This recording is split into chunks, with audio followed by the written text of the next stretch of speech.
Big suck. Shut up and take my money.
Shut up and take my money.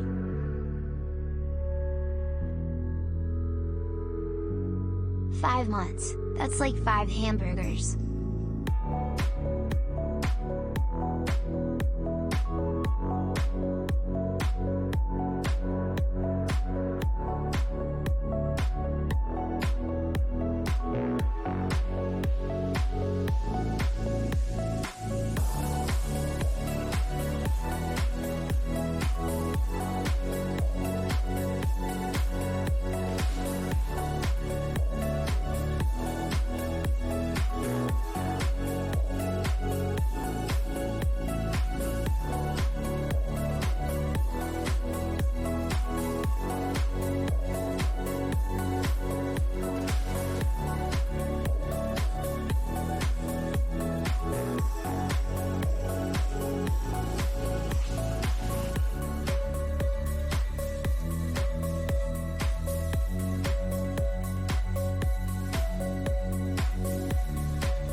All right, hello and welcome everyone. So today is going to be a relatively short stream. We're back on the main account. But what's gonna have to happen here is we have to fucking level some goddamn items. I've been playing like pretty much just the free to play through. And I saw some people wondering what we were going to be doing. I do actually just already have the wings. Pop and get Nabooer's items pop out 10-minute adventure. Yeah, not Nabooer stuff. Yeah, I have the wings. Yeah, I know, main account, right? I know, it's crazy. We're not doing the free to play through today. It's wild styles. But yeah, we got to level some stuff. I got to get things all leveled and figured out because I have not used anything in the new Prime Access. Obviously, I know how Nidus works. Do the Nidus weapons do anything special at all? Magnus has a built-in pistolier, which is not very exciting. And the Strun, if you just compare it across, here, or I'll move myself. Woo! If you just compare it across here, we're looking at like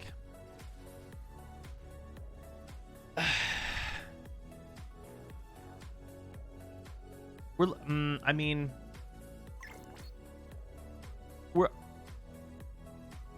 nah. So the Strun, it does have punch through.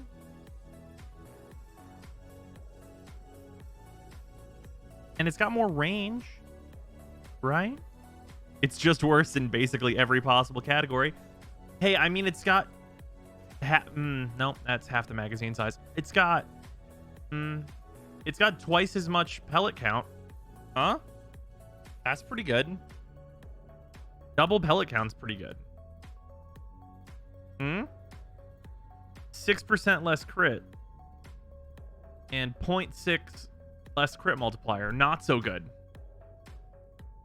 Better at status procs. I mean, it'll work theoretically better with 100 munitions because you have twice as many chances. And, like, the actual damage of the shots is not that different. The big difference is that there's no fucking grenade launcher attached to it. So there's that.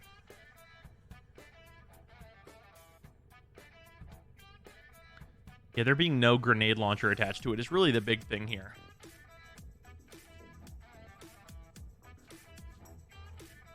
Also the reload, yeah, well, it's got Strun problems. But the Cthulhu is the best part of Corinth. It's true. And like the Magnus Prime, what was the weapon I compared this across with? I think it was just the Lex, wasn't it? Yeah. So if we look at this. Hey, the Crony Prime, you have to detonate the bomb after you fire it, so if you're lazy, just use the Strun Prime. Or the normal Corinth. I guess. First Prime is the weapon of call. That's true. Also, Just, thank you very much for the resub. After 10,000 years, I'm free. AHH. After 10,000 years, I'm free. It's time to conquer number 1 bits. No, not hashtag. you stupid machine. It said number 1. Number. Damn it. Also, before we go any further, Shroomy, thank you for the 200 bits. Space and Michael Kiesman, thank you both for the resubs, as well as Artistic Music. Much appreciated. Is this run's problem that it isn't a CDU? I mean, that's every shotgun's problem, really, right? Every shotgun wishes it was the CDU. Yeah, if we compare this across with a weapon that is completely unusable, they look pretty similar.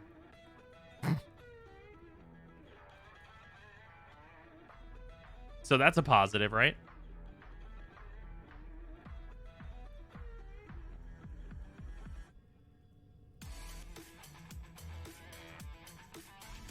It's got half as much damage, basically, rounding a little.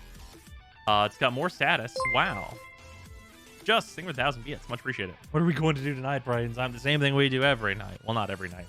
What We're are gonna we play going Warframe to do tonight? Brains him? Yeah, it has twice the fire rate, though. And, like, it's got a lot better critical multiplier. That's the thing. So are only explosive weapons viable? Ooh, that word. That's the V word.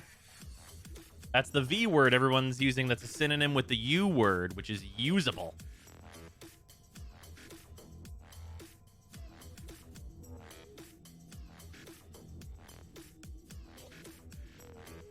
Strun Prime compared to Bronco Prime. Those are in different slots. That wouldn't be fair.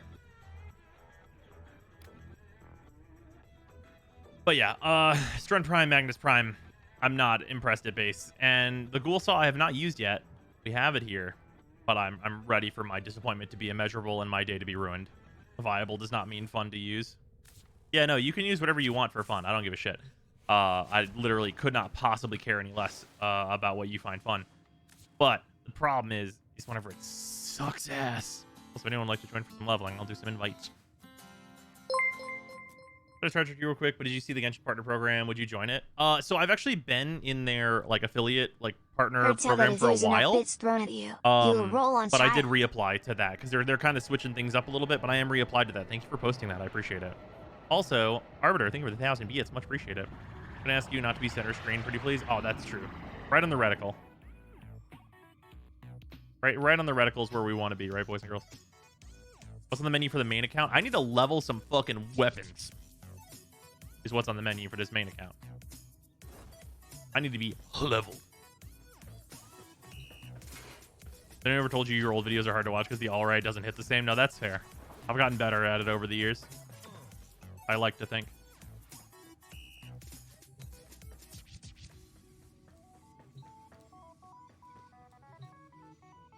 Magnus Prime has built-in Arcane Pistolier, so it would rather have Act Magnus Prime. Yeah, I mean, sure. Well, see, here's the problem. Act Magnus Prime better have Pistolier and be fully automatic. You know what I mean? Because if it's not, what are we doing? Oh, right. I forgot that change is not in yet. I should have waited. I cannot care less about Genshin, and other just is not allowed near Gatras. But there is someone encroaching upon the bit slot. Adjusting for the 500 bits.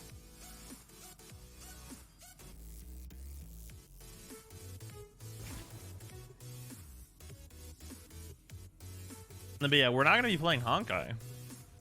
There's no time. So we only have the one Genshin. Single target is bad enough, but not even automatic. Ew. Yeah, pretty much. $5 says they don't add the forma change until after the Affinity weekends are over. I think there will be probably one Affinity weekend left whenever they add that change. No more bonkers honkers. Yeah, I mean, there's just honestly not time for it. And honestly, like, I'm gonna be playing more New World because I had a really great time playing that. But like, that's also a thing where I want to get deeper into it and like see what's there. But if the dungeon content's not satisfying, I'm gonna drop that game too.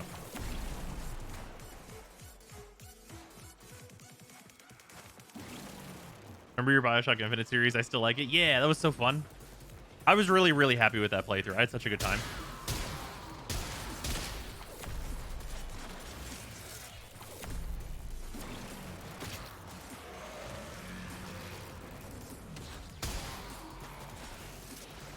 To mix things on New World.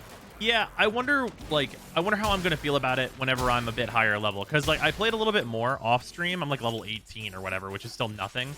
And like just the loop in that game of like, hey, head back to town, grab some quests, run out into the world, do, and it's like it really feels like very single player in terms of like, how do I put this? New World feels a lot like I'm playing a Far Cry game in terms of like its generic syndicate loop, which is not actually a bad thing, because like that's kind of like a fun, like chill out, watch a pod or listen to a podcast, watch some YouTube videos thing. So if the deeper content, whenever I get into like dungeons and stuff, is good, then that sounds awesome. First dungeon's very meh. They do get somewhat better. Oh yeah, I definitely am not going to stop at like the first like tutorial dungeon, because that'd be silly. Warframe loadout Twitch integration thing that pops up still like, oh yeah, I can turn that on again. Thank you. I'm on the main account for once. Holy shit. Jesus Christ. All right, that's so on are now. you just It's been a leveling million and years. inspecting the newest loot tonight? Or will there be anything else for WF? So I'm leveling and getting stuff up to snuff for the purposes of doing a bunch of videos that have needed to get done for a while we've been doing the free-to-play-through stuff. Also, I need to test some stuff that's low investment on the Sea-Doo while we're here, because the Sea-Doo is built on the free-to-play-through account now, because that shit is hilariously easy to get. So I need to test some low investment builds and see how they feel. So I'm also going to be doing that. Also correct my dream. Yes, we're going to get to that in a little bit here. From friends that the endgame PvP gets kind of real toxic. I mean, sure, but like for me, if okay, so if in New World the PvP is so important that you can't ignore it, which right now where I am in New World, it seems like it's a completely optional thing. Like it's there and it's incentivized, but like you don't have to do it. If it becomes a thing where it's like, oh no, you have to do this PvP stuff and like there's kind of nothing else in terms of like important content, then that's going to be like a huge red flag for me in terms of like playing it for any like long kind of period of time. Because I just think that MMO combat is generally not great in terms of making it a PvP thing. However, they are doing a lot of unique things, so I think I might actually at least try out the New World PvP whenever I'm like of level to be trying it. Because the combat feels different enough from like your normal MMO that I'm interested in like at least giving it a shot. Or you got to Sea-Doo faster than me, because then I haven't leveled enough to even farm for it. Nice. Yeah, once you get, it's all it really, like the only requirements for the Sea-Doo really are rank 5 in Deimos, which is not bad because Deimos is really good, except for vaults, which we found out, which is making me sad, but still. Did you get the new wings? Planning on using them on any frames for normal gameplay? I do have them. I think I'm probably, if I need to play Necros next, that'll probably be a refashion for him, is that he'll get those wings, but I'm not 100% certain right now. The problem with the new wings is that on the Warframes where like I would want to use them, I think in most cases I'm going to go with the Tenebrous ephemera instead. And a lot of people don't have Tenebrous, so like I can definitely see them as like a good option for like all those fashions where you don't have Tenebrous to use. But yeah, I really like Tenebrous in its place in a lot of cases, I think, because I mess with them a little bit. Which one's Tenebrous? That's the Eidolon, or not Eidolon. That's the sentient ship farm one where you need the fragments from the runs through Railjack. And you have to go see Little Duck.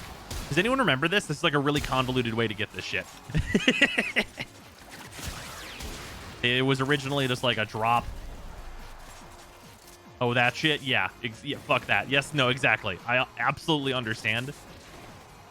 Isn't Tenebrous spiders and bats? No. That's, I forget what that one's called, but no.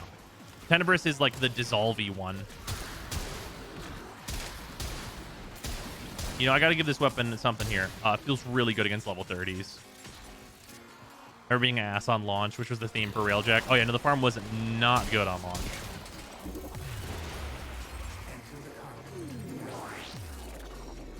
Yeah, now you get it from trading in the anomaly shards, which is good.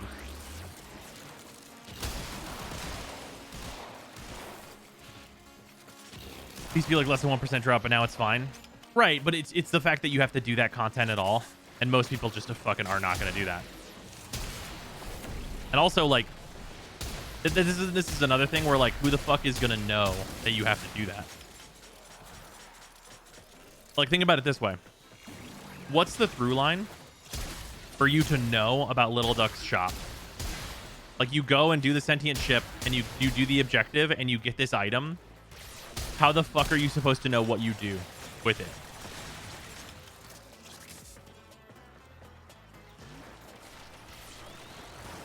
A veteran tells you about it? See, exactly.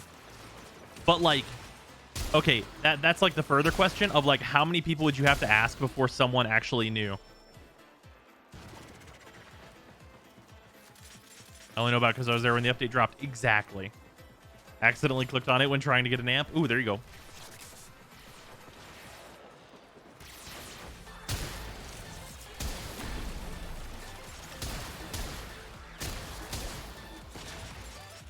Duck's Chop is mentioned in the description. Okay.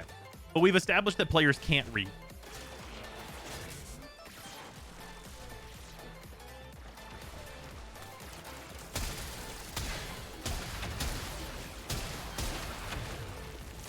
Like, this is known that players do not read.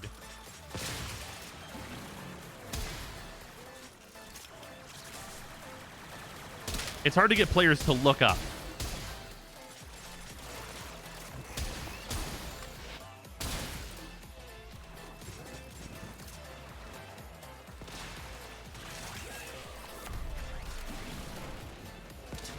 Because, like, if we could, like, count on players to read, then you really could just send them to the wiki.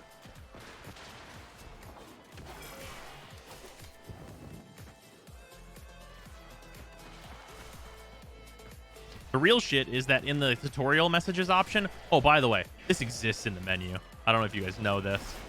Or, enable hint transmissions. If you have this enabled, whenever you get the anomaly shard, the Lotus should tell you... Oh, wait, no, I guess it can't be the Lotus. Because by that point, she's gone. Whatever. The Lotus, fucking fake Lotus, I don't give a fuck, should tell you, Little Duck was looking for these. Just something innocuous. Doesn't have to be crazy.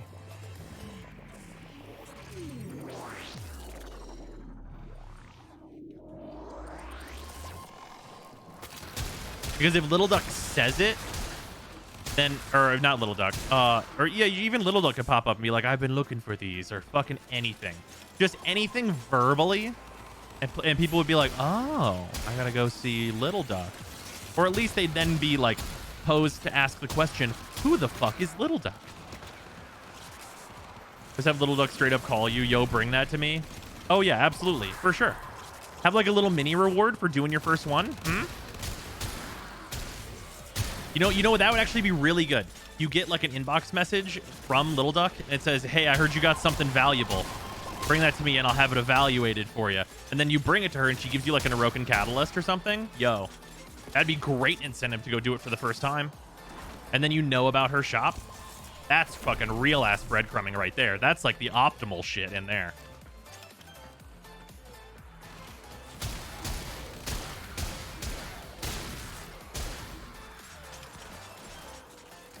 Too sensible, unfortunately. I don't know what to tell you.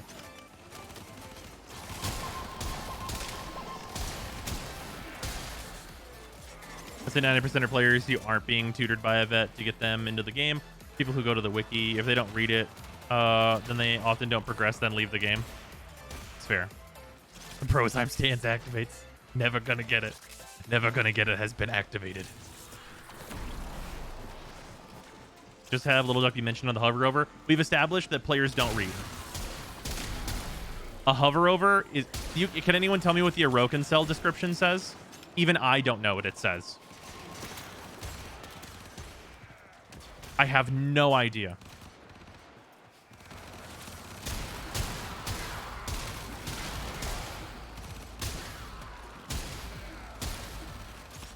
It has a description? Uh-huh. Nada. Yep. Some sci-fi bullshit, probably. Exactly. The hover over is not a good place for important information.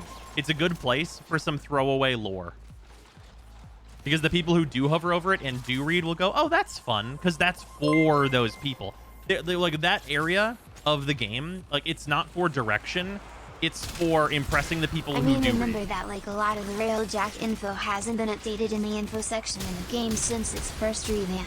Data conduit is open. Go now. Literally just that sign won't stop me because I can't read. Yeah, no, it literally is that. Unrelated, the Vassalok is a fun time. Oh, yeah. I wish that... I hope that the Vassalok gets put somewhere accessible. Because right now, the Stropha is quite accessible, but I think the Vassalok is a weapon that could definitely be in a position to be, like, really important progression-wise if it's put somewhere, like, similarly accessible as the Stropha. Because I know some people just don't like the farm for the Stropha. How goes today, Rose? How's the pup been? Finn's being a brat. Is what Finn's doing. If I'm gonna be completely honest. He was getting fucking like beef juice with his food because he had like the fucking he like threw up and stuff, and like we took him to the vet and stuff after his surgery and everything, and he basically like lost his appetite because he fucking ate a stink bug or got into something, but he's fine now. But Finn's being a brat because the food that he has been scarfing for months is now no longer good enough for him. It was kind of disheartening after my hiatus to read about Borrow, since I had missed his entire existence for his first year or so. Wait, also adjusting for the 100 bits. 1 second. It's his birthday. Stop being mean. Sorry, he's being a brat though. Type weirdo who trawls through a game's wiki if I pick it up at all. It was kind of disheartening after my hiatus to read about Borrow, since I missed his entire existence for his first year or so. Ah, yeah. Yeah, Borrow is a big FOMO. But, like, I think in general, Borrow is, like, pretty fine. Especially because, like, stuff comes back often enough. Literally same with my dog. Can you share the brand? Oh, it's his, like, special... He has a special diet because of his liver issue. That is trying to get resolved.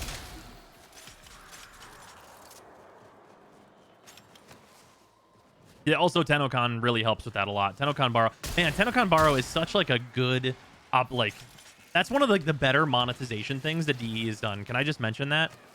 Like it's a perfectly reasonable thing to like have on offer for money, where like you get these cosmetics and also this pass to see every item Borrow has ever brought. But also he comes back anyway regularly, totally free. Like, it's like a huge convenience thing that they offer for money every year, and it's super smart. It is one of the smartest things that they have ever monetized in the game, I think. Like, what a good incentive to buy one of the Tennokan tickets, like, in addition to the other ones that there already are. Proceed immediately.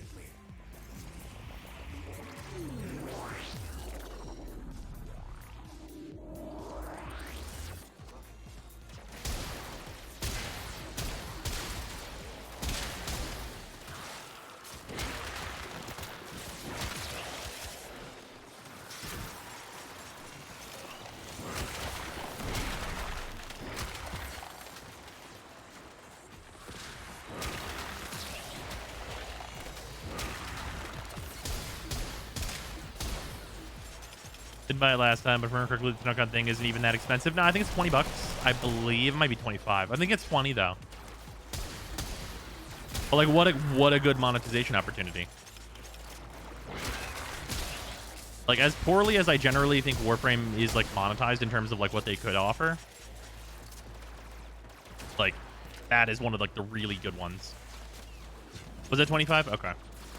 Still though. Like, when it comes to, like, a full armor set and stuff, it's, like, actually really good value every time.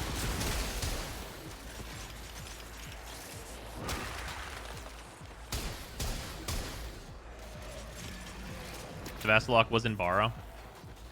Right, I mean, that's not to say they couldn't put it somewhere more permanent.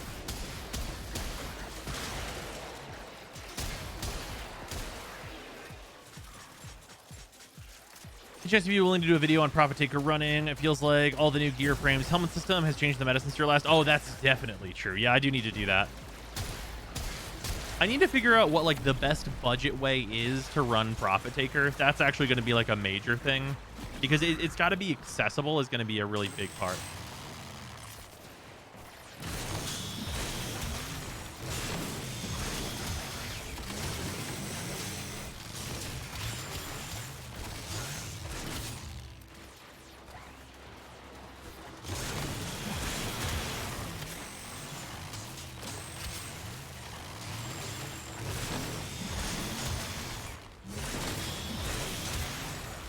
And this stance is like the definition of almost good.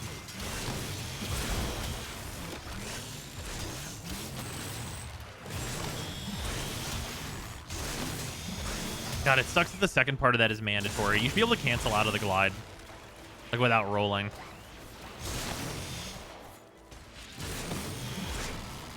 Or at least be able to cancel back into it from a roll. That might be something.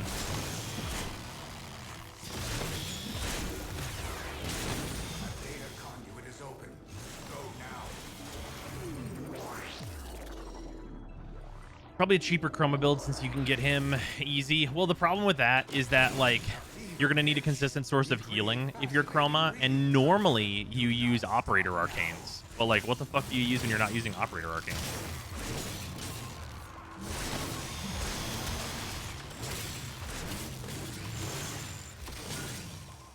What are we doing? Leveling some shit?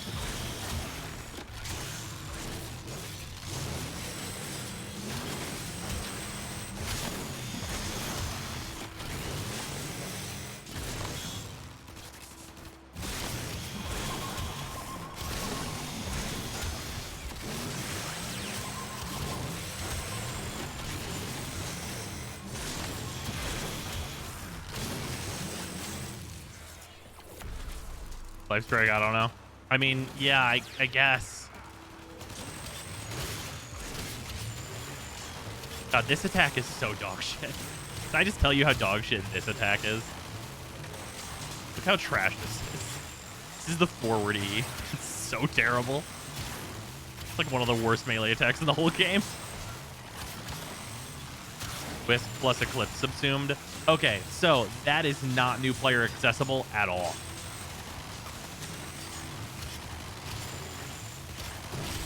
Like, Wisp is already, like, man, this sucks. But, like, subsuming, like, the materials required. Wisp alone should work. That might be the case. And that's definitely a thing to consider, is that, like, Wisp by herself, like, she can probably just put her one down, and, like, you'll be fine. Yeah, Helminth is not accessible at all. It might as well be not an option. Now, is that, like, a thing where I could probably put that, like, if Wisp is, like, a really good budget option, could I be like, hey, you could subsume Roar or Mirage's ability or maybe a couple others, and that's really going to improve your time? Absolutely, for sure. Like, that's definitely, like, an upgrade path option, but I think, like, if we're looking at, like, base level, it's not probably very good. Hey, that's pretty good. Also, Shadow Wolf, thank you very much for the resub. Much appreciated.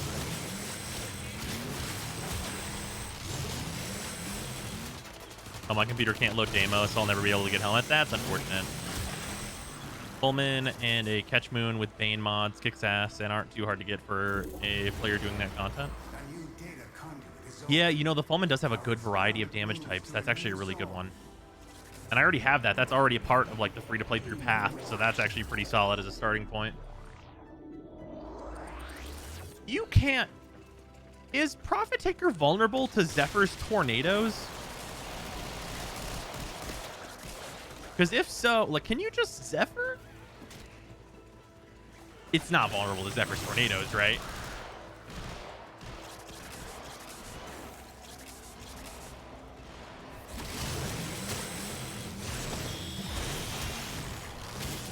You just want to bird up. I do want to bird up.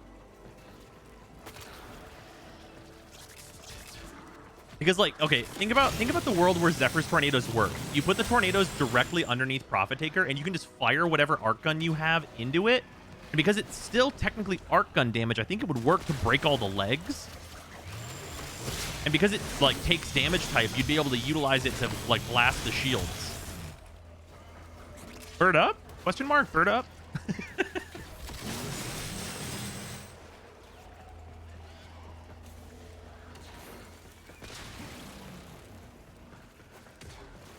Look, we need to test that. Man, if that works, Zephyr stonks have never been higher if that works.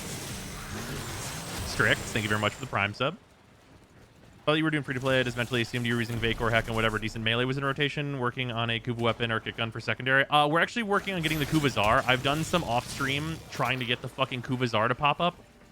Dude, I've spent actually multiple hours trying to get the fucking Kuvazar to pop up.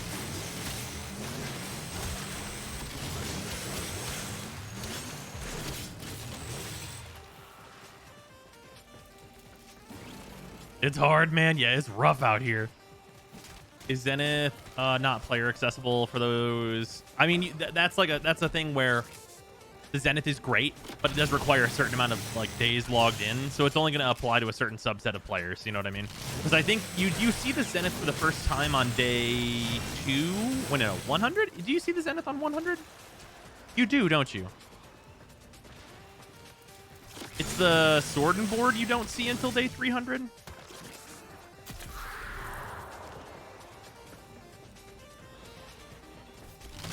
Is it 300 for Zenith?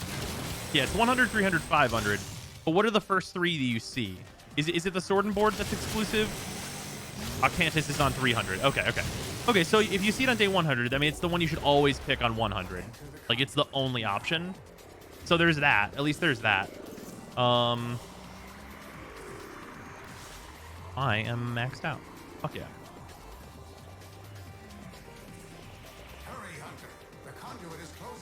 First is Azuma. You get a choice now. For anyone who has not been doing the login stuff, you get a choice now. They changed it so that you get to choose one of 3. It's actually super nice now. Yes, you don't have to choose the shitty weapons anymore. You can just choose like Zenith and then the Sigma and Octantis, and then don't care from there, and just get the mastery whenever you're hundreds of days in. Sigma Octantis is very good for new players. Yeah, but if it's day 300 though, how new are you?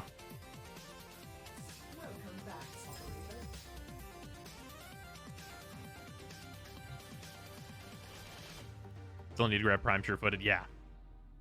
Z confirmed that the spoiler transmission is actually a bug. I just figured people assume it was. I thought it was intentional. No idea. I haven't seen the spoiler transmission, and I'm not trying to. When does Zenith become good? It is specifically used to speedrun Profit Taker because it has infinity punch through.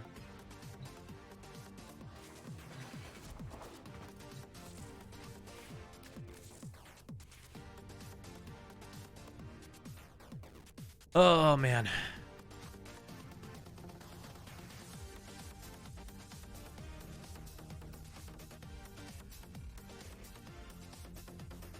What does my other Nidus build even look like? I just threw stuff onto here. It's been so long since I've ever used Nidus.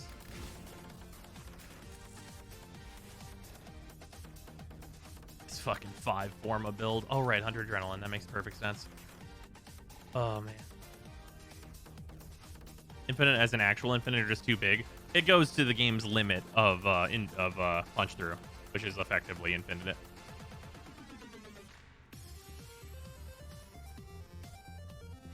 Yeah, Zenith can pierce the pylon shields from literally anywhere, including through mountains.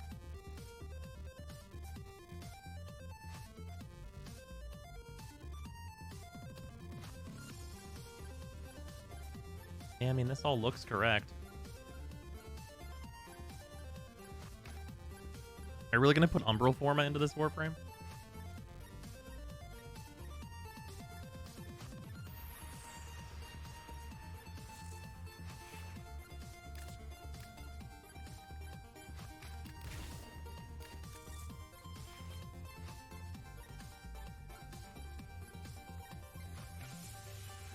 God, Nidus, I wish you scaled. I really do. Like, it's hard out here for a Nidus.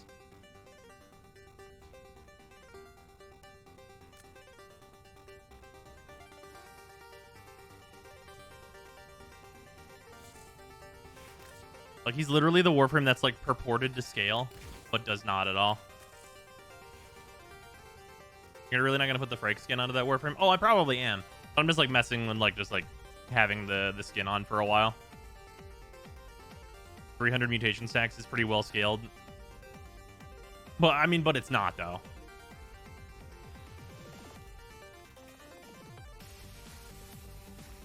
Add adaptation for the memes? You mean if you want to do Steel Path? Like, that's probably what has to go into that D polarity slot. The question is, what do I drop? Probably Augur Secrets. It's doing the least. Yeah, so HM, continuity, stretch.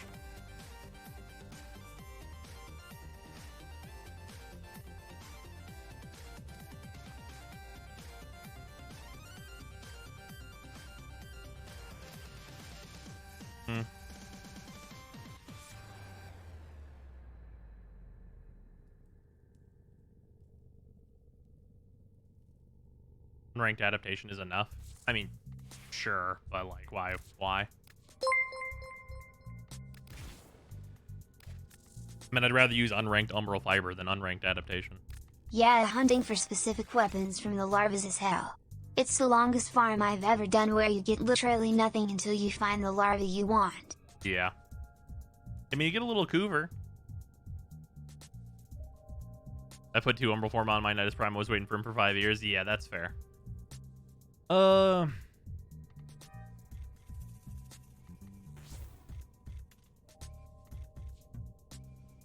trying to think about what I'm actually getting out of using Transient Fortitude here. Like, what am I getting with Transient Fortitude as compared to putting in the extra 200 stacks? God, why the fuck does this have a downside? It's so fucked up that Abundant Mutation has a downside.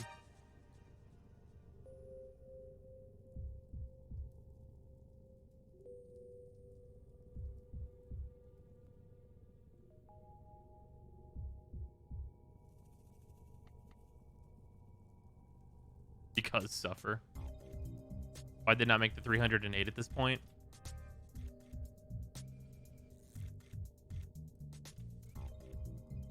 Is Insatiable the crit augment? I think that's right.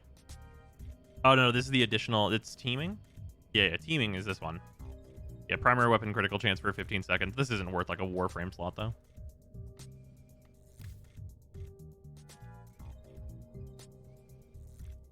Abundant Mutation whispers menacingly, "Oh, how you wish I were Exilus." Yeah, it's really true. I mean, this one comes with a big enough downside that it really should be Exilus.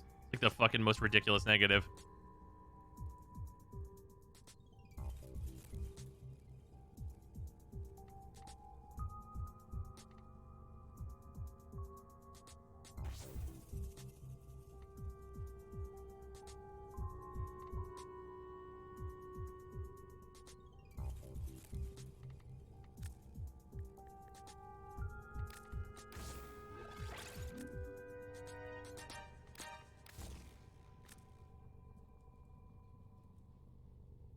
I mean, it's kind of nice that this fits on no Forma.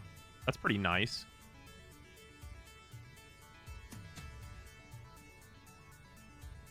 Is Garuda any good?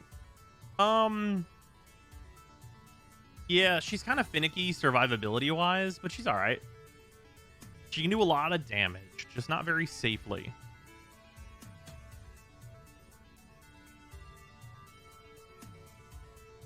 Why is Abundant Mutation so good? I mean, if you actually want to use Nidus's powers, this will make them scale further.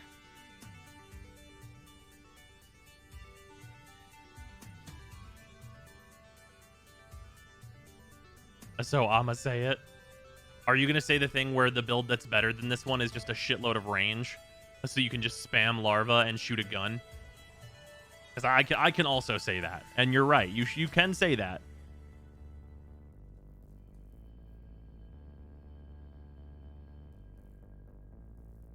Aura's helmet ability better on Nidus.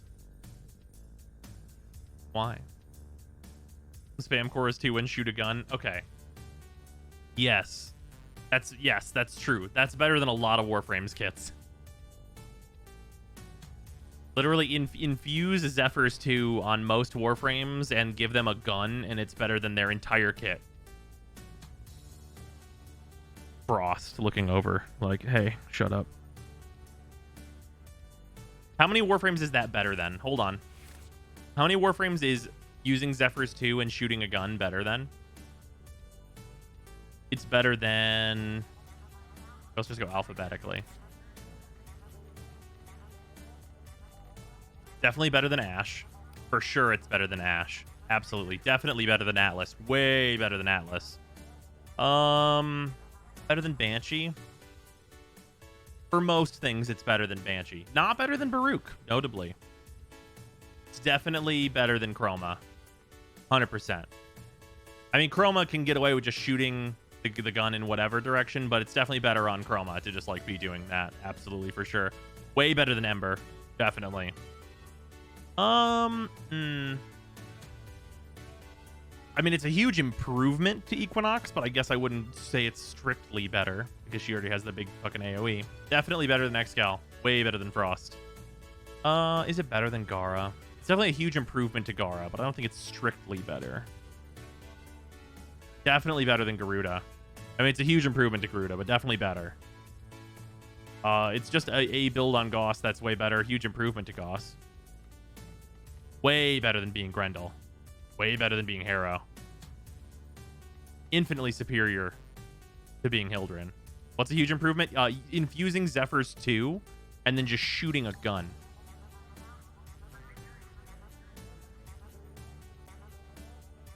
Way better than anything Hydroid can do. Definitely way better than Inaros. Yeah, much better than Ivara. Infinitely better than Lavos. Not better than Korra. Way better than Limbo. Debatably better than Mag. I mean, Mag would just like to do that because it's a better version of her 1 for the purposes of her big old bubble. Way better than Loki. Mega improvement to Loki. Hey, look at all these Mags. There they are. Moving on. Yeah, anyway, there's a lot of Warframes that's better. Skip Loki. I went back. I feel like you shouldn't count the frames that have a niche use, i.e. Chroma for taking on Eidolons. I mean, it's a gigantic improvement to his kit. Also, Chroma for taking on Eidolons is, like, not even a thing anymore.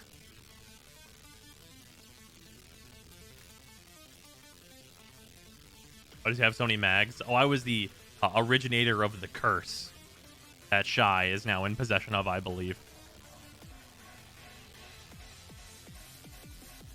Yeah, I just use a Necromech and Volt. Yep. Ready to again. Fuck me, it's a nightmare. The combat is great, but there are so many problems. Nice. The curse? Yeah. The mag curse. You just get gifted mag. Whenever mag was turbo dog shit, people would gift her as a joke. The Nidus augments are so bad in my mind. I thought 2 of them were use health instead of stacks, and I thought Abundance still had the same downside but started you at 50 stacks. Ah. Can I pay plat for a Necromech? You can do that. Just got my first Necromech. What's the best way to level it? If you have your Railjack intrinsics leveled to the point where you can bring your Necromech into those missions, then you want to take it into those. Yeah, Corpus Railjack specifically in survival. Yep. Yeah, that's definitely the turbo way to do it.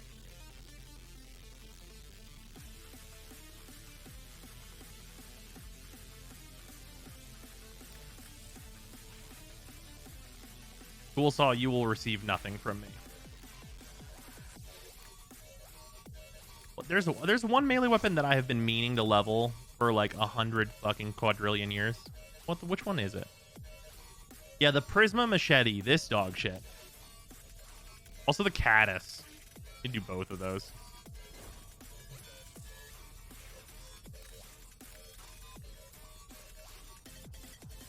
This is fucking dog shit. Where'd you get that operator armor? It's mixed Steel Path and Prime set.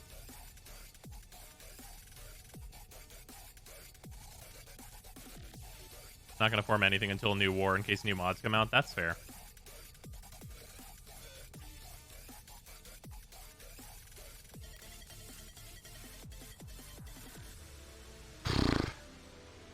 Yeah, I mean, I guess. And I can't believe I guess whatever. I mean, I have so much Forma. I guess I'm spending it on this. It's so not great. It's so not great. Oh man, it's so not great.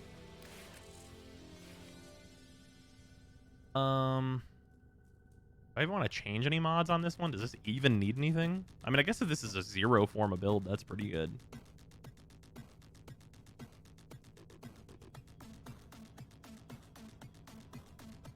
I feel like I'm forgetting something that should be in this. I guess this would technically really want to use a Bane because it uses HM. And it would run that instead of Scattering. Actually, wait, no. It would run that instead of Blaze.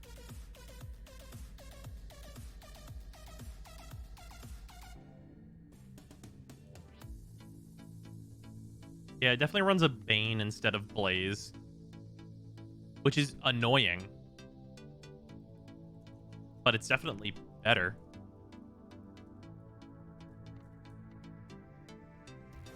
Is it even worth giving DE suggestions? In the 6 years I've seen the game, they just don't seem to do suggestions unless it's not popular, unless it's you, in which that suggestion gets put in the never implement file. Okay, in fairness, DE has actually like implemented a lot of things that I've said like in like the last couple of years.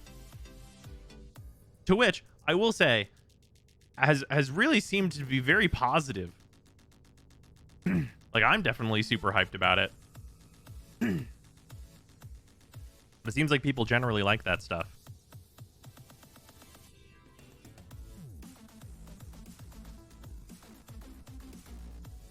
Yeah, like Zephyr. Zephyr's like not exactly what I said, but like the DNA of like the idea of what Zephyr should do is there, and she's fucking incredible now.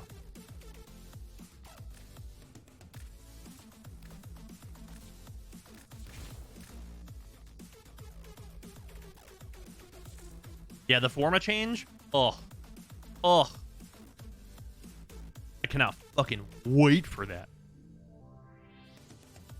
Like, I really think that Warframe is implementing like a lot of good changes, and I honestly think like this year's like scheduling and stuff has been good. Like, they've actually been putting the stuff out there and like getting the things out, and like it's been a real upward movement in terms of changes to the game, I think.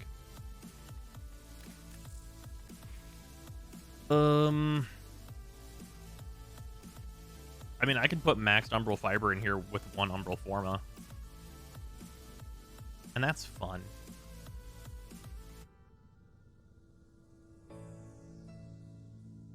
Not overpromising, but we'll see with New War. Oh, yeah. Considering the pandemic, they're doing decent time. Oh, yeah.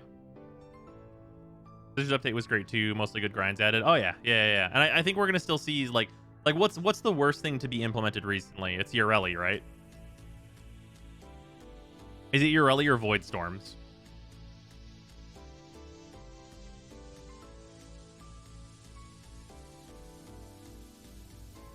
Yes. All right.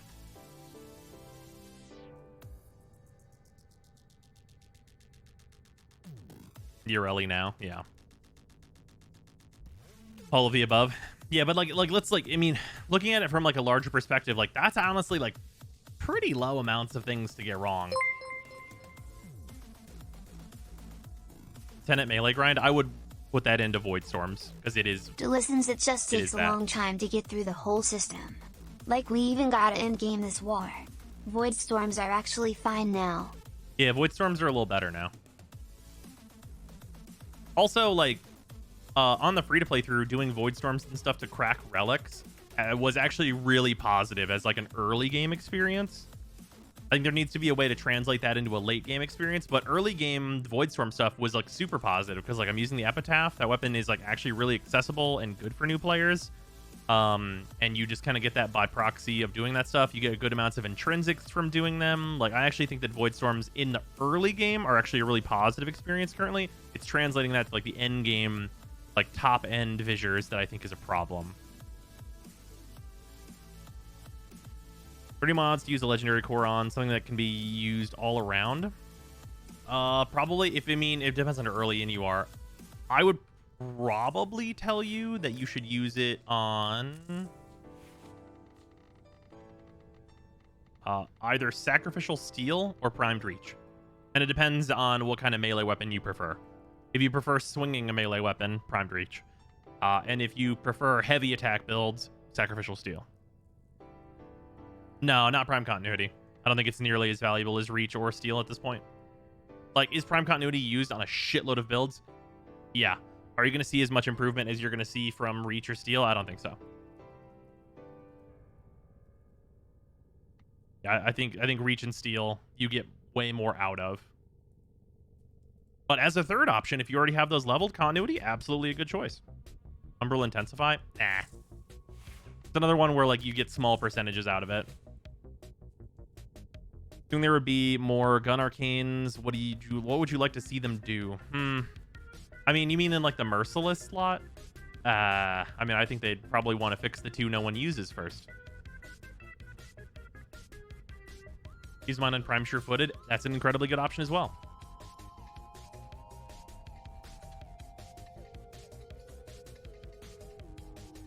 How should I play Steel Path Equinox? I feel like the main build falls off really hard. It does. I would suggest actually not playing Equinox and Steel Path, actually.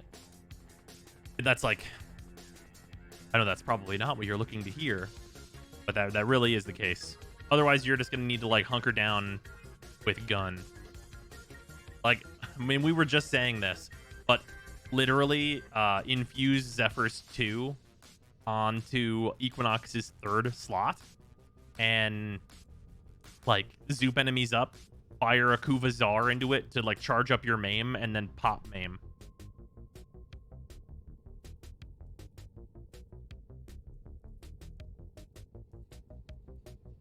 A bunch of idiots in my clan that think Primed Reach is a waste of a mod slot. Oh yeah, that is definitely extremely stupid.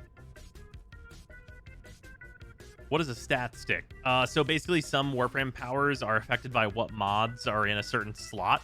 So if you've got like a build on the Prisma Machete, it'll affect Korra's 1, for example. What about Korra's 2 instead of Zephyr's 2? I really am not a fan of Korra's 2 as an infusion because it requires that the enemy stay alive, and that's really rare. Like, the enemy should not be doing that.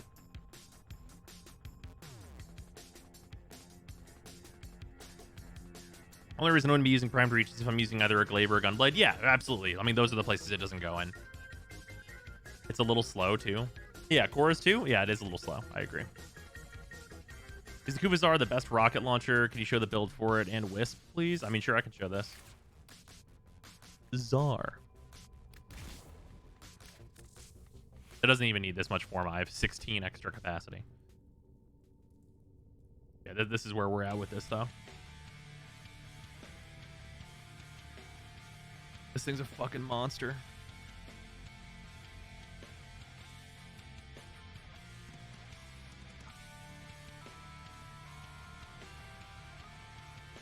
I can't believe this thing is like this. Because this fits, how many extra points is this? This is 12 extra. I think this only needs 1 Forma to fit. Is that right? I think this is a 1 Forma build, technically. Able to run Kuva weapons without a potato? Able to? Yes. But, like, I would probably put the potato in it if it's a good one. Are amps obsolete? No. I mean, it's all you can use, so no. They're the only thing that does the thing they do. So, like, for the things that you need it for, no. Swap Heat for Radius or Bane. Nah, Radius. No, Heat's super good in this slot. Getting to this, like, ridiculous status chance, it's super fucked up. Like, you could put Radius or Bane here, but, like, Radius makes so little difference. And in fairness, though, I usually use this with a grouping ability. Or I, like, position on maps in order to not need the extra radius.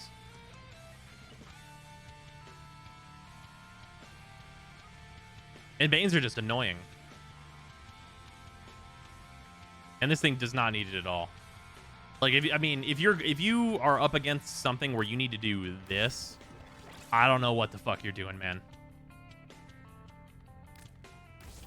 Like, I don't know. You're doing some content that has never been relevant once.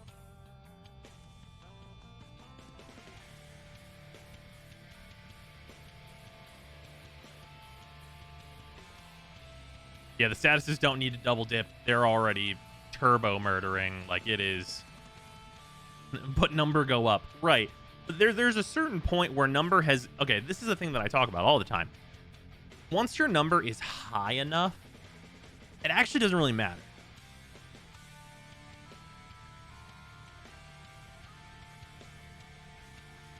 Because, like, number's so high on this gun that in, like, the vast majority of content, this is actually technically optimal because larger boom hit more enemy, kill instantly.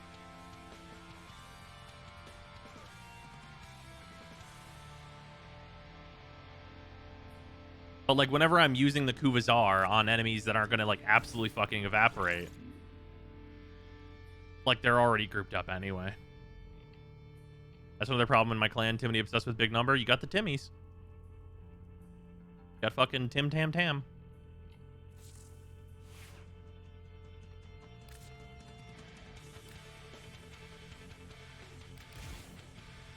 Yeah, there's like a limit to how high number can get, and like once number high enough, then who care about number go up more. So much this game is I got 1.1 million crit with shitloads of resources, Rivens, Formos, Prime mods, and oh cool, I killed everything in one hit that I will never actually see in game. I think why people go crazy over doing million damage or something, but it does nothing really. I mean, people like to see big number, which is totally fine. One moment.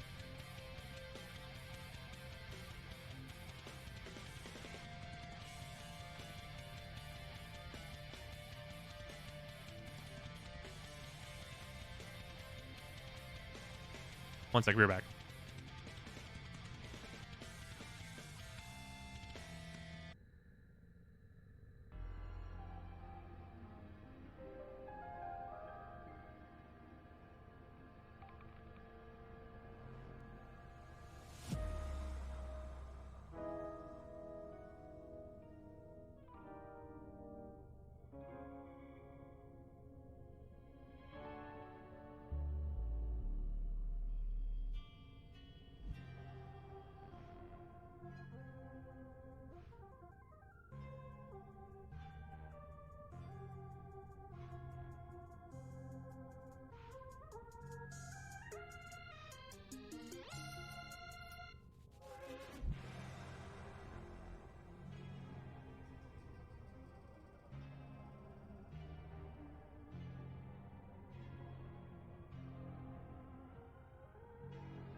All right, I'm putting Sarah on blast.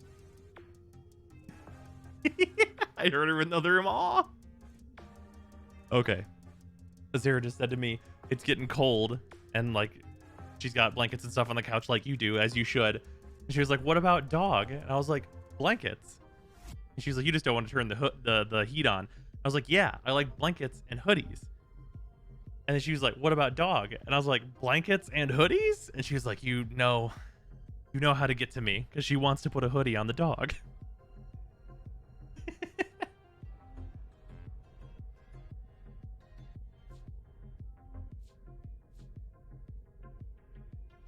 Is your Wisp and Wukong the same one from your videos?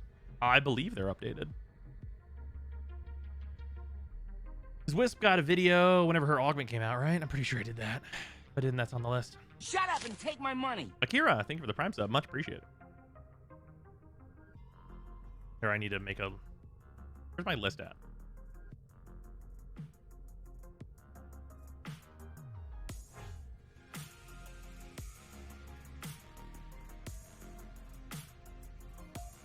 If there's any videos I've been forgetting to do, let me know, and I'll write it down. Is there any reason to use the Kuva Ogress after I get a decent Kuva Czar? The Ogress covers a much larger area and is better at low levels. But it's a pretty tight consideration, honestly. Mostly consideration for collectors, considering that the Ogress have some, you know, like has some specific mods to it. Kuva Comb or Kuva Heck?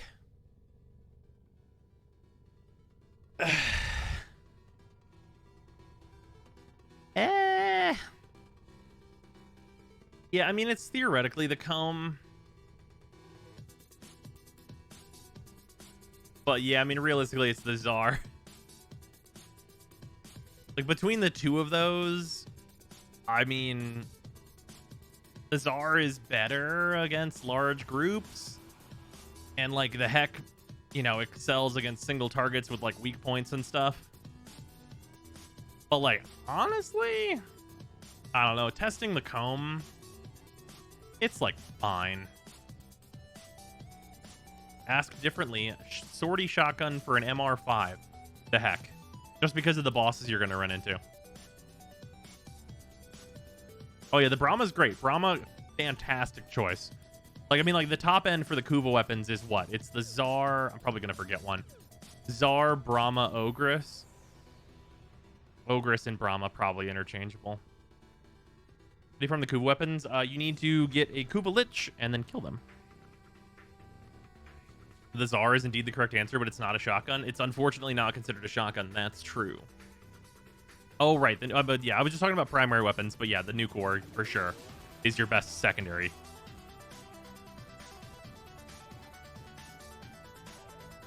Small problem with the Stalta. It fires a little too slow for me. What build do you use? Oh, that problem is actually solved by the build that I use.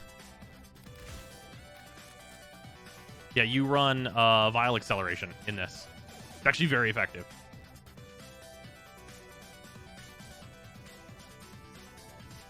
Yeah, or you can run Wisp. That's also an option. Or you can do both.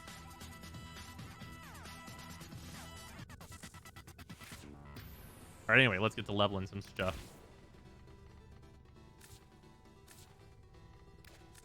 I guess I'm gonna fucking... How many Umbral Forma do I have left? I have 3. Fine. Fine.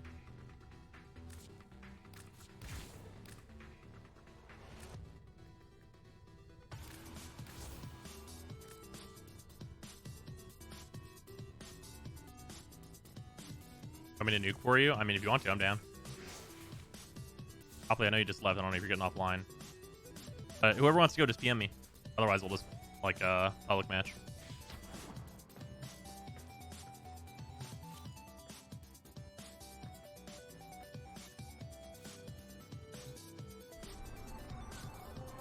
Thank you. Just got primary merciless and needed to grab another adapter. Nice. What are your thoughts on the new prime weapons? The Strun, it seems like a gun that you could use. The Magnus also seems like a gun that you could use. Neither of them seem like weapons that you should use. Kuva Dragoon better than all shotguns because sniper potential? Okay. Follow-up question. Where does that matter? I kind of want to run high range Wisp with a bit of power strength to Zephyr Tornado and Breach Surge Fools. You can't put Zephyr's Tornado on Wisp. You're not allowed to do that.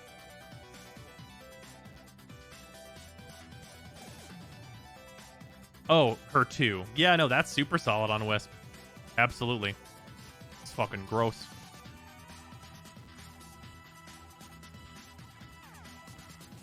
Strun Prime gave me amazing results on Green Lephantis. Oh yeah, I mean it's a high pellet count. That's all you need for a Lephantis. You're gonna get the same experience with pretty much any good shotgun though. Does Strun Prime have the individual shell reload like the Strun Wraith, or is it just a clip reload? It's the individuals, unfortunately.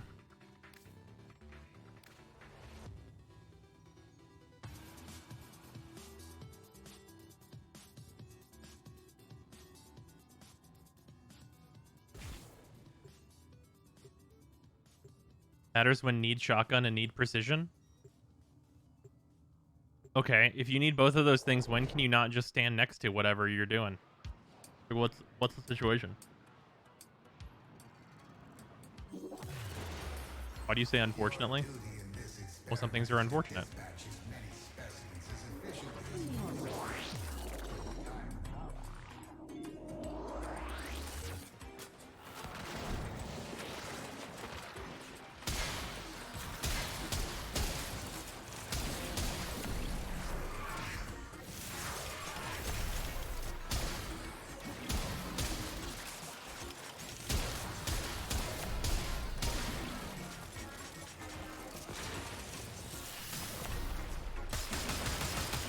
God, why is the recoil like absolutely fucking extreme on this thing?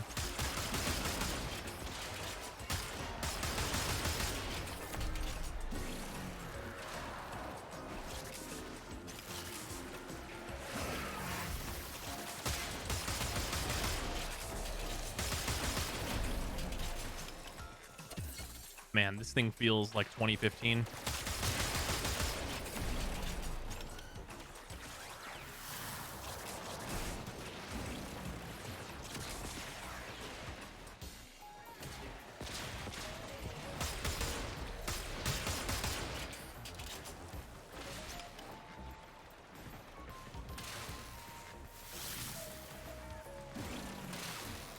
Because blast with shotgun and not have to switch when you need to kill something from far away. Right, but when is that? When does that happen? Shut up and take my money. Like, when do you need to kill something from far away? Like, that doesn't, like, for what? Fry, thank you for the Prime sub. Much appreciate it.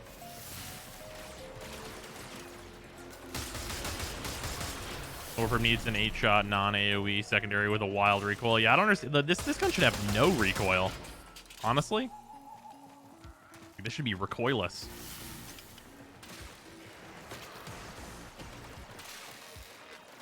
Why kill shit from far away when you can get close to it? Well, it's not like about like why kill shit from far away, because like I mean, the answer is easy, but the answer is like, when the fuck do you need to do that? Anytime you were killing stuff? How far away do you think is far away? Because, like, is that far away? Because, like, they still die. A far away enemy. Counts as far away. How far away is far away? Is this far away?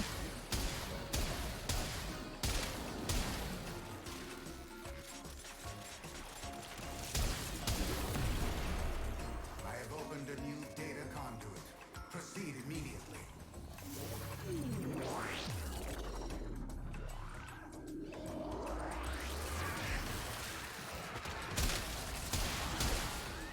Open world far? I mean, once again, yeah, I mean, I can go do the same thing with this run on like the plains. Like if I can see them, I could probably shoot this gun and they'll die.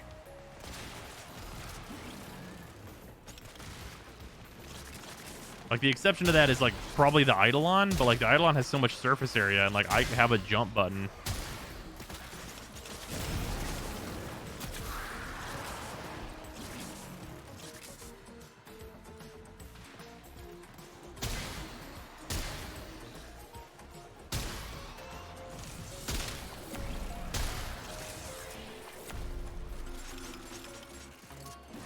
I would use a sniper to kill stuff from far away with zoom weapons.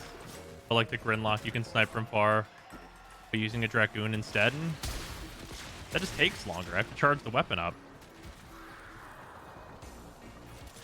Also, scoped weapons? Question mark? Is it 2016?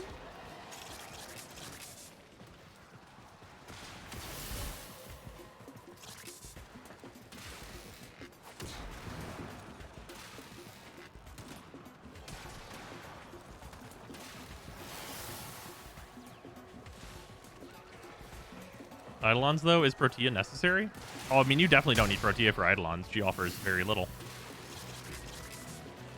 Protea is more of a railjack consideration in terms of her niche, and then she's just generally good besides that. Yeah, the Dragoon is hyper impractical. Like, any situation where you would use the Dragoon, it's like the Kubazar. Or like the Stalta, even.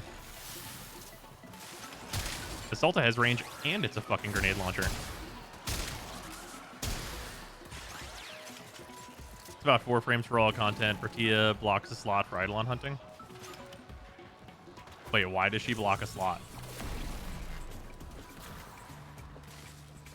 Also, why is the slot being dedicated to Eidolon hunting? That seems weird.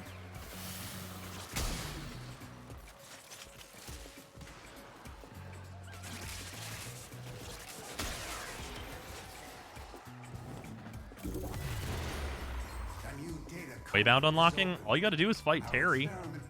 I could play any Warframe and kill Terry.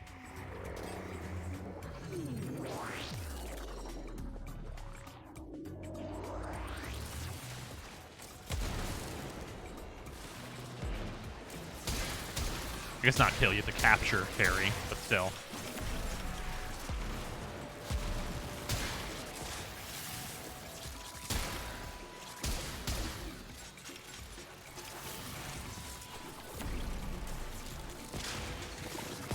Yeah, Terry's pretty whatever. Like, I mean, on the free-to-play account, like, there were a couple people that just wanted to kill Terry for fucking goofballs while I was fishing.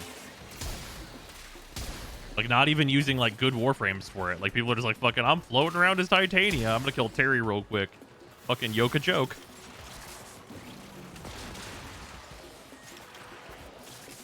It's honestly more work to kill than it is to capture. Oh, you're absolutely correct.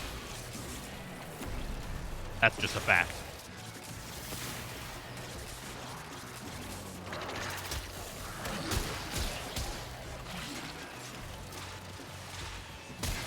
Did that a couple times in Plague Star, yeah.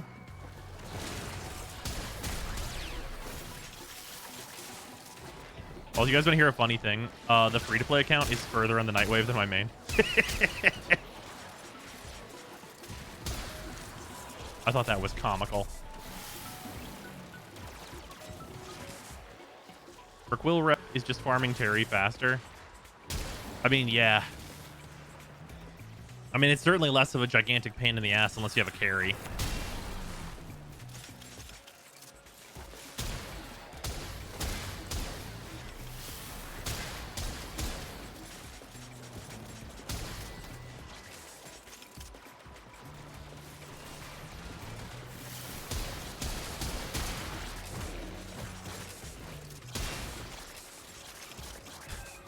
Can I tell you?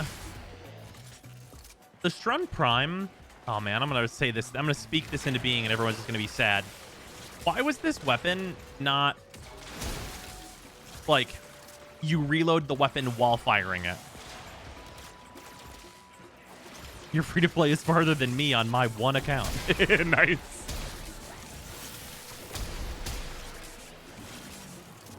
Like, why did they not make the Strun Prime a fully automatic weapon that is actively always being reloaded, but fires faster than it reloads? So it has, like, an artificially extended magazine because of the constant reloading. Like, that would have been really good. Like, these stats, but with that mechanic.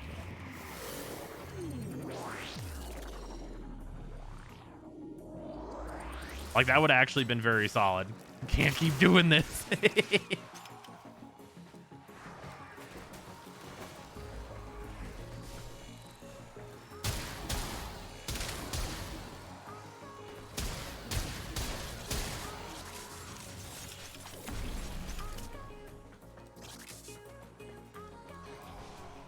His primes are just number creases, except for when they definitely are not that. Oh, yeah, fair enough. You've got me there.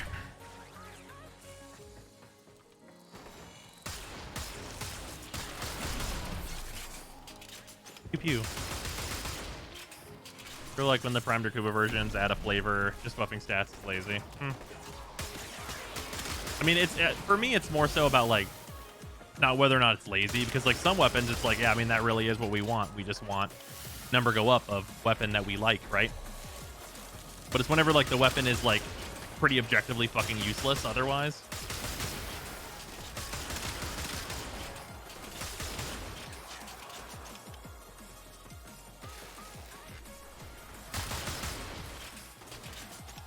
Like, and Ignite Prime are going to be the only things people remember from this batch.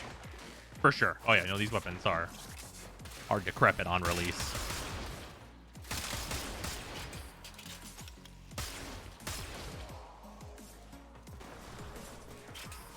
Did you play video game so fast on your free playthrough account? I know where to go.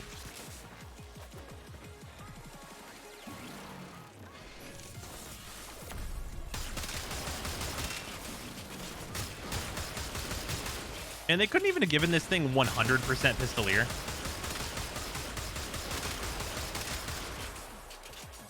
Like, or like make it last a long duration or something. Content, I can't do solo with Avara, Zephyr, Protea, Neja. Profit Taker probably is doable with Zephyr. So it's going to be AIDS. Just use Neja. Neja, fun fact, Neja apparently bugs out Profit Taker's shield so that it never turns back on. So the speedrun intensifies. Also, like, even if they fix that, Neja never ever die. What? Yeah. Apparently, if you throw Neja's 2 at Profit Taker, whenever the shield is off, it never turns back on.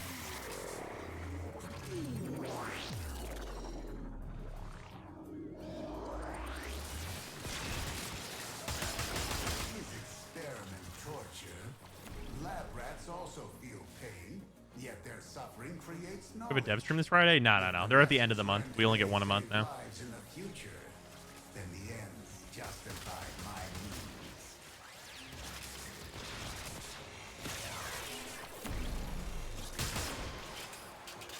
Okay, so Nezha Zenith next time.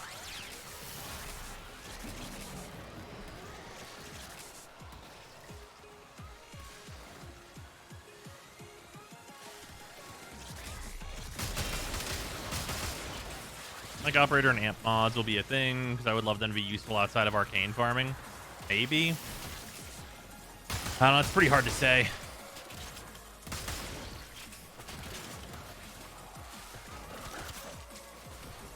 I think amp mods are more likely than operator mods.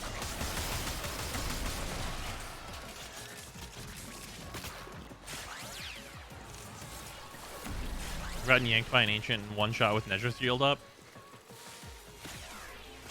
I think they have to do your entire EHP, even considering your DR, in order for that to happen. So you must have been pretty deep into Steel Path.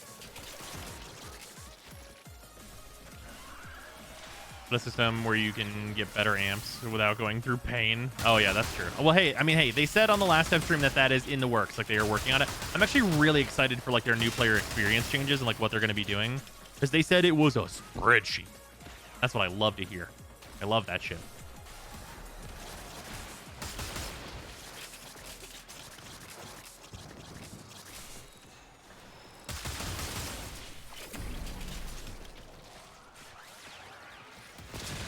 Really deep in Steel Path, or got yanked into a Nully field without realizing. Oh yeah, that's definitely could also be the case. Operators and amps are all over the place. Oh yeah, it's a fucking nightmare. Also, operators definitely need to not have any knockback on them at all. Like, holy shit, dude. Adding that, like, man. The fucking absolute nightmare of playing as a fucking operator. They didn't say how full the spreadsheet was. It could be one cell. I mean, sure. Enter the conduit now. We need to go just a tad farther.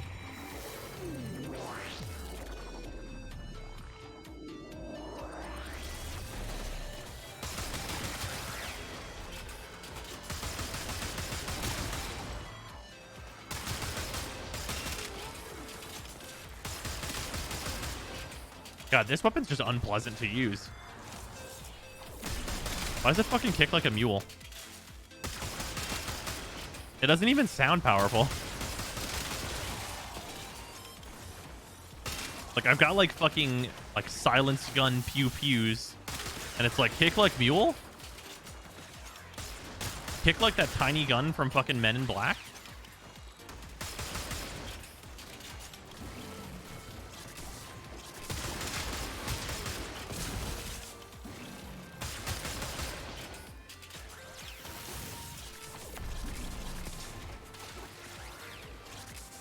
Yeah, noisy cricket. Yeah, exactly. I'm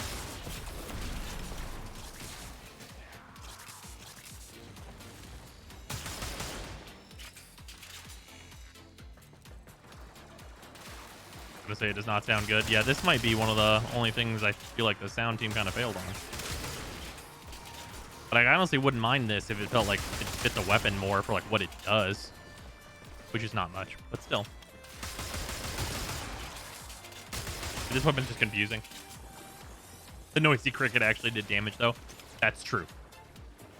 If this weapon did what the noisy cricket did, I would definitely be way more impressed. Noisy cricket, unironically, a gun that they should put into this game. If they fucking put a gun into Warframe called the Loud Grasshopper, I swear to God.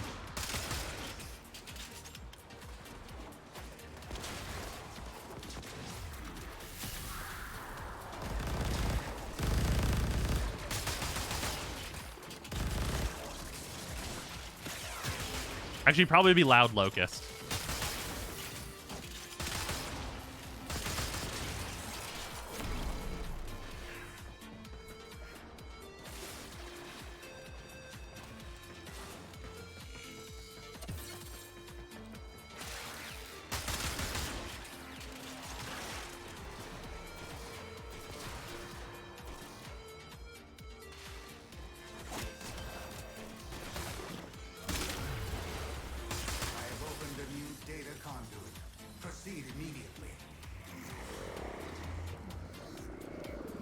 Oh, Nidus is not leveled.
Remembered you can do this as Nidus.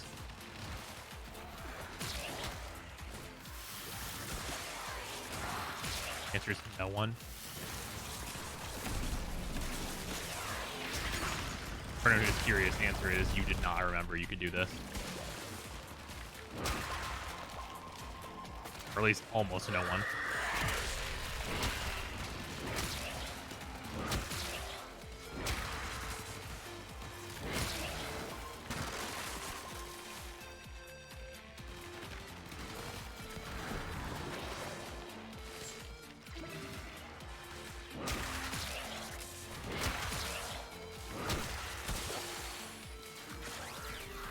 I knew, but did not care. I always thought it's cool that you can see where your bugs are. Because they tell you where enemies are. It almost never matters. How do you speedrun a Thermia Fracture? Titania. The answer is Titania. A new data conduit is open. Our experiment moves to a new zone. Yeah, I do like the way Nidus Prime looks. Hunter, I also really like the blue with this. running out of time. Enter Yeah, the Titania data is conduit. speed. You don't, it's defense. I mean, yeah, but you gotta get all the canisters there. Doing Titania, it's still 15 minutes though. Oh no, yeah, no, it's still absolutely fucking terrible. Having restarted a new account, the Arcwing Electro Farm is cancer. Yeah, it's the fucking worst ever, right? Will go on It's without absolute you. fucking complete dog shit. She can't carry them though. Oh right, I fucking always forget that. Ugh.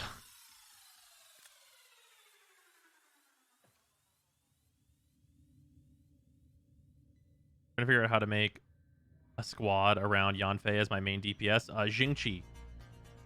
A shield character if you want. A healer.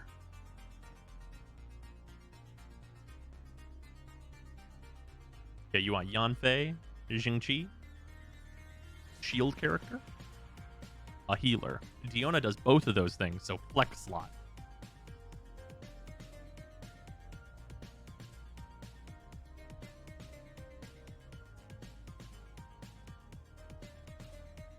She's slower than Arcwings too? No. Titania is like the fastest thing in the entire game. The only thing faster than Titania is Wisp if she has set up her portal. I can't think of a single other thing that's faster than Titania. Yeah, an extra pyro for resonance, absolutely valid.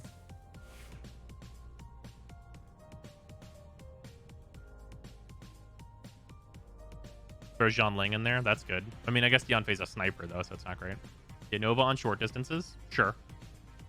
Score is still shit, or did they buff her? They kind of fixed her up. She's pretty good now. They show the current build for her. Aura? Yeah.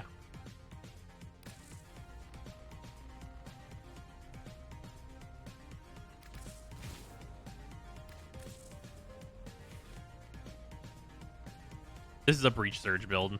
I think generally speaking, I've seen some people say really good things about Gloom on Korra, which might be better than Breach Surge, but I mean, Breach Surge is still really good on her. Depends on what you're doing. Yeah, this is generally what I've been using on her. You really want to abuse Brief Respite. Cloudwalker kind of fast. That's true. Oh yeah, Spectre Siphon on Korra is like totally fine. Yeah, Dispensary on Korra, that's a good option as well. There's lots of good options on Korra. She can really branch out into different ways. You still use a stat stick. Yep. Here you go. Just get a comma, forehead. Don't really do this. Don't actually. This can just be a cold mod or whatever.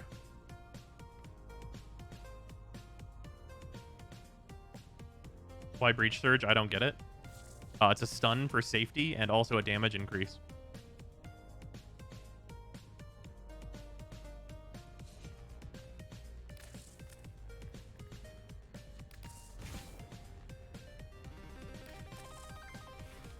Yeah, okay, cool. Now I can do cleanse bullshit if I want to. And then that's, yeah, cool. Oh, this fucking thing.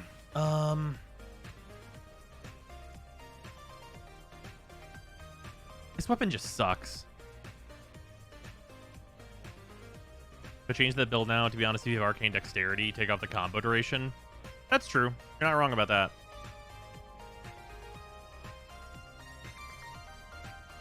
God, this weapon is such dog shit, though. Shut up and take my money. Dalinar, thank you very much for the resub. Much appreciate it. It says 9 months, but thanks for some years of great content, Zyme. Glad I can keep sub now. Just announced a new Genshin character. Is it fucking Zaddy? Because I saw that fucking guy. The fucking new Geo Claymore. The absolute man.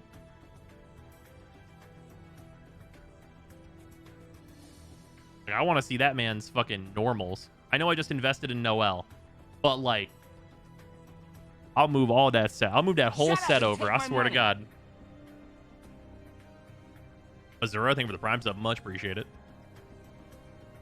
He looks amazing. Have they put out like a what his moves are? Because his visual design is top notch. I want him to be taller than Zhongli.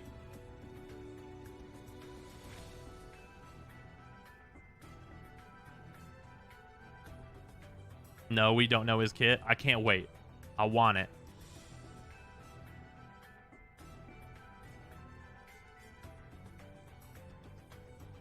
From the leaks, he's potentially like 7-1. The absolute fucking lord.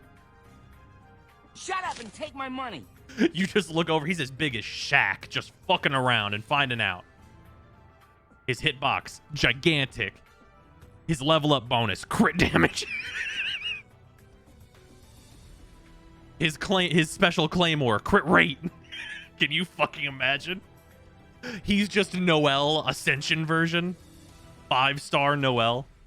Noelle, the literal fucking lord among Geo characters as well.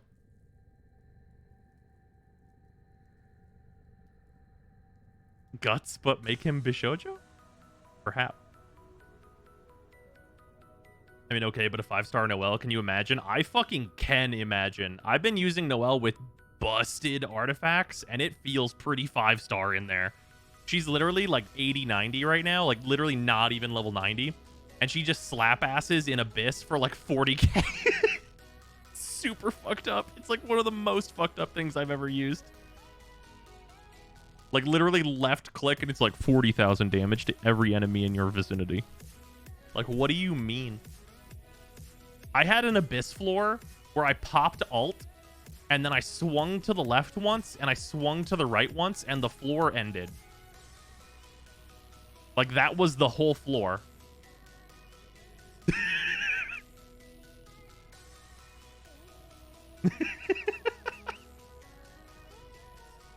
Like those motherfuckers died. With Noelle, yeah. Granted, I think that was like floor 8. Or wait, floor 9. But still. I think that was floor 9, but yeah. Wait, Noelle is the free made character, right? Yes, yes, it is. Yep, that is Noelle. Shows the strength of the starting characters. In fairness, my Noelle is C6.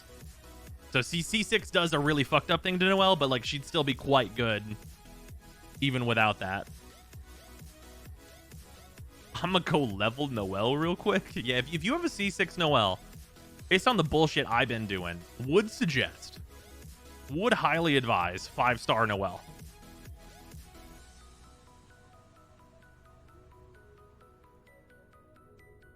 Like, Noelle was slap-assing so hard, I was like, Ninghuang, you're the battery for Noelle. And Ninghuang was like, I have a 5-star weapon, and I'm level 90. And I was like, you're the support.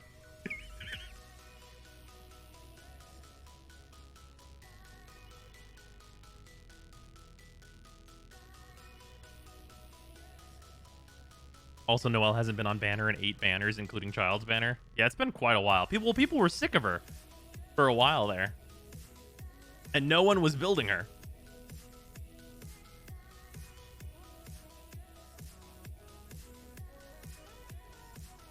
When starting to play Genshin, Noelle's strong with when very invested in, but other characters do better with that much investment. I mean, it depends on what you mean by other characters. Because with that much investment, solo, a lot of characters do very similarly.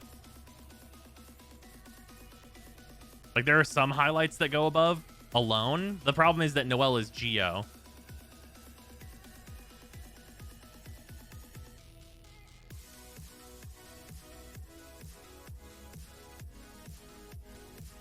Merp is absolutely referring to Zhonling. Oh, yeah, no, Zhonling's absolutely fucking broken. Everyone gets Zhonling. She's absolutely fucking broken. Is Zhonling the cook? She is. She's absolutely busted. It took her a while, but that bitch is Bennett tier.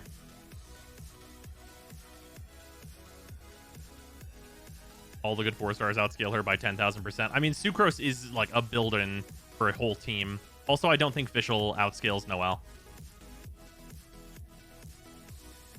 Like, I would argue that Noelle is better than Fischl.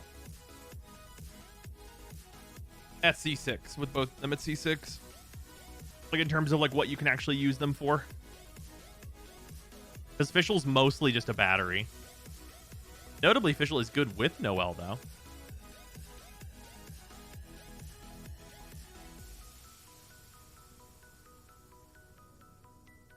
What happened to Zhonling better? She was decent on release. Well, she was decent on release, and then everyone realized she out-damages Dillik.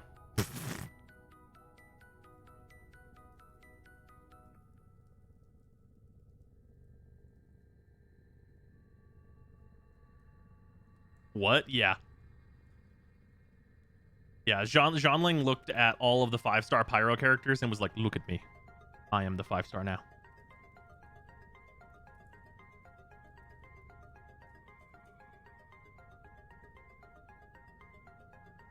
That's only due to the new set, though, right? No, it is not due to the new set.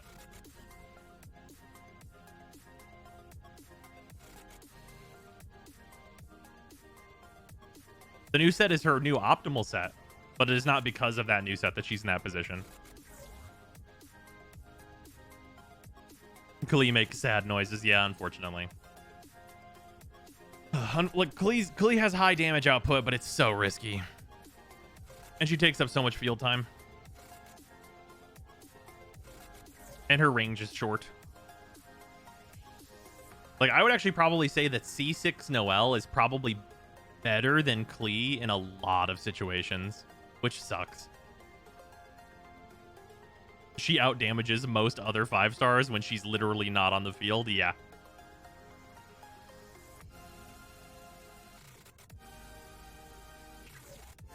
I really don't want to put more Forma into this absolute dogshit weapon. Can I just tell you that? Like, this weapon sucks. Like, the Strun Prime, this gun's fun. This is just it's a fun little shotgun. I got no problems with this thing. It's fine. It's fine. Does good damage. It's a shotgun. Like, enjoying it. I really don't mind. The Forma that I put into this feels all right. Okay. I have a guaranteed coming up Zyme. Is Hu Tao even worth it? I would say it depends on who else you have, but Hu Tao is really good.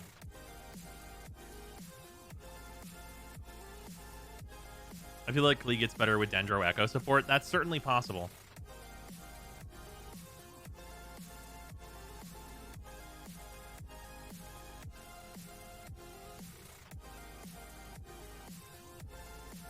Strun Prime, bad because competition. Magnus Prime, bad because human dignity. Best way to farm the Steel Path Arcanes. Zephyr with a Fulmin. And the Zorus. That is your lowest investment way that you can do Steel Path farm. You guys want to wait? Do you guys want to see it? We're on the main account. We can do that real quick. You guys want to see the solo stuff? It's actually like hilariously impressive. It's super fucked up.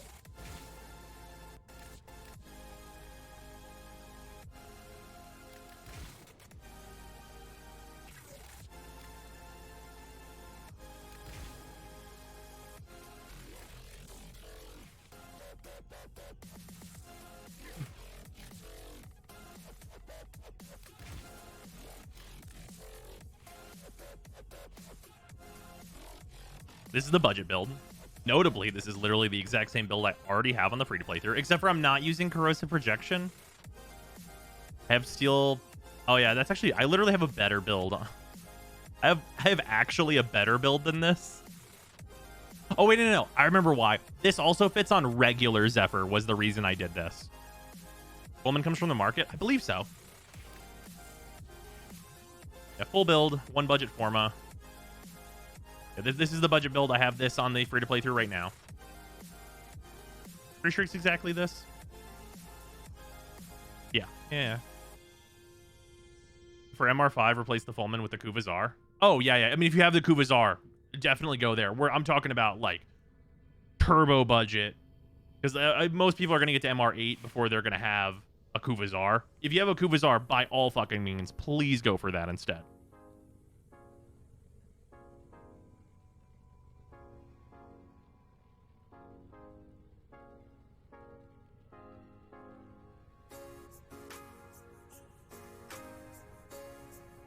Well, I don't have a Kuvazar, but I restricted myself to MR5.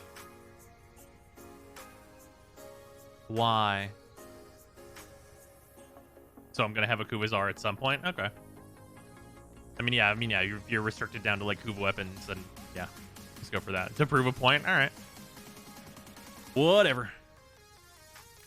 We'll go the new player fashion as well.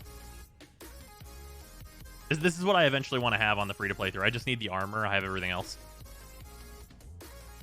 But this is the Ostron armor. I think it actually looks really good on Zephyr Prime. Is it bad if it is hard for me to afford the budget builds? Yes, that is not good. Considering that the budget builds on this is 0 Forma regular Zephyr. And 1 Forma Fulmin. And then the Zorus is a 0 Forma weapon. Like, this is a 0 Forma new player build. That is bad. And then I've got fucking Sly Cooper here.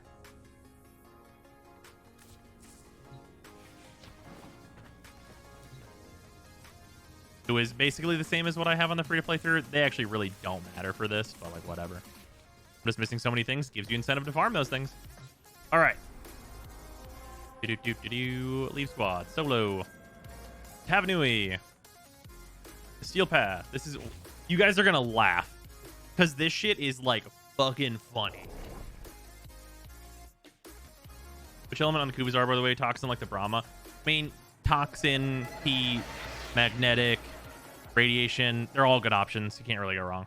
There's different advantages and disadvantages to each. What's the plan tonight on the main? Well, right now we're showing off what's going to be going on the free-to-play through, like, soon TM whenever I finally do the whole star chart. Then steal their Kuva catalysts. Predictable. As expected, Grineer have shut down the environmental systems, sending modified life support capsules. Use these to sustain your environment or attach Kuva catalysts to begin harvesting.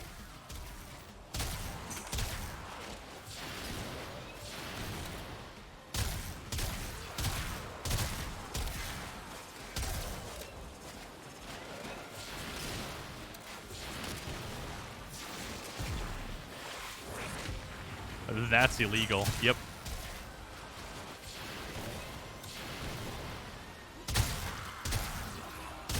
I'm calling the police.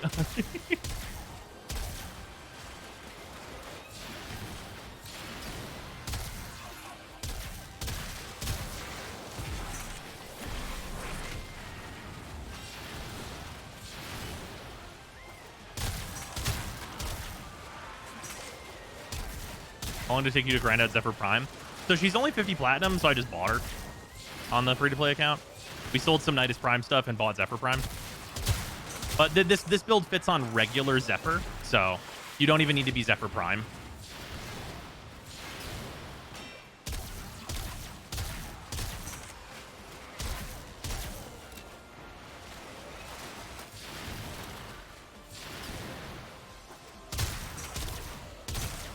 I assume you guys can see like the major difference that the changes to her 2 made.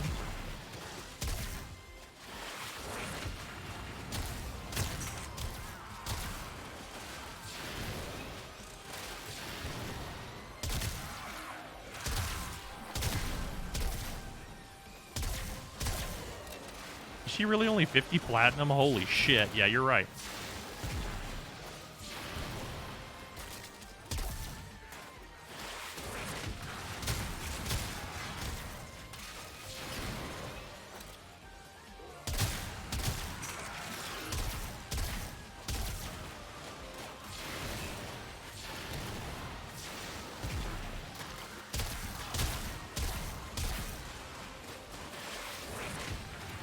And then there was Trumna and Zephyr. Yeah, that's MR13, so it's definitely like a more advanced build than this one. But like you can see, the troubles that we're having are nil. Oh, is she 70 platinum now? I wonder why.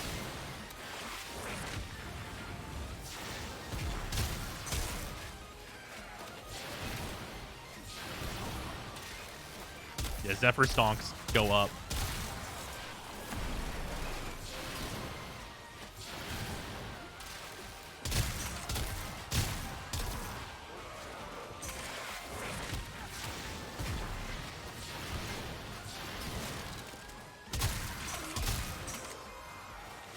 Honestly, like, just for convenience sake, I should just do this. I'm just doing this the lazy way now. Because honestly, like, hover mode. Fuck, kick back, relax.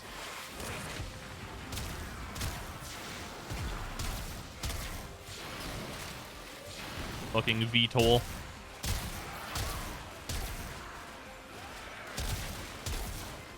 But I'm already the free-to-play end up at? Well, the free-to-play is not over. This is just a preview of coming events in the free-to-play through. Because the free-to-play through actually has better than this build. This is like min budget, I would say, for like most effect.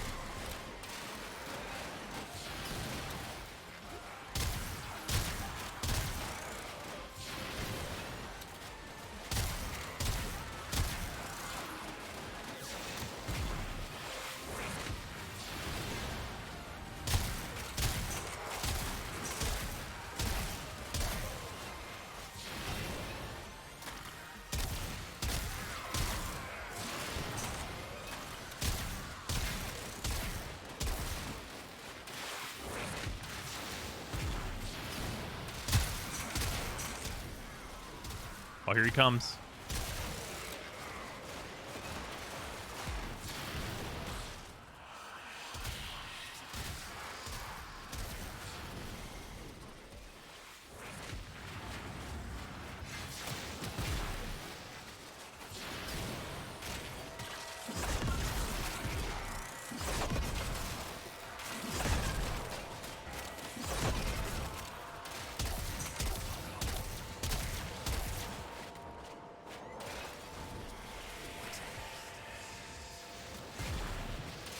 How do you deal with Malice as Zephyr, though? I backflip once?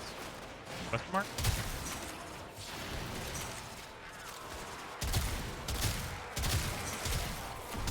Extraction is available. Hold on a minute. How the fuck are you just floating like that? Oh, this is part of Zephyr's rework that she got. She has a VTOL mode now.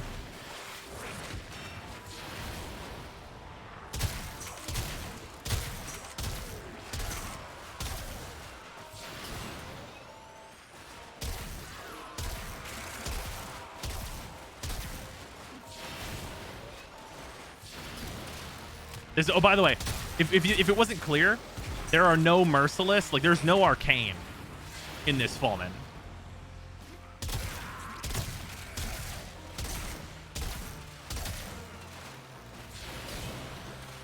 Like this Fallman's clean. Like this is a MR8. You have no Galv mods, not even a fully leveled Serration.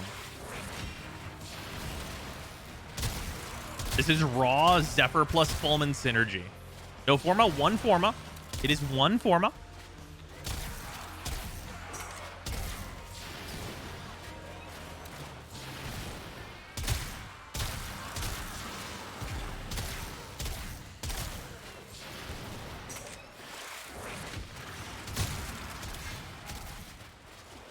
Yeah, one total Forma for everything that we're using in this build. The Zephyr is 0 Forma. I am using Zephyr Prime, but this build fits on regular Zephyr.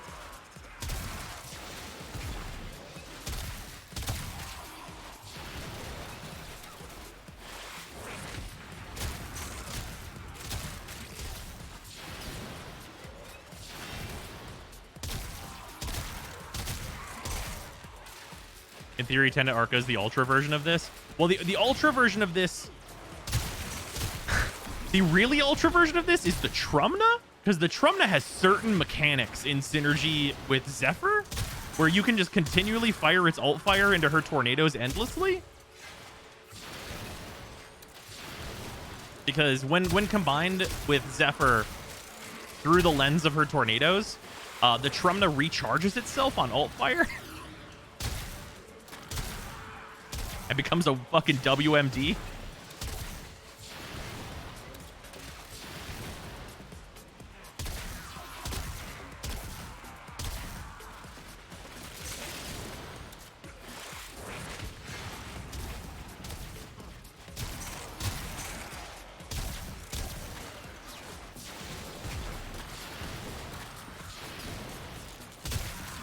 Yeah, so if you were like, I can't do Steel Path, guess what? You can.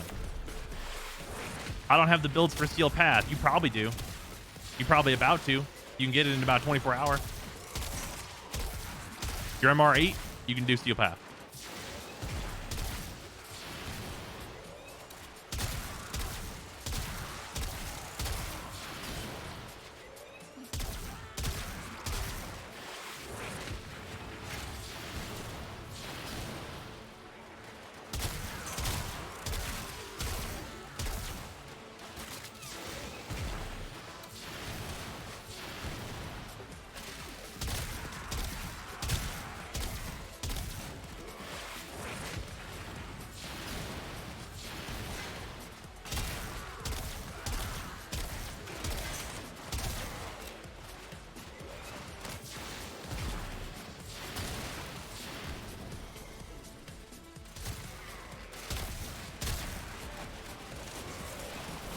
I'm getting pretty unlucky though currently with like the energy drops.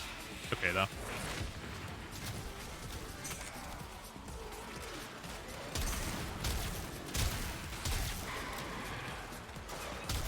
Violence, what are you doing? Don't turn my abilities off, Violence. That's fucking rude of you. Ah. Sometimes you'll die to your abilities getting turned off. I should have gone into operator form. I didn't realize which one it was.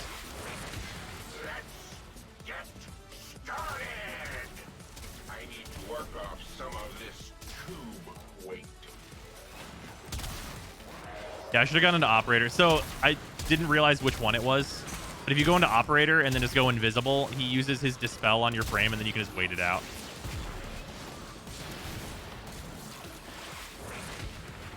When it's doing free to play this week, yeah, it'll be tomorrow. That is the plan currently.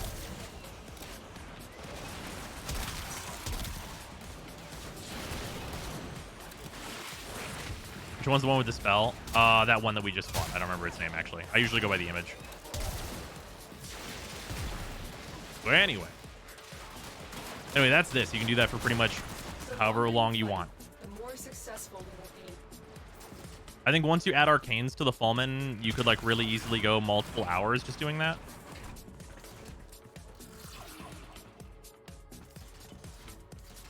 Violence? Okay.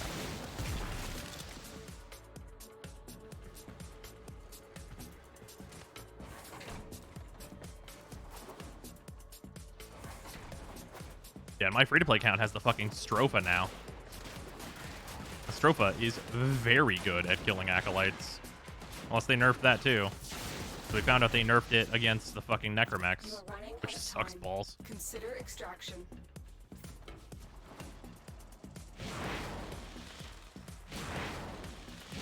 Does Zorus work on the Ropolo list? Oh, I actually don't know. What, if anything, would you subsume on Zephyr? Oh, hey, I re-ranked my Fulman. Nice.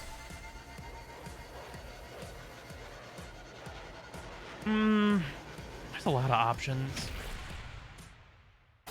I mean,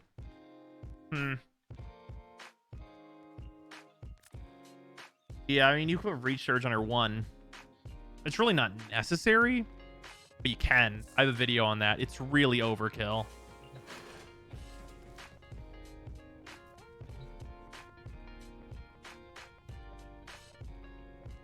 I've ever tried it, but I have to do that fight. I just delete him with my Tridolon Redeemer Prime. Yeah, no, that's correct.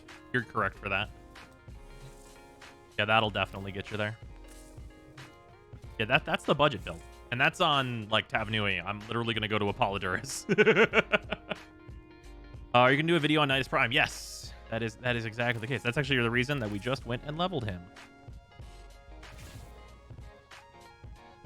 He's all leveled up now with his full Umbralness, which is only 1 Forma for, like, doing full Umbral business, which doesn't feel too bad. And I mean, obviously he doesn't have this here, but, like, it makes such a small difference.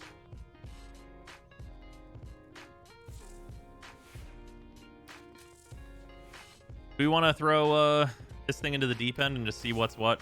Let's just throw this. I mean, the Magnus Prime sucks fucking turbo ass. Not actually bringing that, right?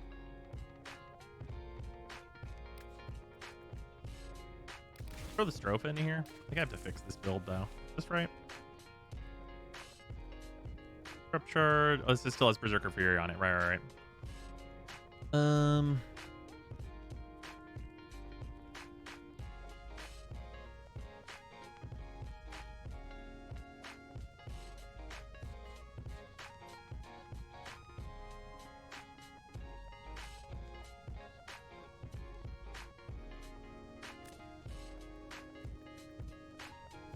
Only 1 more form to put Mobilize on. I mean, yeah.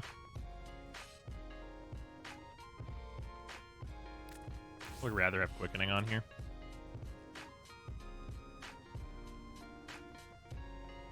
But Eater might instead of Berserk. Oh, that's true. Just for like damage. Yeah, that's true.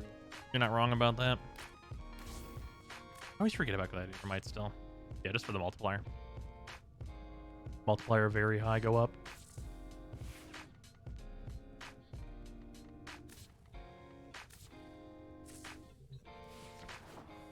Oh man, this feels like I'm gonna be like a very sad Nidus, but like, let's look at it at least.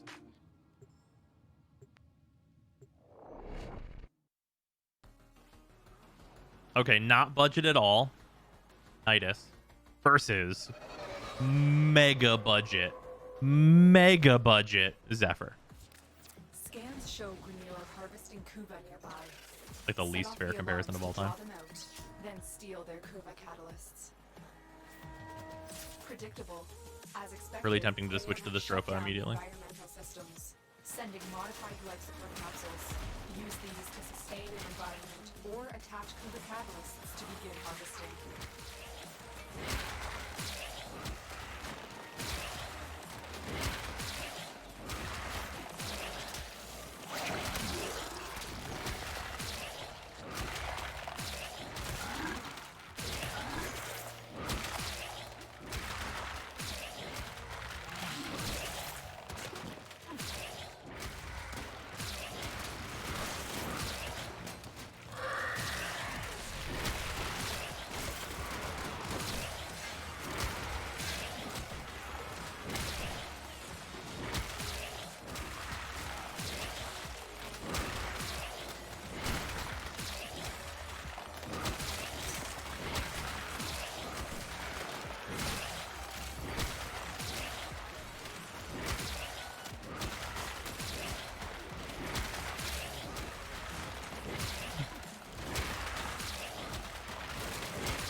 Not quite enough range for the whole haul.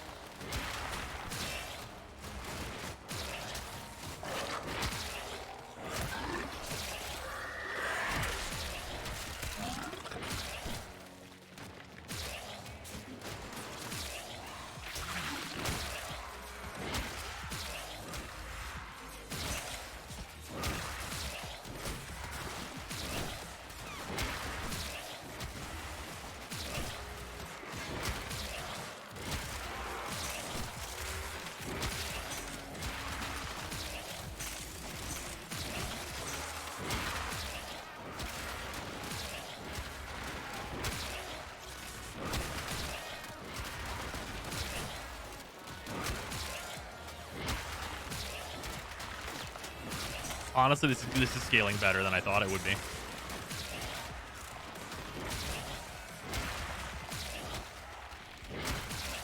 I thought for Tavanui this was actually going to hit more of a wall than this. But yeah, we're 230 stacks deep. We are going to hit our wall pretty soon here.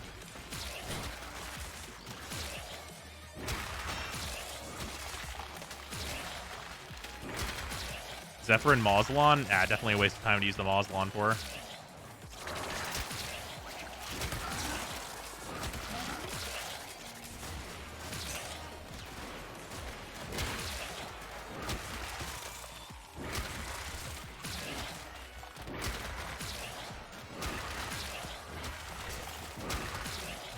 This really wants an armor strip. Oh, yeah. I mean, you should definitely, like... Realistic. I hate it, but you should subsume this ability. Because this ability does, like, kind of the least for you.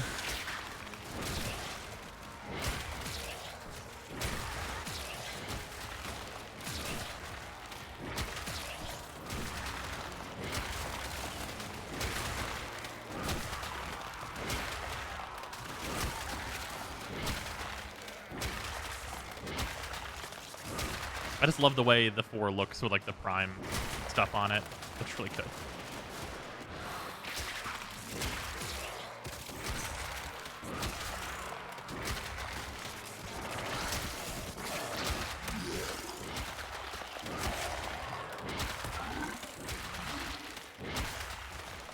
Yeah, the rate of killing is definitely super, like, not great. Like, hey, I'm invincible, right? I'm fucking invincible.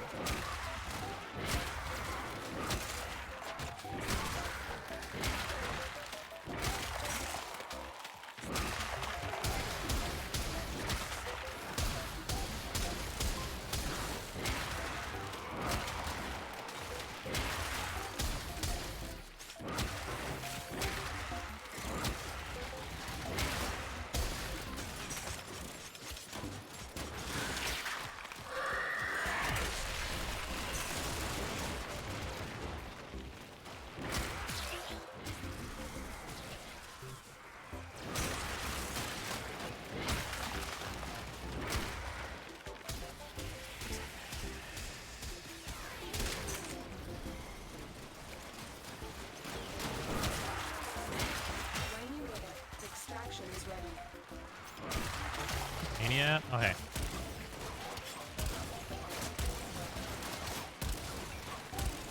Okay. Critical life support levels. Extraction is your best option.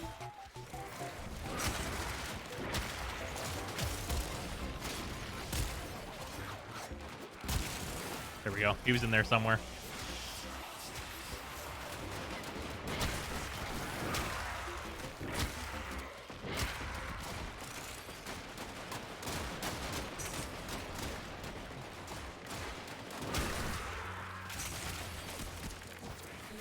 Out of time. Consider extraction. Man, imagine needing a life support canister.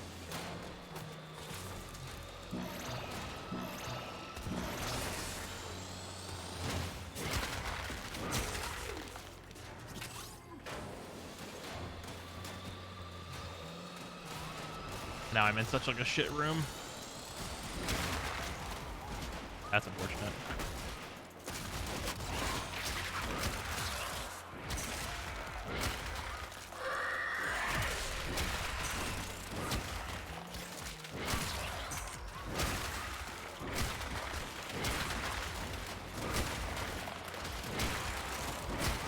Strength Germ I was in before wasn't exactly super great. Remember when Nidus first came out and he was like big dick energy? How times change, huh? I mean, he definitely still has big dick energy. And like his kit design is really good. It's just that like, I don't know. Honestly, like he really just needs like a good armor strip. If he had a good armor strip, he would actually probably be way up there. And I guess you can subsume like an armor strip onto him or whatever, but other frames do more with less. You know what I mean?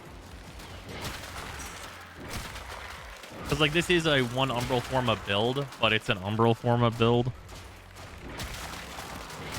Remember when people wanted him nerfed? Oh yeah, I was never on board with that.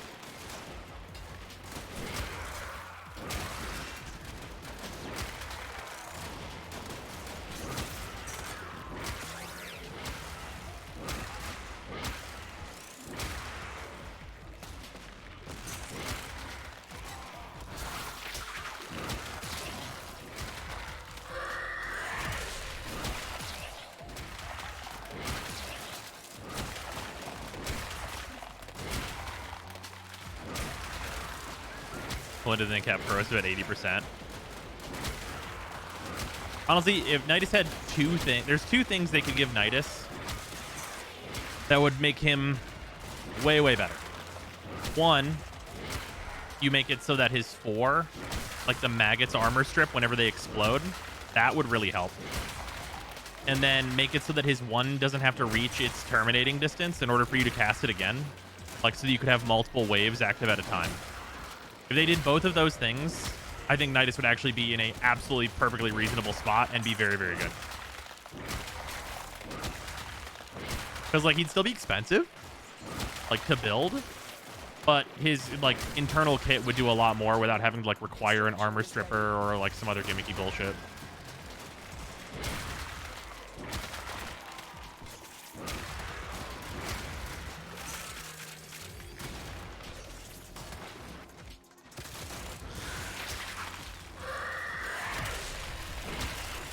Maybe hold his 1 and he spams it.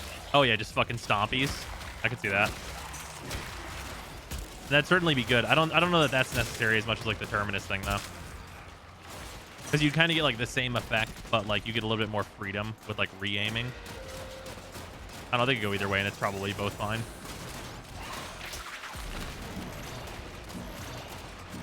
Like how life support's the hardest part of survival. Oh yeah. I mean, if it was actually just survive, then Nidus would be incredible at it. Because, like, I'm an HP tank, and you haven't seen my HP move, like, almost at all this entire mission. These enemies are just shooting me.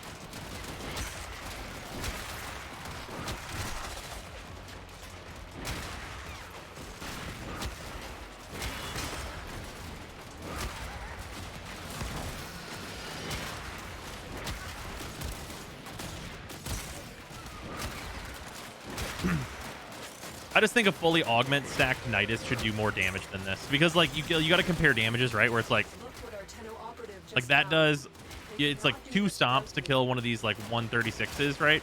But like, I don't know, he wasn't. There's somebody at like half health. Here's a napalm. Oh no, napalm's different because they're way more heavily armored. You there, right? Like the Stropha's doing it with no, like not being scaled up at all. Whereas this is him with 300 stacks. Like it takes like, you know, it doesn't take, you know, it doesn't take a shitload of time to get there. But if it did, it'd be completely fucking useless.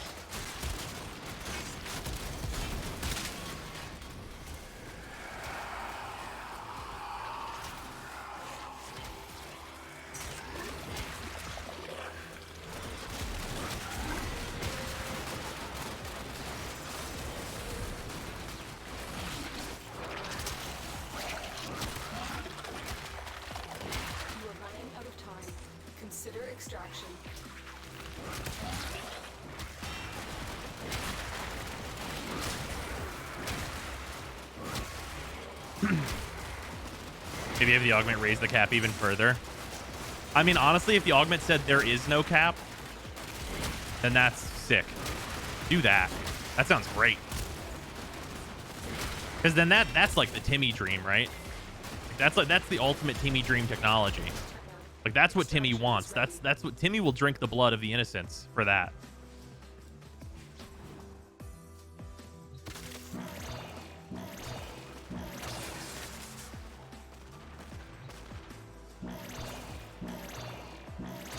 What's your favorite tank frame right now? Mesa.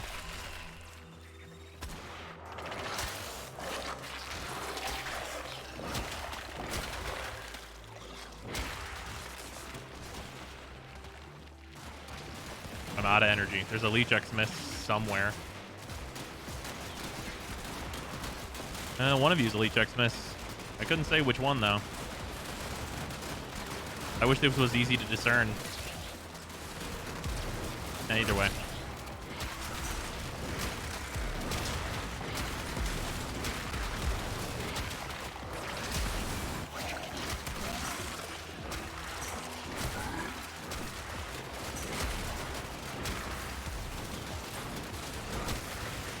Oh, you know what? That makes sense.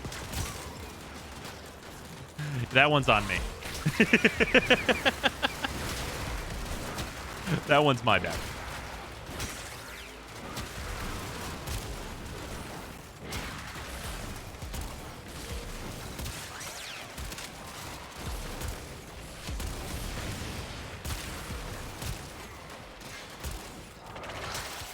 I am currently bathing in holy hellfire.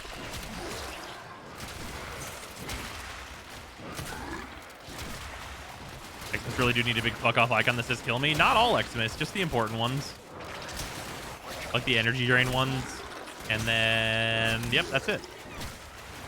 Does Warframe not die? Jeez. Oh yeah, no, that's like, it's most of his whole thing. Like I'm being filled with bullets. And I do not give a fuck. That is the main appeal, actually.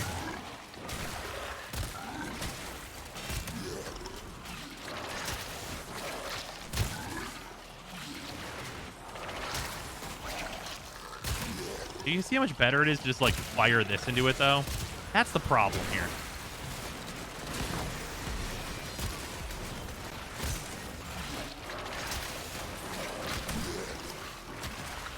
Xmas is supposed to get reworked. Oh, everyone hated that idea, so they didn't do it, thankfully.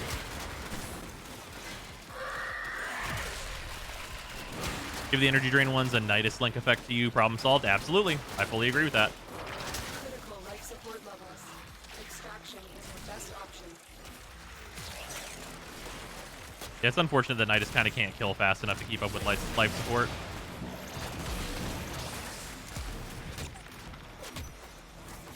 Like just like with like what his kit does. He certainly does not fucking die at all, though. It's a very chill experience to be Nidus. Notably, basically does not work at fucking all in a team. Like in a team, you will look like a fucking moron. Like if you're going solo as Nidus, have a fun time, enjoy yourself. But like, if you're in a team, be prepared to sit there with your thumb inside your asshole. Like you're gonna hit one and that hallway is already dead, my dude. Like you hit one and you spent the energy, but ain't no one in that hallway no more.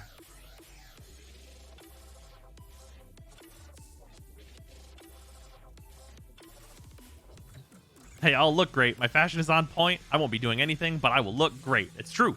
You're right. That's a fact. I do think people give the Nidus Prime like visual like too much shit. I know Frike is really good, but I do really like this. Bros, I nearly choked. Holy shit, not a problem.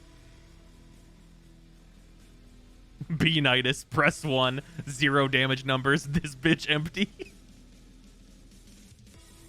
Or you hit larva and someone blows up all your mobs with an AoE weapon. Or you hit larva and it grabs no enemies because they are already dead. Nidus 3 idea. Enemies killed by linked allies add to Nidus' stacks. But you don't want... Yeah, that's the thing, though, is you don't want to link to an ally. If you're linking to an ally, you're literally playing as fucking... What the fuck is that character that is hardly a character in Dota? It's literally a wisp, but it's not. I don't think it's named wisp. You literally connect to an ally, and you're just a buff that sits on them. EO? Okay. IO? EO? However I'm supposed to say that. Yeah, you're basically just doing that at that point. Like, it's adorable to, like, link to an ally with Nidus. Like, it's really cute. But, like, also completely useless. Yumi is League? Okay.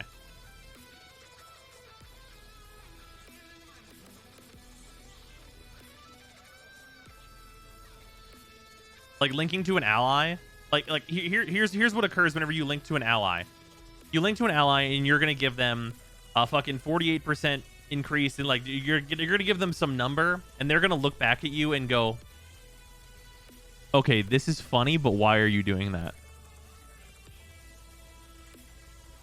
Because any teammate that you would link to, like, their build, yeah, show me who asked is, like, the exact response you're going to get.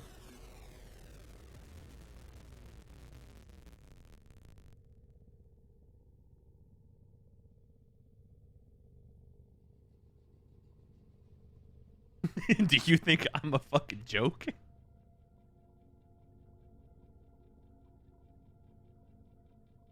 Yeah, Speed Nova just backhands you, slaps you straight across the face. Can only see linking to a wisp to prime her motes. Right, think about how meaningless that is, though. Like, what are you doing as a full motherfucking Warframe if you're like, at the beginning of this mission, I'm going to get one stack and link to Wisp, and then she's going to put her motes down, and they're going to be stronger. Like, bro, that Wisp has 350% strength.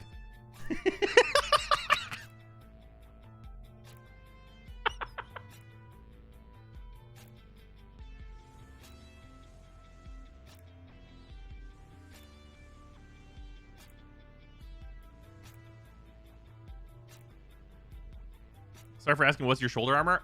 Do not be sorry for asking. This is the fucking Ostron armor. This got like legit stealth added to the game, but you get it from Cetus. Hawk sells it. You have to be max rank to get it. It's badass.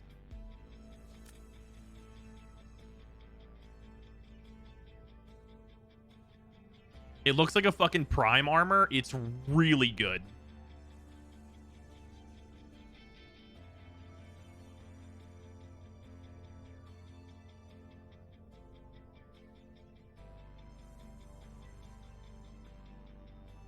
Did someone say free-to-play accessible fashion? I did.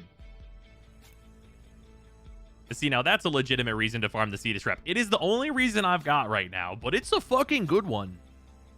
Did we get Necrolisk armor? Borrow sells it.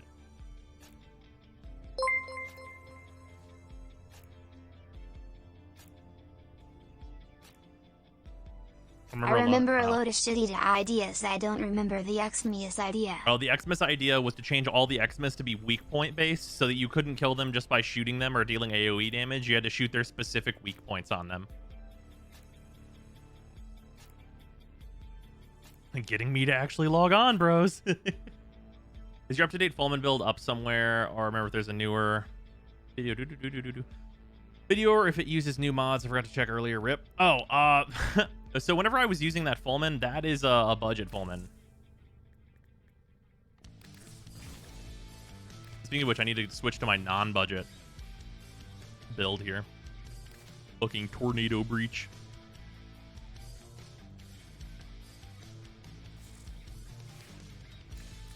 Okay, so this is the one form of budget build. This is the build my free-to-play build is, or my free-to-play account is currently using. And this is the full build. Although, oh wait, no. Is this right? Was this right, or was I fucking around? Why was I still using Serration? This should be on Aptitude. Did I have to reformat this again? Also, no, this is not updated almost at all. I just put Merciless in here and then called it a day. Oh, yeah, let's use Galvanized Chamber. I never updated this. I definitely...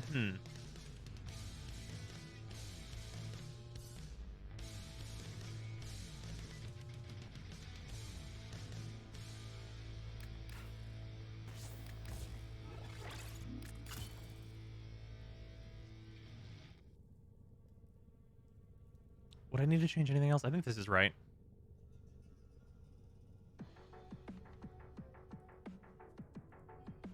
What are these new galvanized mods? These come from arbitrations. They're basically they stack up. They're stacking versions of other mods. Like galvanized chamber is a better version of split chamber, but you have to stack it at least once before it's better. But all it needs is a kill.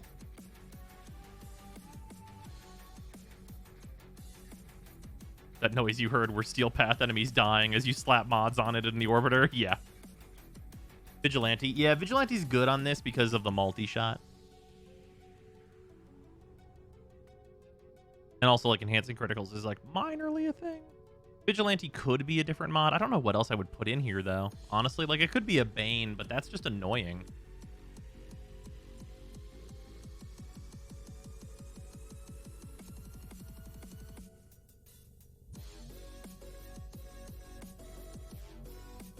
Does it cap? Yes, there is a cap to it. This stacks 5 times. This can stack twice. But this also stacks per status applied. Oh, 100 munitions. Holy shit. I am blind. Thank you. So that means... Yeah, here we go. Yeah, no, this needs to be on here instead. Wait, no. I'm using internal bleeding. Wait a minute. I actually forget. Did these stack together? I don't remember if these can both trigger off the same damage. Because I always forget that internal bleeding is the better version on this weapon.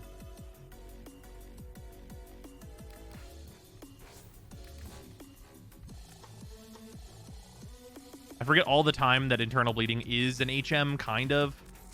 They don't stack together? Okay, I totally forgot. Vigi.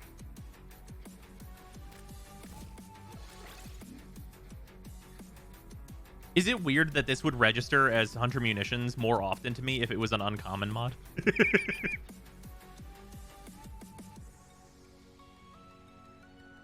It's really easy to forget that this is replacing HM.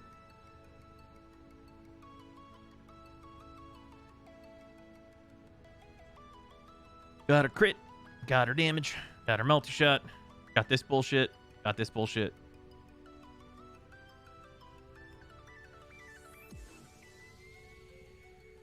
Am I bugged out, or do secondary objectives in Corpus Railjack not have an icon anymore? Last time I checked they did, but I'm not sure. Yeah, I think this is all correct. Maybe hammer shot. Some of the greatest hits of cautious shot on Ceranos Prime. Artificial slash is limited to once per bullet, including Garuda's 4. Huh. How much plat is internal bleeding? I think this was 40 last time I looked.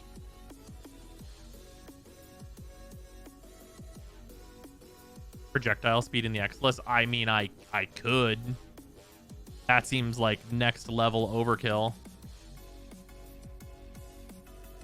Like, I mean, I could. Like, just to fuck around and find out.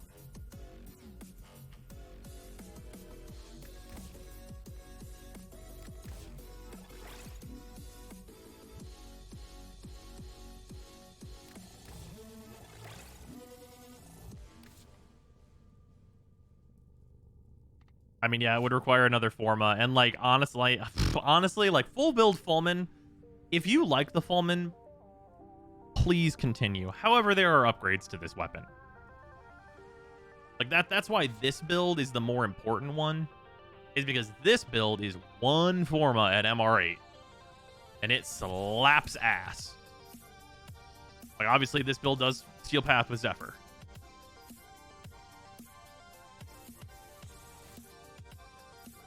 So yeah, I think putting 6 Forma into the Fulman is fine. It's going to be just fine.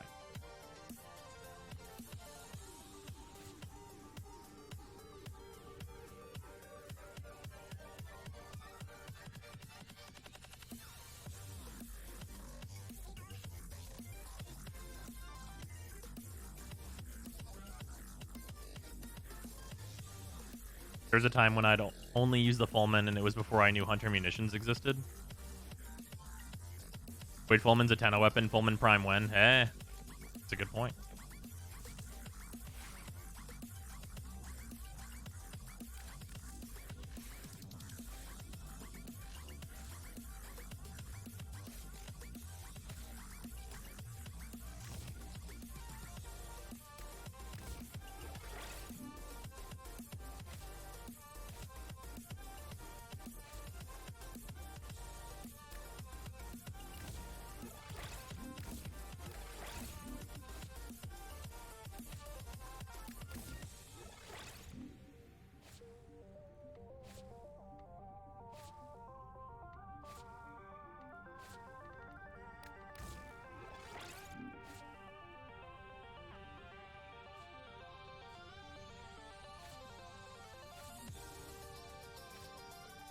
Okay, this does my brain way better now.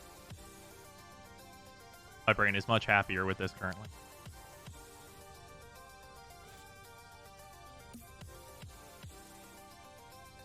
Before, my brain was very unhappy.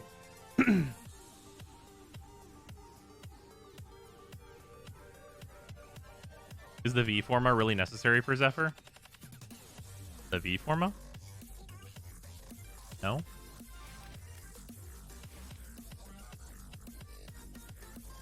Like, you don't need it. And this is... Here's the budget build. This is what I'm using on the free-to-play through, and it's busted.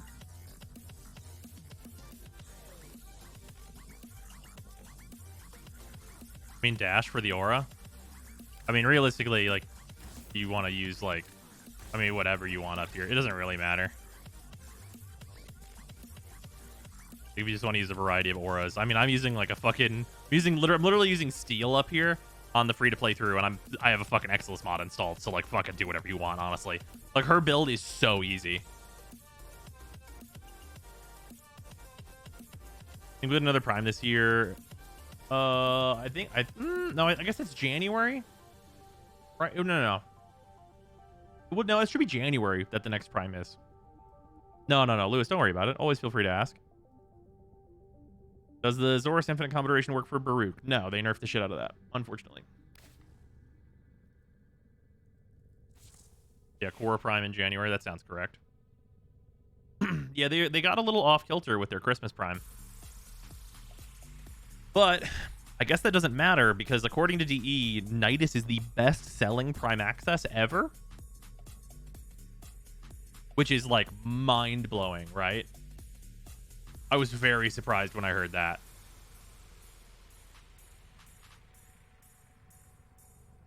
Yeah, they put that out on Twitter.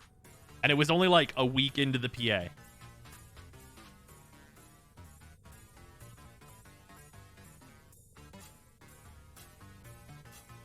Yeah, people are way into Nidus. That's definitely true.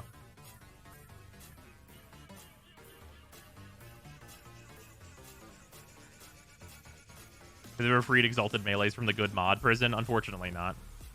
Was it 3 days, not a week? Shut up and take my money. Oh, hey. Thanks to @Michael_Keysman for my sub gift. Lynn, thank you very much for the resub. I appreciate it. Does he come with operator cosmetics? He does not. He has a Sindon. Here, I'll just show everything off. I grabbed the PA. And, like, honestly, so, like, okay, value perspective. Let's talk about the PA real quick. Value perspective, do not buy the PA. Do not do it. Like, Nidus himself, if you like Nidus, sure. He looks rad, and he's Nidus. He does Nidus things. Everyone knows what Nidus does. Everyone's pretty familiar with what Nidus does. He's really cool. I like Nidus quite a bit. He's very fun. Great. Strun Prime. You can shoot it at guys. I wouldn't really suggest you do that. There's a shitload of better weapons. Way better weapons. And the Magnus Prime actively feels terrible to use. So, like, the weaponry, not looking good. This mech skin is dope. I do like this mech skin. It looks cool. That's consideration. And then I think that the Sindana, like, it's kind of only going to go on Nidus. So, like, this PA, what is PA? Prime Access. So this Prime Access is pretty much only if you really like Nidus, which is absolutely fine. But the reason that I bought the PA is actually two things. One, I'm really, really happy with Warframe currently. I think they're moving in, like, a really good direction in general. Obviously, there's a couple things here and there that I feel like could be worked on and still be better. But overall, incredible improvements have been made to the game this year. And I usually base buying PAs off of if I feel like DE is doing a really good job. And I think that they have been this year. I think it's been fucking awesome. I think there's, like, a lot of game balance decisions that have been made that have been extremely positive, and that's a huge reason that I bought the PA. The other reason is I've been doing the free-to-play through, and I've been really enjoying that as well, which is a big part of this. But also, it's saved me the time farming it, so I can do more stuff on the free-to-play through. That's the kind of second reason.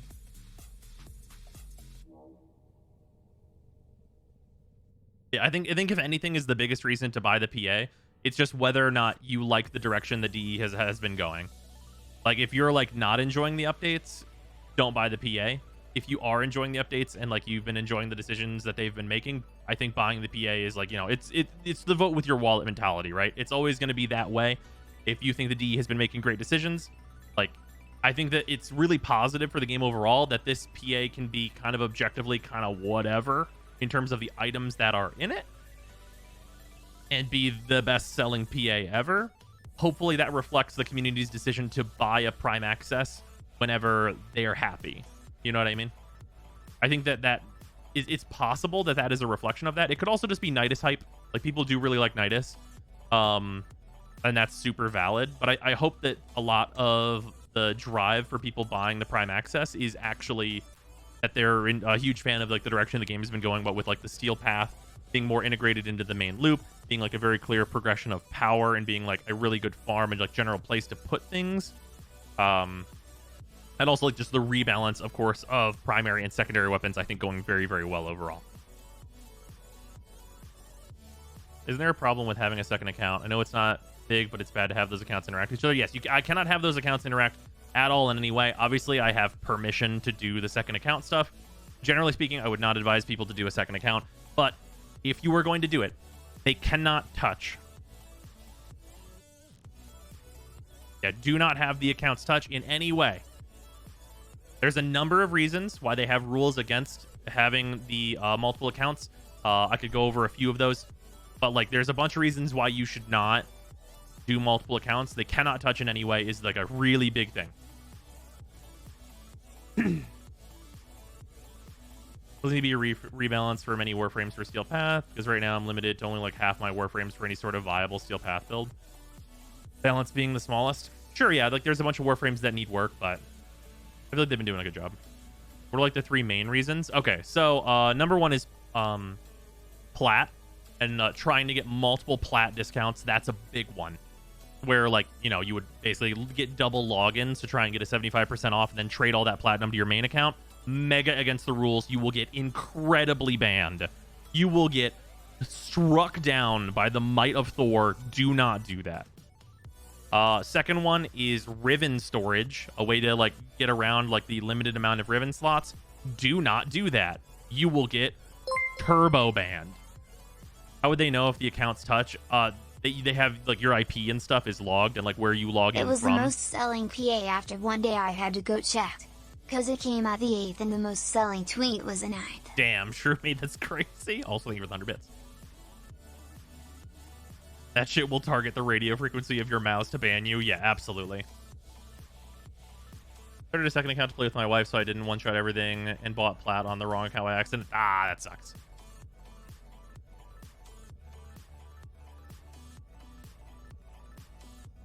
Didn't credit banned? Yeah, mega banned.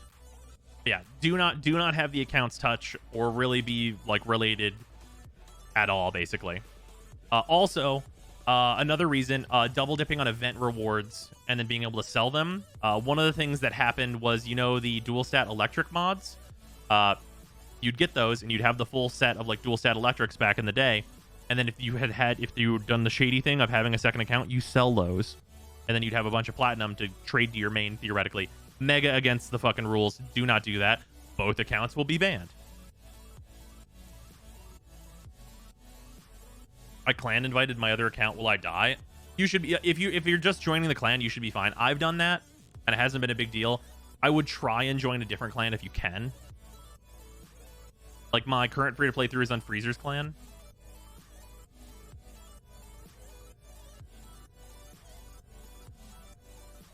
So if I got my wife or kid to play the game, gave all my extra prime parts to them to boost them, would that be red flag? You might have your account be flagged and you might get a message from support. People that live in the same house that both play have had to like send a message to support before. Usually that stuff can get resolved. But like, you definitely don't want to be like them buying platinum and then trading it to you and stuff like that. You want to avoid situations like that.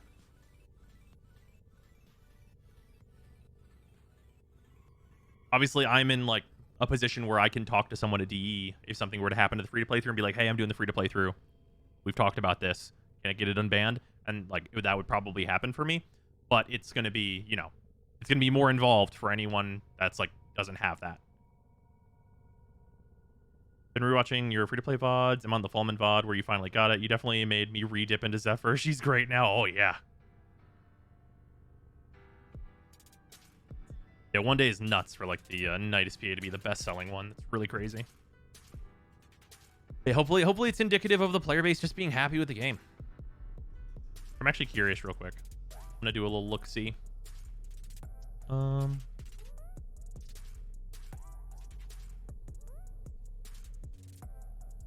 Yo, what the fuck? I haven't looked at this in a while. New World is #1 player count with almost 500,000 current players. Damn. Warframe rocking it at 18, which is not bad. We're at kind of like the lowest part of the day for Warframe, though.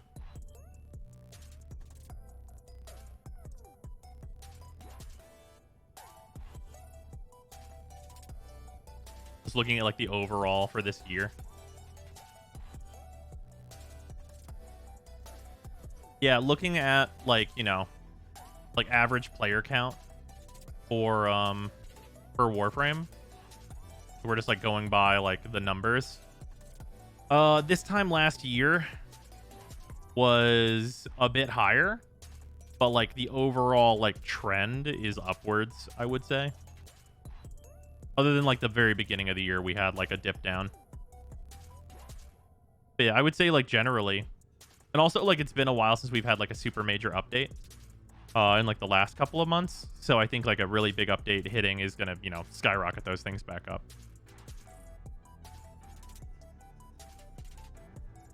Like average players is 44,000, which is great. Obviously. Last year, a lot of people were sitting at home. Oh, for sure. New War should spike player count a lot. Oh, it absolutely will.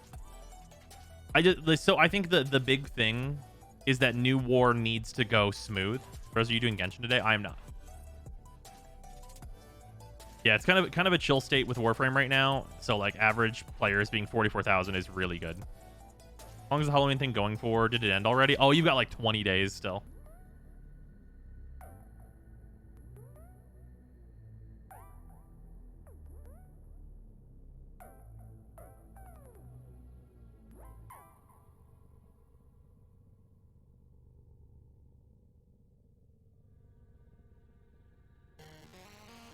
Yeah, also, yeah, new all-time concurrent peak this year for TennoCon.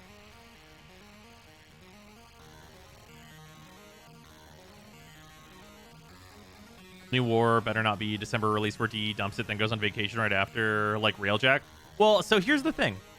This is the way I view this, is the reason everyone was really unhappy that DE dumped Railjack and then left is because Railjack was a fucking garbage fire. If they drop it and it's just stable and really good, like, would anyone be mad? I don't think so. Like, as long as the update is good, whatever. Do it. Drop it for Christmas break for everybody. Do it. Like, people were mad about Railjack because it sucked.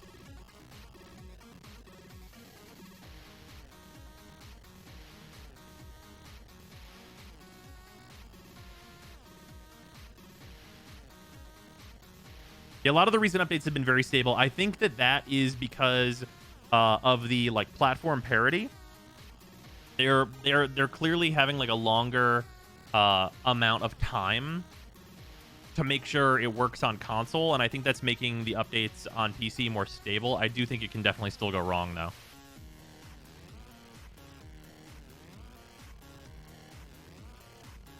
Explain how to do thermia fractures. Suffer. Yeah.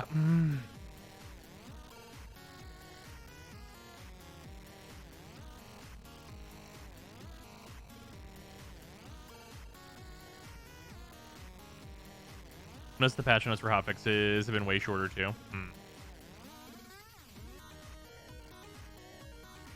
Limbo, it's basically mobile defense of Fortuna. Limbo is super rough for that. Well, I guess you can do small bubble Limbo, just because all the fucking nullifiers that they spawn. Although if you only do one canister, no nullifiers or very few spawn. Later into this. Yeah, for Thermia, if you can get a group, that's like the only sane way to do it. Thermia is one of the main things that I hope they change whenever they're looking at like the new player experience, because that shit is absolutely miserable. The fracture itself does a nullifying aura periodically, though, right? It does if you're doing multiple canisters. The null is the drill. Only if you're doing multiple canisters, though. Thermia needs to be a bounty and not an event. Fully agreed.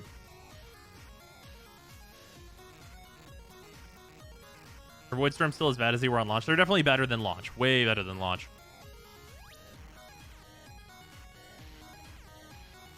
$40K is bad, guys? No, it's not.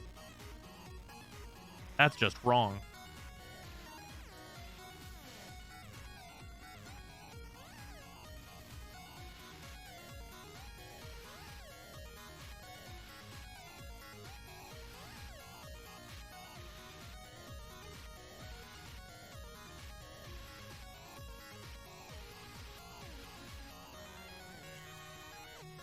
Like for the how much of Warframe's life did it never hit that for its average player? Average player count for Warframe, the first time it was ever at 50K was 2017 in October. So like definitely they never were there in 2016. Not even close. I think that was Plains launch. Yeah, Warframe's definitely not going to die. Warframe is doing quite all right now.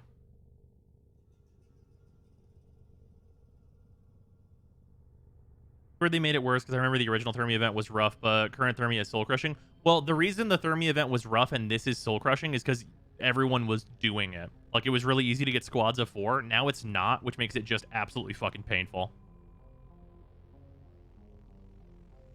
Oh, yeah, no, there's still PlayStation and Xbox to talk about in terms of, like, other players of Warframe. But, like, yeah, I mean, like, you can look at the PC numbers to indicate, like, the larger player base, I would say, in general. Warframe's dying. Click my video. I should really make a clickbait video called, "But is Warframe dying?" Just to have Warframe and dying in the title. Because that's how you get the clicks.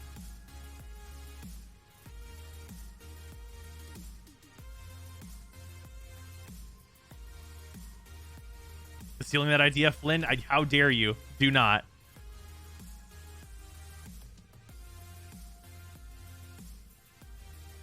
Yeah, we don't talk about the Switch. Nobody wants to play. No one wants to play on Switch. You want clicks from these people though? Yes. Yes. Absolutely.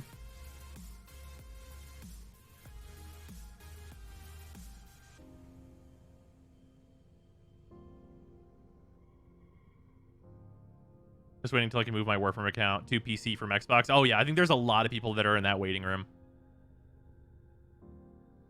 I think they said on stream today, though, that the mobile version and, like, the cross-platform stuff is not coming until next year, though. Which is unfortunate, but expected. There's a reason they didn't announce it for this year.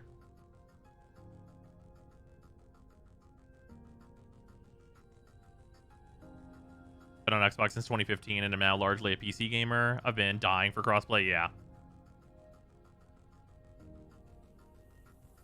It's gonna be so interesting. I am so curious what's gonna happen with like the full-on crossplay. Mostly in terms of like the market in-game. I think it's gonna be very interesting.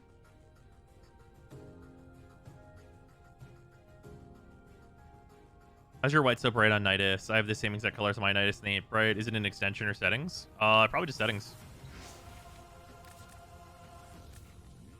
I have dis.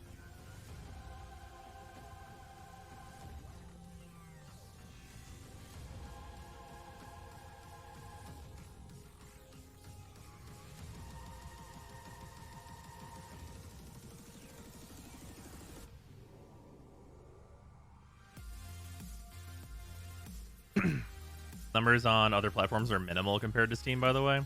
One platform argument was never a thing. I don't think that's true. I wouldn't say that the other platforms are probably minimal. I would actually probably say that the PlayStation player base is probably quite large.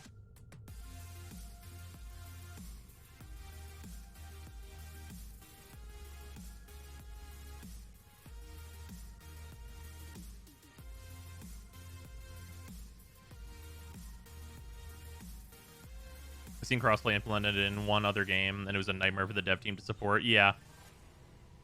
Yeah. Hopefully it won't go the way of Dauntless, where it really feels like the crossplay kind of ruined that game. That was very sad.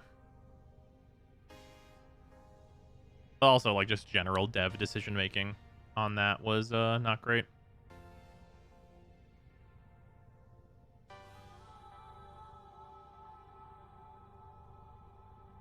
Was muy unfortunate.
Unless for whatever reason my brain went to Iron Man Simulator, whose name I can't remember.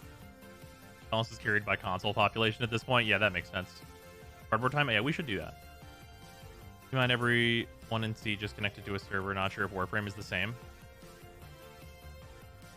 I mean, well, the way Warframe connects to the server is actually really unique. I think for mobile, it's actually going to be a gigantic advantage.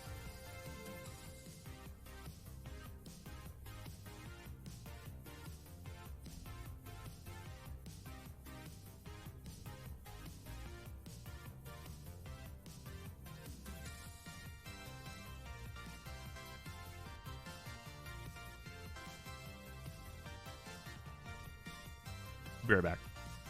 Why is it unique? How does it work? So Warframe actually pings the server extremely infrequently.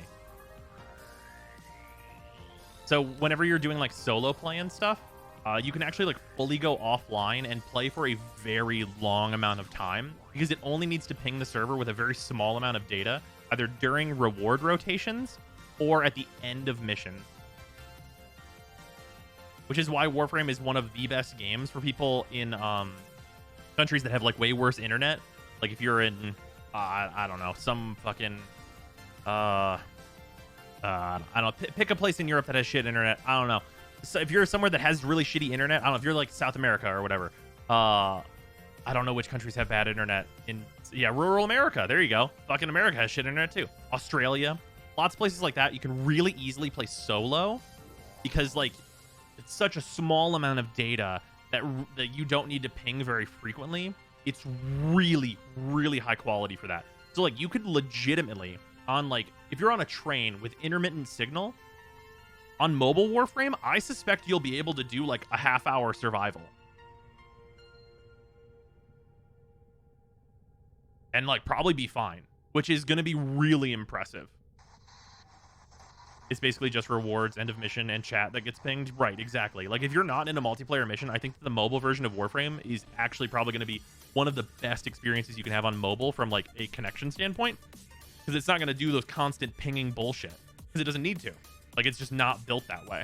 Also, be right back.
Need you to not think about this.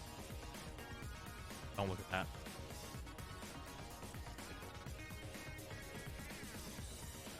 that. What helmet ability should I subsume on Ureli? Gloom. The answer is Gloom. Yeah, I went fishing. Okay. I'm just gonna start like going over videos that I'm planning on doing kind of tonight-ish. Let's do Nidus PA.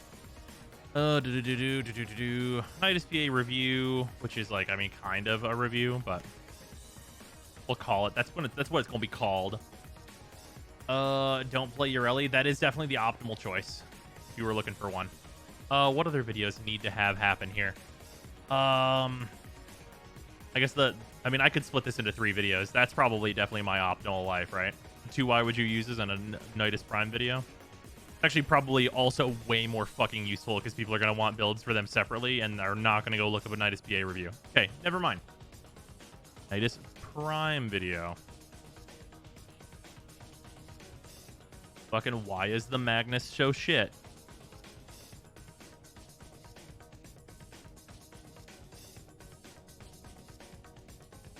Strun Prime. It's a shotgun.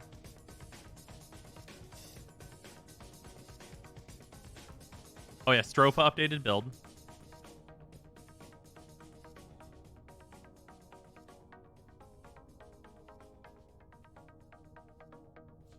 Oh, let's see. Rolls is not updated.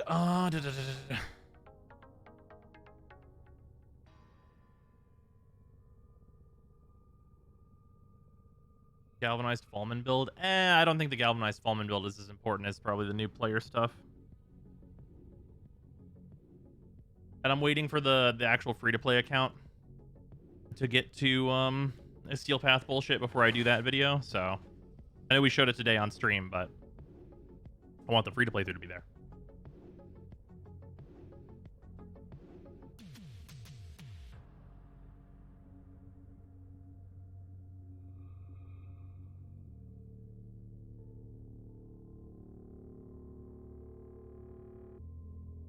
What else needs to be made? I feel as though I'm forgetting a new player one.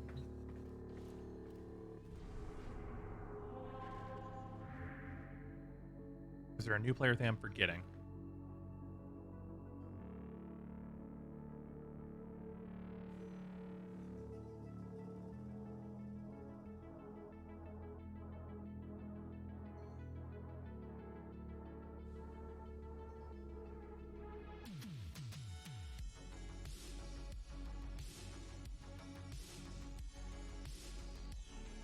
ESO Saren, what should I subsume for her there? You literally need to subsume nothing, but you can subsume Roar because it's funny.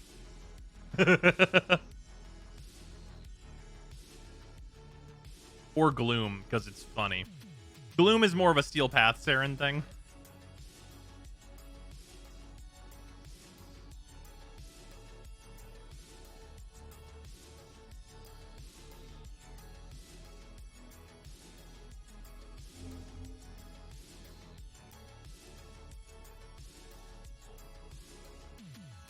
Did I change your UI color? Oh, that is in here. This one. UI customization. Different themes and stuff. You don't liches on your free-to-play account? I have not yet. I've been trying to get a fucking Kuvazar lich, and it will not happen for me.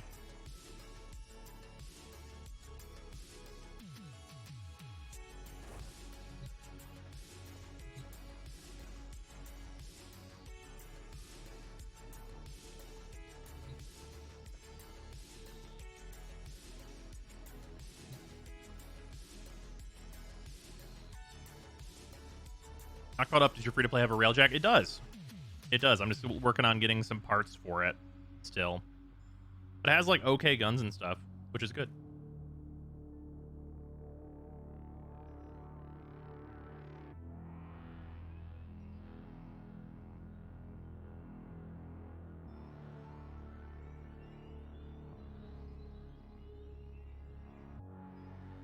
What happens if 4 people use Gloom? Most powerful applies. I believe is the case. Just got a lich with a Zar that will enable me to get my Zar over 60%, or to 60%. Pretty happy about that. Yeah, nice. Jesus, I'm MR19 with like 3,000 hours, and I still never built a Railjack. I'm a bit behind. Oh, you'll catch up quick.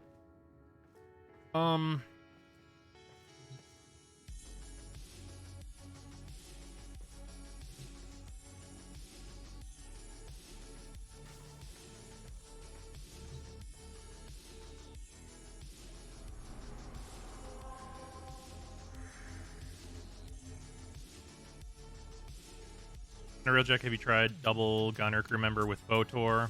The boarding party has touched me since I tried that out. I usually use the Talons on the side, and the Photors, I believe, are my front weapon. But I haven't had any real problems with any boarding crews with the Talons.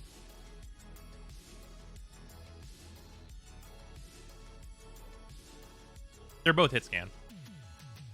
It's really either way.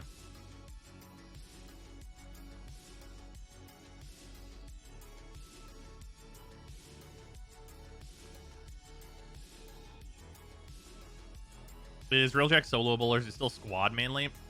Early on, I'm going to say it's majorly squad oriented. Or you're going to want squads, but that's easy because you can do Void Storms, which is actually, like, early game, Void Storms are actually really good. Late game, you can do solo very easily. So the Talon or hit scan, I'll try them then. Thanks. Not a problem. Yeah, they're quite good. I like them as my side weapons quite a bit. Front Photors, though, the dream.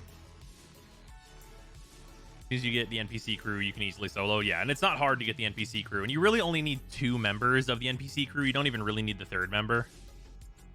Because I think you get to Intrinsics 5, and that's really early. And then you don't have... Or then you have the 2.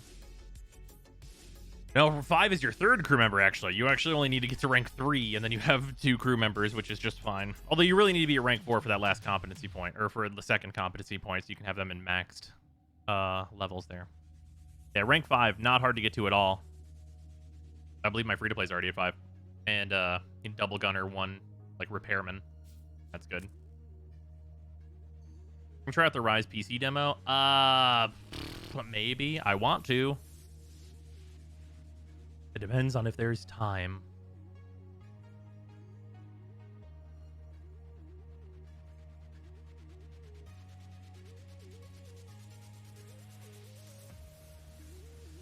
Ah, yes, time. Yeah, time, very important.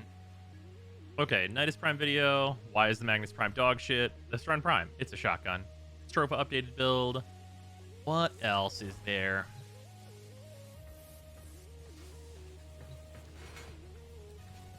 In your free-to-play, will you cover amps and how to farm them? Yes. It's going to be miserable, though. I got to let you know. Because it just is. That's just how it is. Is that a Roken blueprint for 100 plat in the market reusable? Don't do that. Very useless. Alright, what can we help you with? Okay, I have the Meridian armor set now. Alright, but you owe us.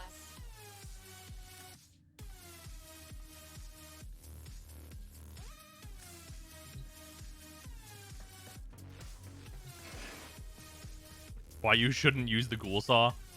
Oh yeah, breakdown on why the ghoul saw is so terrible is probably warranted. I really should have done this during like the big fucking long event where you could actually get this goddamn thing, but I was doing other shit.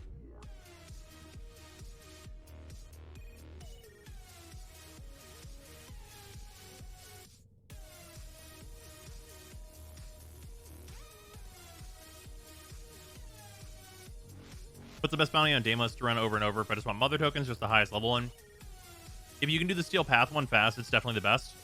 Otherwise, you either run the Tier 5 one or the Endless Excavation one. The Endless Excavation one, you'll option select to if you need orange stars or are going for those mods because they're worth a bit of platinum. So there's reasons to do the Excavation one, but otherwise just do the highest level one you can do comfortably.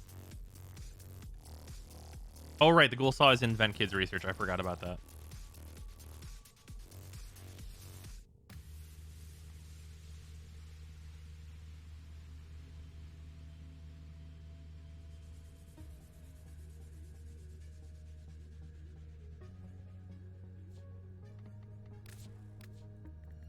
I guess if I'm going to do a Ghoul Saw video, this thing needs to be maxed out.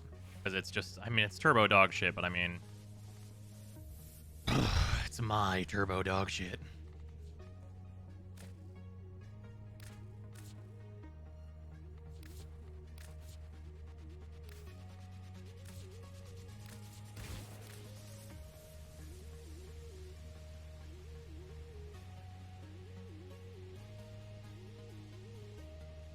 Is there an easier way to deal with liches?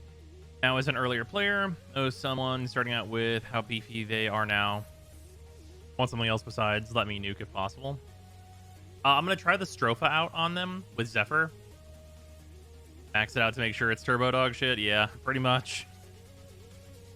I mean, this is going to be a pretty generic build, right? Like, we're going to put in Organ Shatter. And then, I feel like I'm forgetting something. Forgetting something important. What is it? Oh, it's my other elemental mod. Ah, yes. So it's going to be 2 more fucking Forma. Ugh. Ugh. I hate it.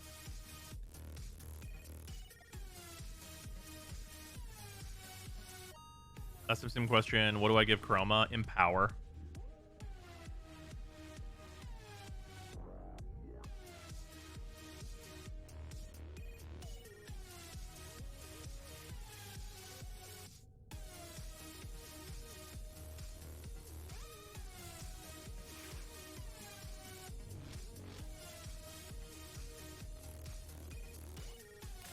Yeah, I guess we'll just Saren it.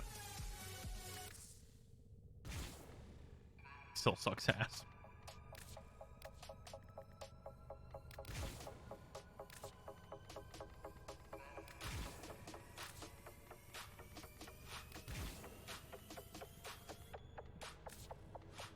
Why is... Oh, right, I was leveling it. I was out here, like, immediately. Why? Panzer I actually don't need, so I just use Sly.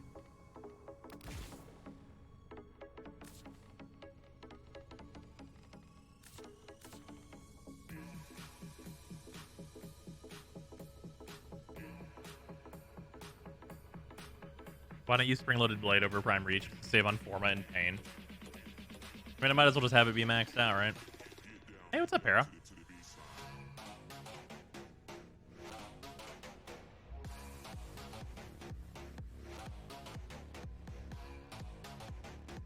Put at you on Twitter with forum thread I made of Oberon refresh suggestions. Read if you want to laugh at my cringe. Oh yeah, I normally don't read reviews and stuff because they are not reviews, rework stuff because they just make me sad. It's also why I don't make them very often anymore. It's because they just make me sad.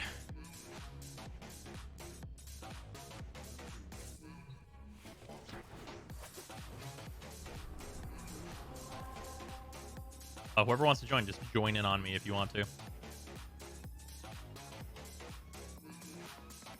Parasitic armor is really good on Chrome. Actually, maxes armor buff on cast. It makes it apply the damage buff as soon as things shoot at you. Yeah.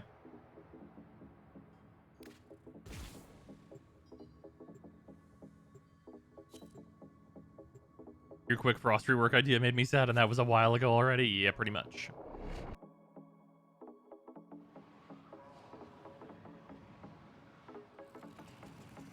Want to bet Frost will still be a D rank for the next roster review? I sure hope not. Your duty in this experiment is to dispatch as many specimens as efficiently as possible.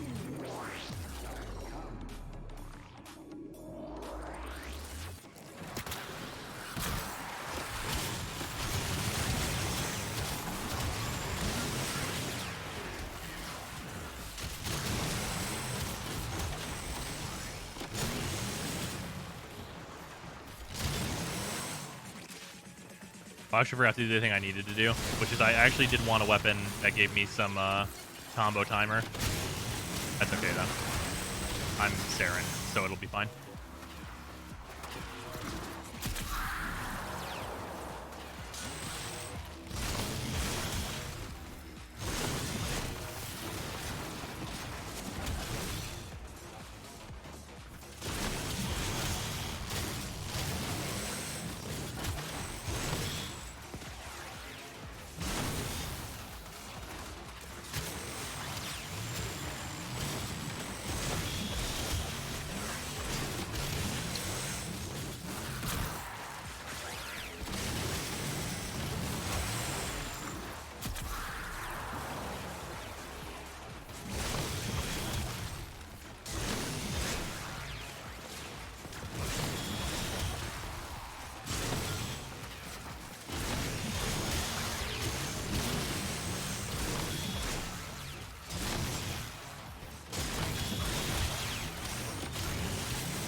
At least it sounds like this, right?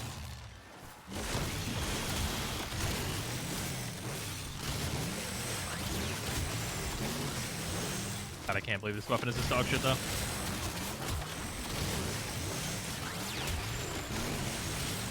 We're gonna get, like, a version of this that has, like, 200% worse sound effects and is, like, a fucking Corpus laser version, but it's gonna actually have, like, good enough stats that this is gonna be usable, and I'm just gonna be sad about it.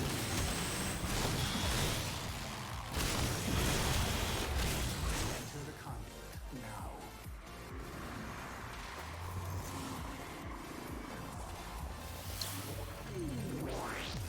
Best element for Mesa, Regulators, and Fortuna, Toxin.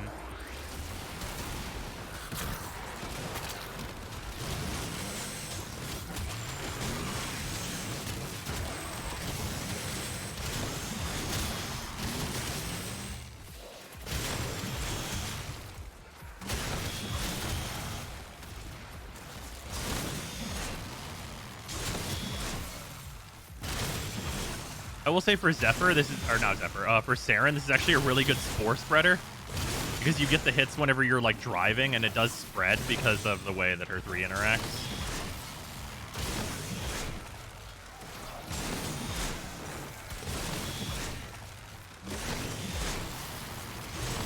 So if you want to do this like kitschy build, you can absolutely do that.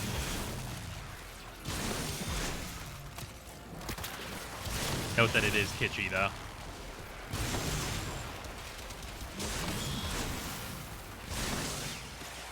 And also, it's like, it's Saren. You can do a million better things.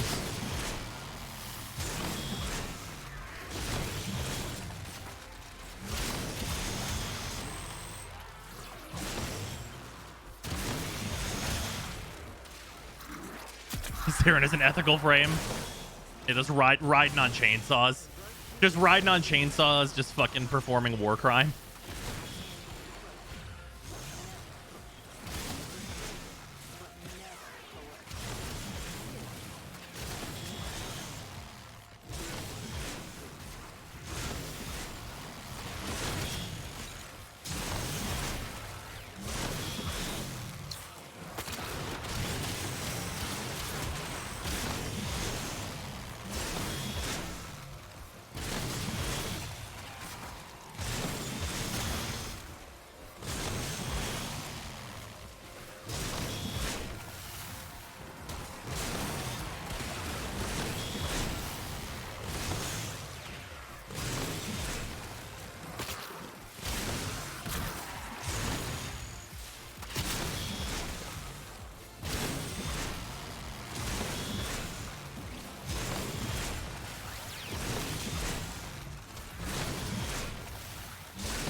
If only they made this like just like normally cancelable with like a jump. I hate that you are forced into the slam unless you roll out of it. That sucks.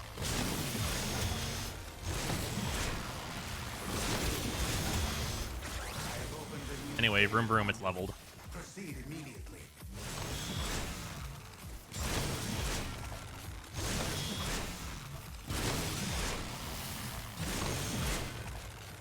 Hurry, Hunter. The conduit is closing fast. I can feel the clunkiness through my screen. Also, the re-noise during the combo is annoying. I mean, honestly, like, this weapon for Saren would actually be fucking awesome if you had to manually cancel riding on it. Because then you could just go super fast, and, like, it's actually really controllable. So you could just, like, get on and just fucking vroom and just, like, actually, like, do small melee hits and spread spores, like, insanely fast. That'd be really cool. Sadly, it's not that way.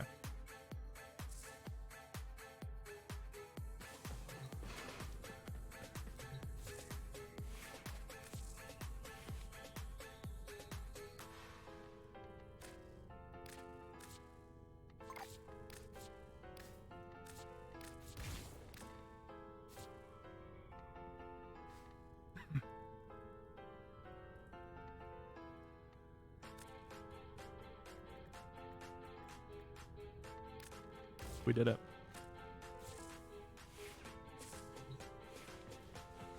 Does your move speed affect the distance it goes? Your attack speed does.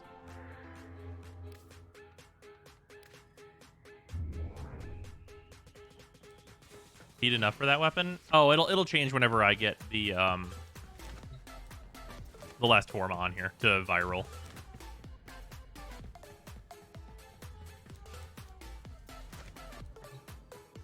That would be awesome, amazing if it worked how players wanted, but DE said no. Yeah, well.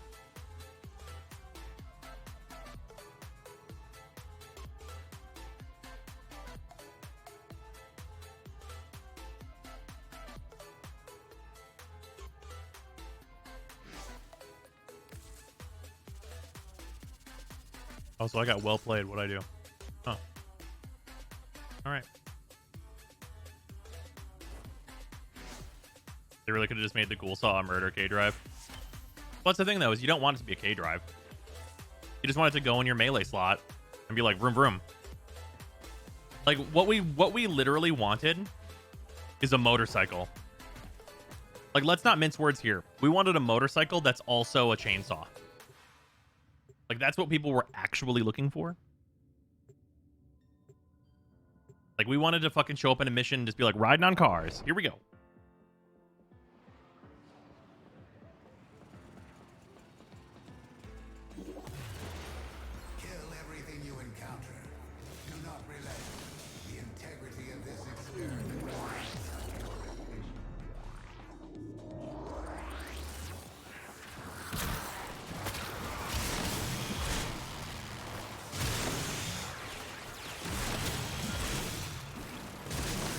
Because like if it like I don't feel like it would be that hard to make possible.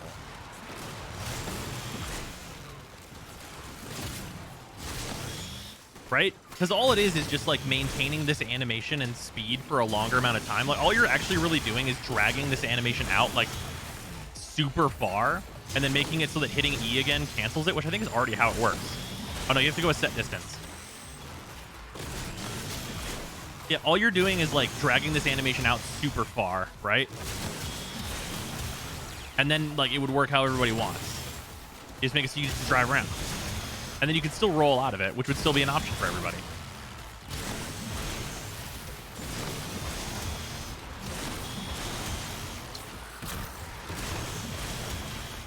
If they made the ride a hold behavior and slam the release, it'd be amazing. Oh, yeah. That'd be super good. You just hold it to keep driving. Fucking vroom vroom. Because like that's the thing, right? Is that like this weapon, I'm not looking for this weapon to be like maximum optimal, the best fucking melee weapon in the game. I just want this to be a thing where I can drive around. Also, unironically, if they did that, this would be faster than a K drive. Like for real. Like at the speed that this is in the middle of this animation, which is what you'd want it to stay at, it would actually be faster than a K drive. Yo, that'd be badass in the open worlds though. Like, hey, new players, go get the Ghoul Saw from the fucking Bash lab, and then just ride that around instead of your K drive. Fucking vroom vroom. You'd put all the attack speed mods on it. All the attack speed mods would make this go even faster. So then you'd just be in a situation where like you've got a new player building like fucking 300% attack speed or some hilarious bullshit on this just to go zoom zoom. It'd be very funny.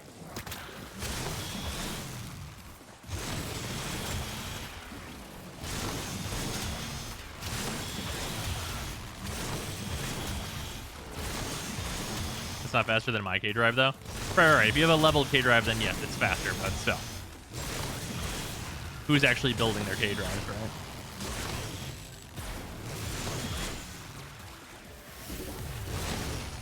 I have opened a new data conduit. Proceed immediately.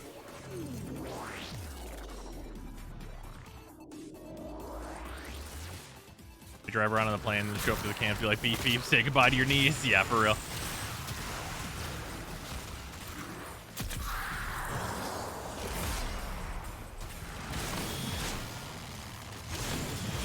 Now we're getting gloomy. These enemies hit me once, and then now it's time for gloom.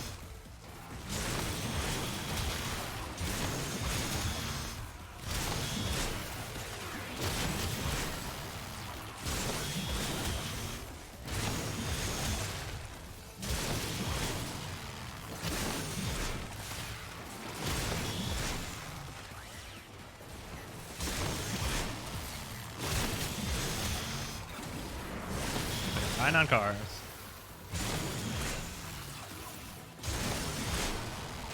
I don't even know when you were like, because they refuse to touch K drives. You're not missing out.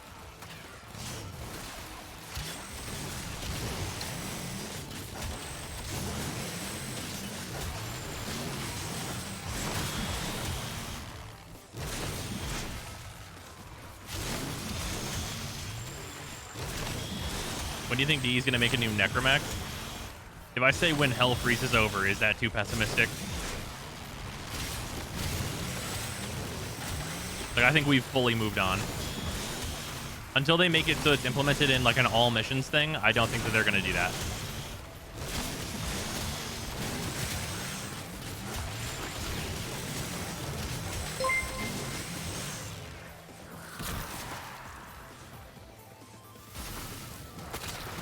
I mean, they keep making K-Drive stuff someone most love them. I wouldn't be surprised if we get a Cetus update and one of the features is K-Drive races.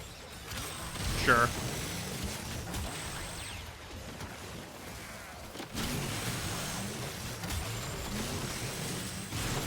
I mean, what are you gonna race in the plains though? Like, I mean, there's like one hill. It's the plains.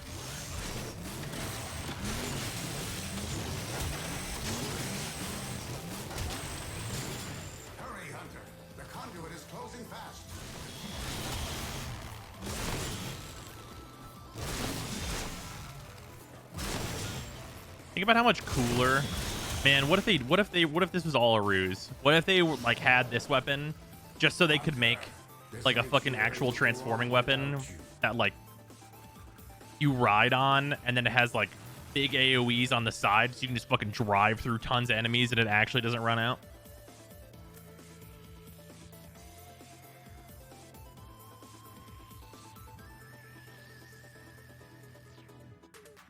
What if they revert to old Tonkor? Probably wouldn't matter.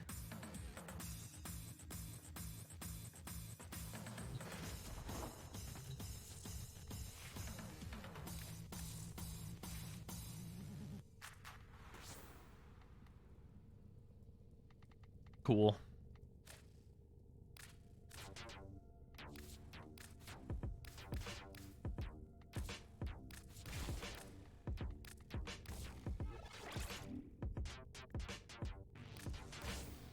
We did it.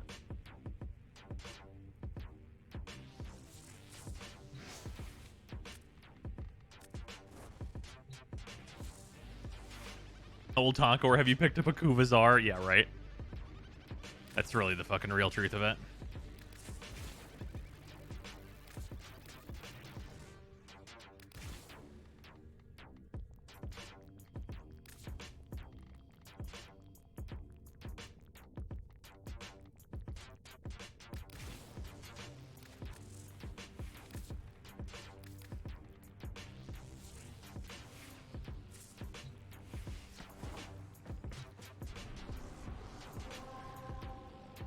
This is the here's your meme weapon. Now they need to make the interesting one. That's the thing though, is that like, I don't know, give it another stance that actually has the feature that we want. Like, that sucks, right?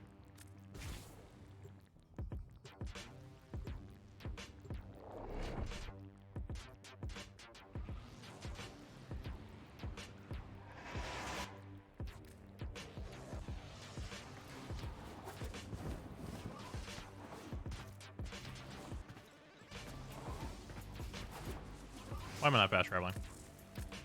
I went entirely the wrong way to get here. Whatever.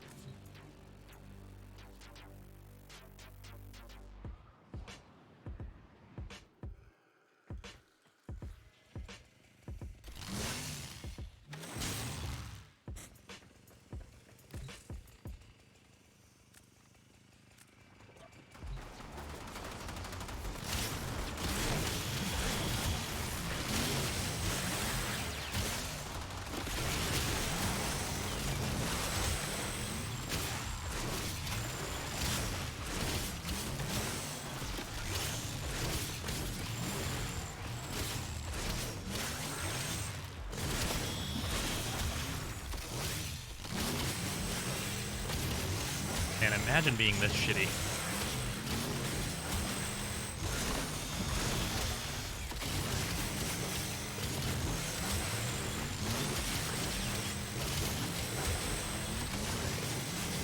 Not even Steel Path.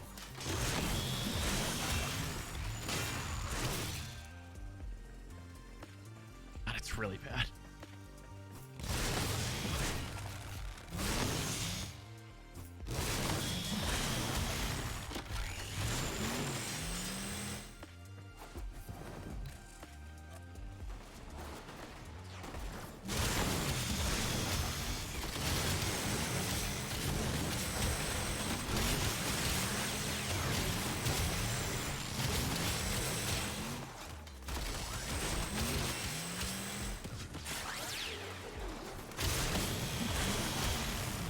I mean, I guess there's guaranteed procs on the heavy.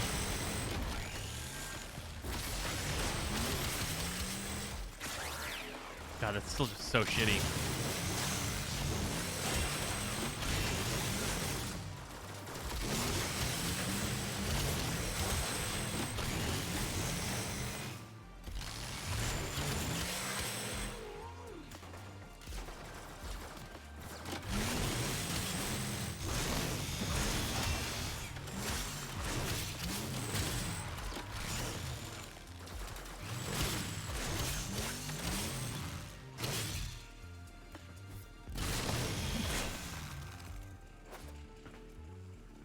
You keep the, like, push the blade into them up if you mash E. I mean, yeah, but that's not very good.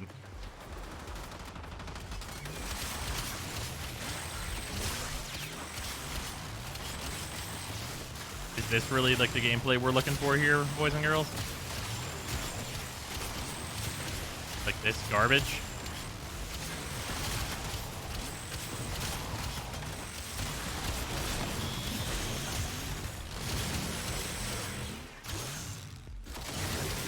It would literally be faster to mercy these enemies.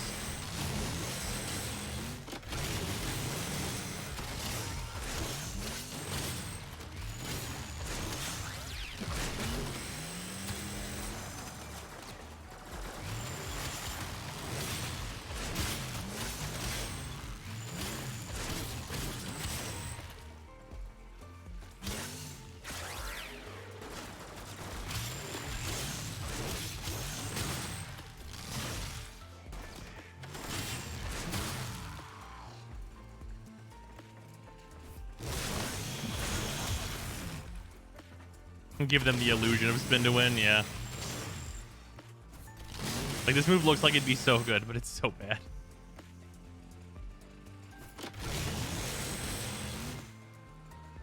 That was at 12x, oh yeah. And that's like this move. Like, look how long, like, the charge up is. Like, yeah, no, it's bad. Well, let's do a power reminder. Of, like, not even, like, a really high-end one. Not even, like, the top of the tower in terms of killing these enemies. Let's do, like...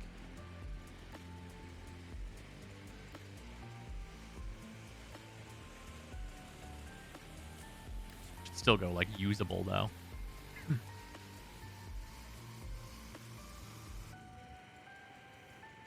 Let's do, like, Nikana. Nah, Venka's a little low. I wouldn't say the Nikana's like the top, but this is like a high-end one. Which build are you even on, Nikana? Okay, close enough. But yeah, this is just Prime Fury because the Nikana does not need more speed than this.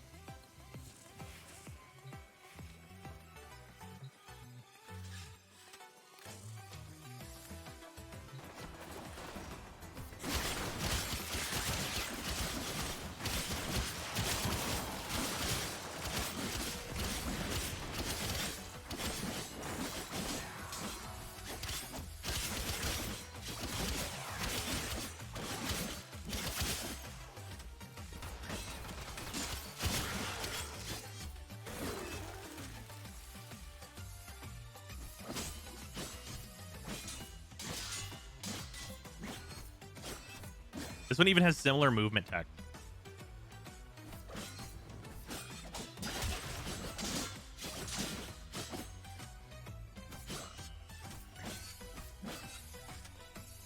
Can anyone explain to me what the fuck OTK is? One turn kill.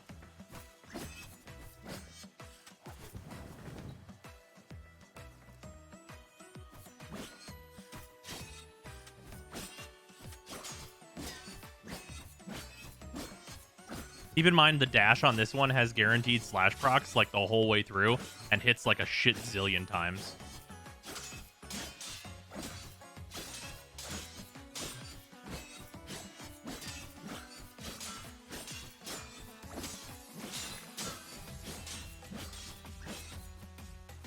The main account. I know. What weapon is this? The Dragon Nikana? This is just the Nikana Prime. Is the Cronin still king? I wouldn't say the Cronin was ever exactly king. It's definitely far up there.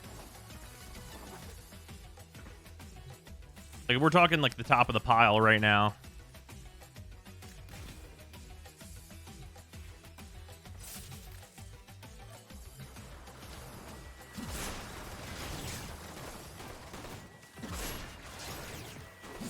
Is this the wrong build?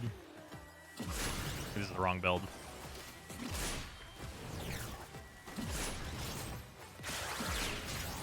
I think this is the wrong build. Hold on, let me look.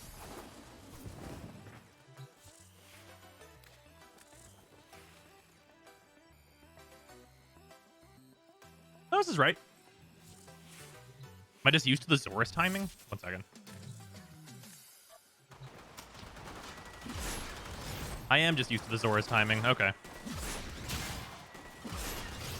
I forgot how much faster the Glaive Prime is.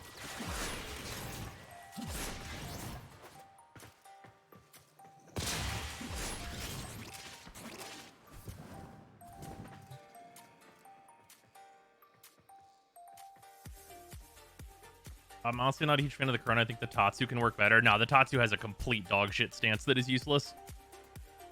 They fucking ruined that thing.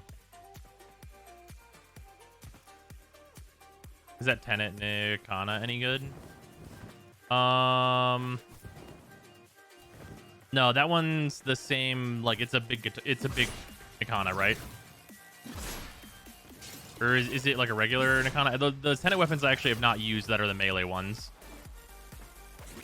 Tatsu literally better without a stance mod. Yeah, because it still has the old numbers, right? They never changed it. Oh, 1 second.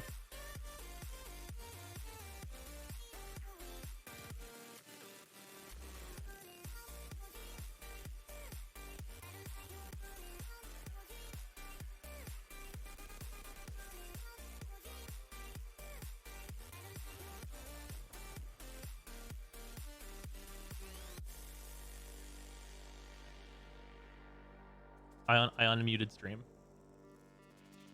Oh, right. I forgot that you like tortilla. Okay. Okay. I'm sorry. I forgot. It was a long time ago. He's been on banner like 4 times. No, I'm sorry. No. Wah! I forgot that Sarah likes tortilla, and now I'm in trouble. I'll be right back. 1 second.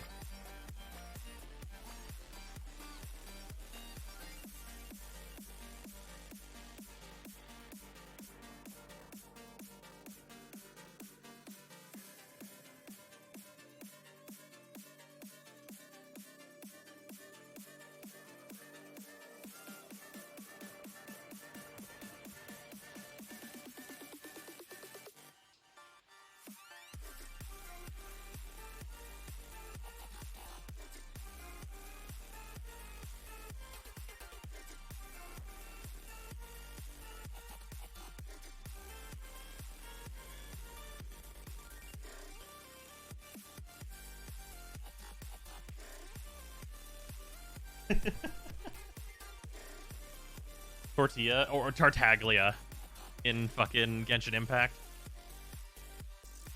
God damn it. Tortellina is strong, but his character is flawed. Well, yeah. She doesn't like the war crimes, but she likes how he looks. Did she get him? I mean, she's logging in, so she's about to. It's happening.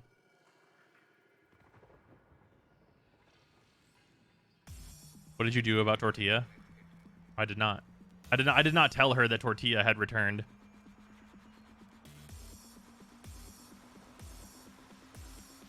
Waiting for Hu Tao, me and you both.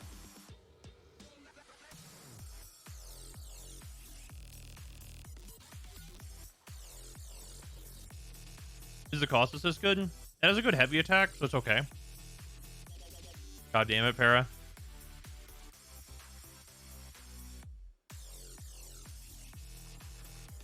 Pull on my first 10 pull, but I feel instant dread for my Hutao luck.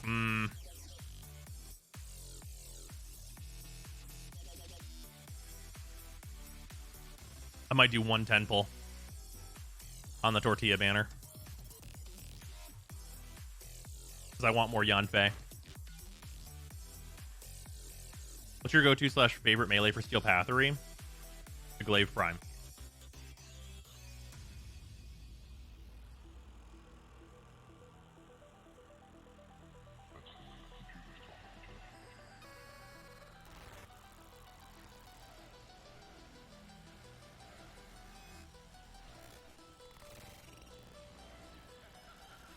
Is now a good time to start Genshin? Oh, yeah.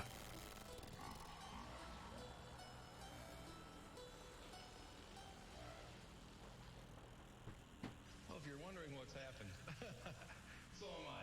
The computer that we have running our news from time to time took off and went wild. So what we're going to do is start over from the top.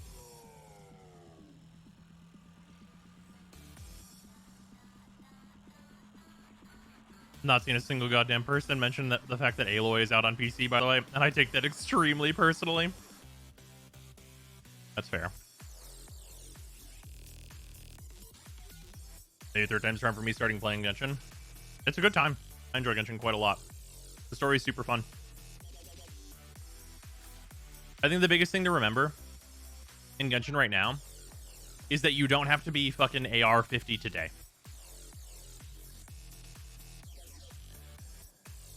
Wait, do we get her on PC? Oh yeah, everybody gets Aloy.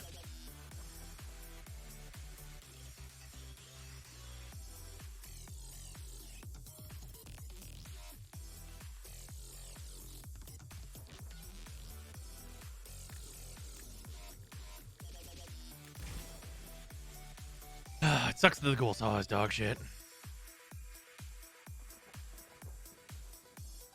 Oh yeah, no. Oh wait, hold on. Para, can you do me a favor? Para, can I request a favor from you? Before Sarah gets too far, can you DM her a picture of Zaddy? Which is the new character, the new Geo character. Not Goro. I just need her to know before she gets Tortilla.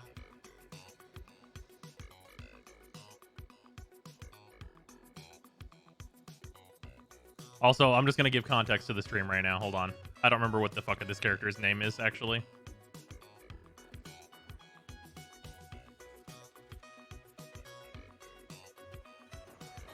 Somebody must have posted it in Genshin chat earlier.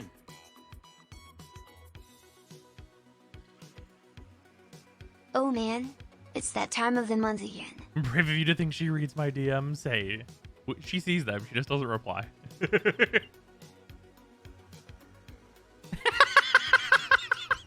Just you're screaming from the other room. Don't tell her that. She does appreciate, though.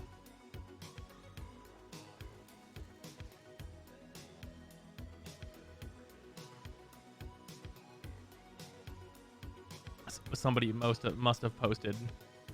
Kara, can you DM it to me so I can put it on stream?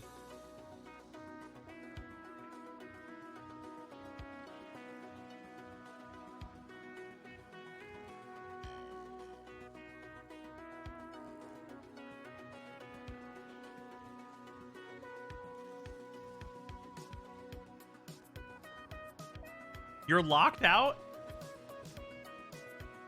Why not? What's it?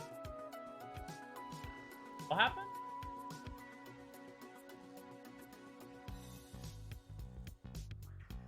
Is Aloy free or do I have to pull her? Oh, she's free. Everybody gets her. Oh, thank you, Para. Okay. Y'all look at this fucking character that they're, like, adding to Genshin. Like, apropos of nothing. Like, it feels like no fanfare was done. Look at this absolute fucking man. Look at this fucking character.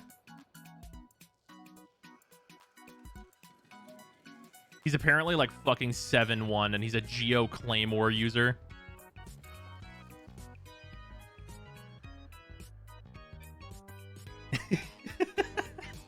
Don't. My wallet can't handle this.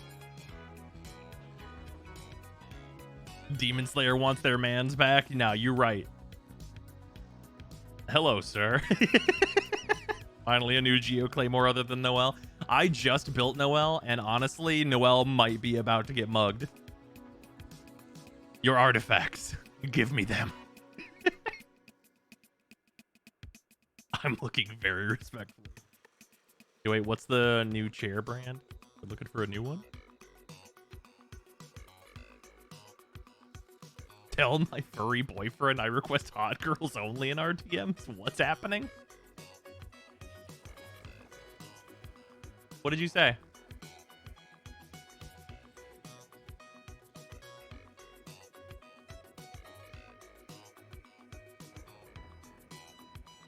About to get mugged. Can't have shit in Genshin. How hard would it be to get him as a newbie? Oh, if you just like save your early primos until his banner, you have plenty of time because he's at least a month away.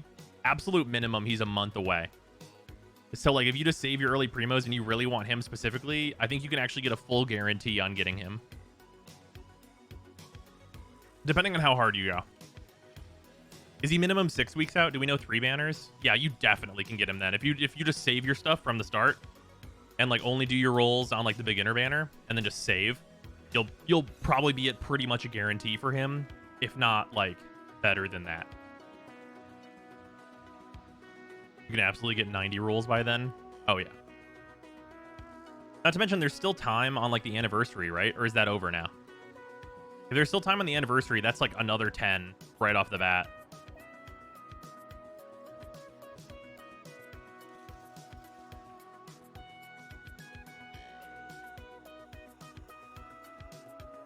Yeah, if you're getting like all those like starter primos and everything, and like everything you get for like all the fucking quests and all that shit, like it's a lot.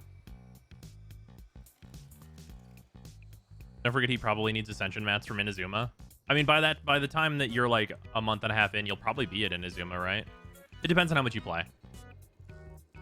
Can you take him off screen? I am horny on main. Okay, yes. There he goes. Old Beidou, and I don't know his name, Waterboy off this banner. Jingqi and Beidou, both fantastic characters. Yeah, AR-30 is not hard to get to now. But if you skip Tortilla and Hu Tao, you can easily get almost 100 plus wishes. Just grind it, buddy. Oh yeah, absolutely. Oh no, there's Excal. Wait, do they have the same color scheme? Does my Excal and this guy have the same color scheme? Wait a fucking second.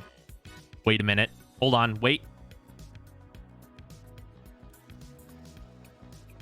It's really close. I just don't have the purple.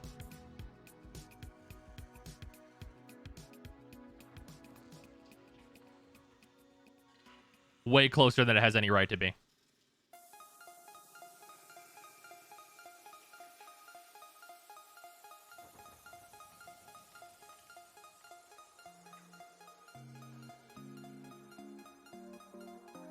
You versus the guy she tells you not to worry about. Do we have a club weapon in Warframe? Too tired to remember?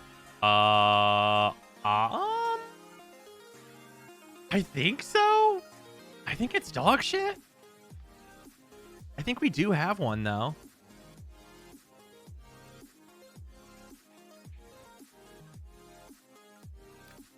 Oh yeah, the Masseter. Yeah, there it is. It's kind of a club.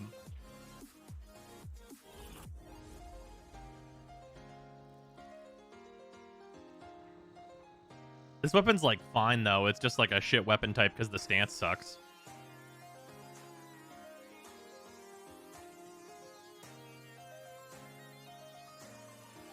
Oh, there's also a skin. I mean, the Sib-Air is a mace. It's not a club. There's a difference. There's a skin for greatswords that's an Oni club. Ah.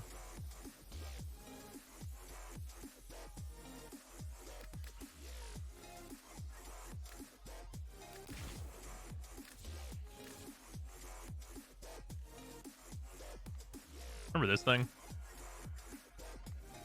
Oh, yeah, here you go. Big Grenier themed. I love how so many of like the greatsword skins are just Final Fantasy weapons.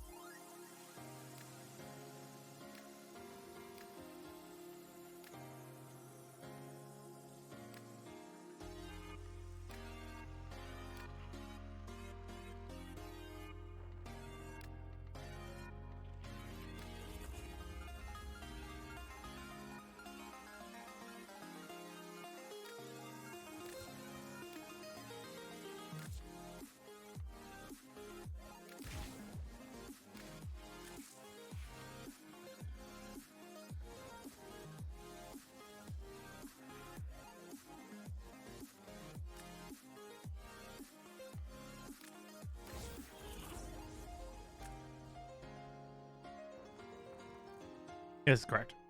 For anyone curious about the current state of the Cronin, I think I'm on the right stance.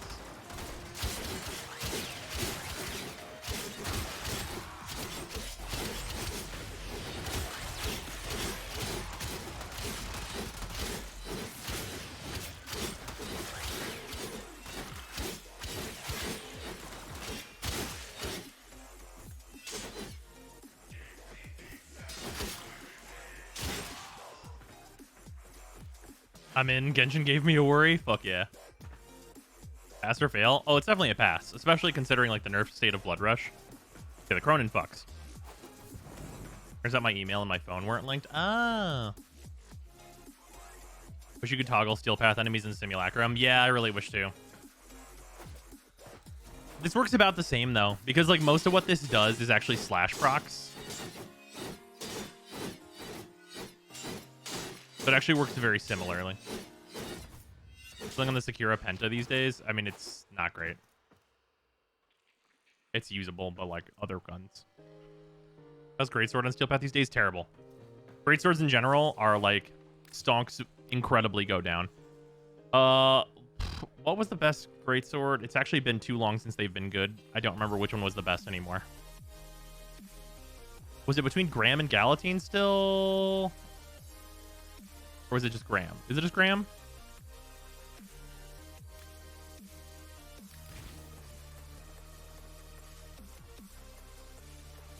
How many rolls is the boy worth? What do you mean by that when you say that, babe?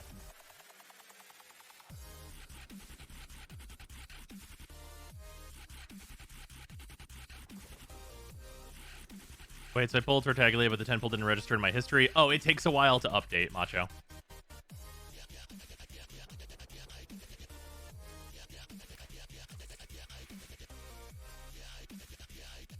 Da, da, da, da, da, da, da.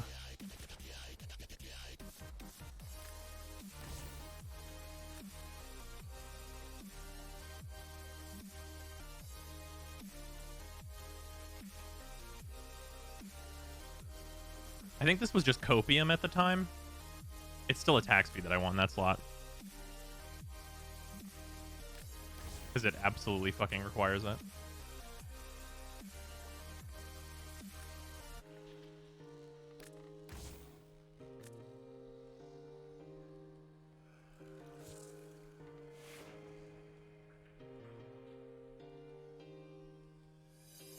Pity the stance means it's trash despite its crazy stats. Yeah.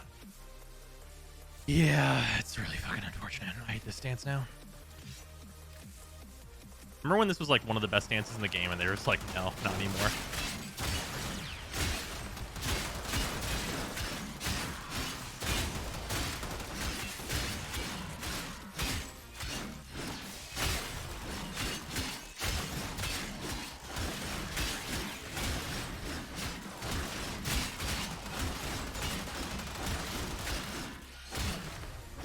Ugh. I did part of the thing that sucks with this stance. Is that move.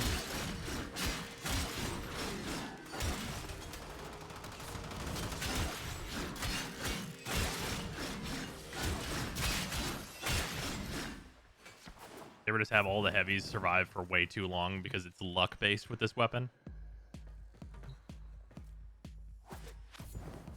Oh yeah, the Tempo Royale changes are fucking terrible.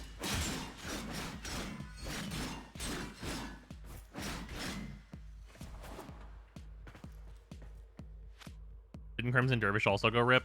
I mean, it was already not great, but yeah, it's definitely worse than it was.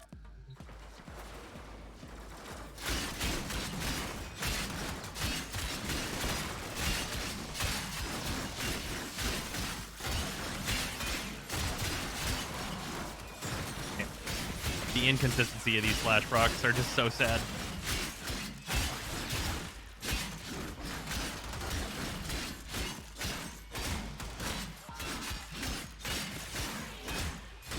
Look how they massacred my boy.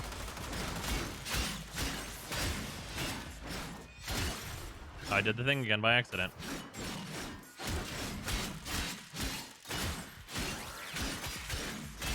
Yeah, weapon relies entirely on slash procs, and now they're like hyper inconsistent. If we can put internal bleeding on melee weapons, yeah, for real. Or hunter munitions. Use the thing where it sucks in enemies on slam. This is a regular weapon. That is all. This weapon can't do that. And this is the best. Yeah, it's like the Graham and a few other weapons are pretty close together, but yeah. Yeah, they ruined Tempo Royale, so they kind of fucked every greatsword in the game.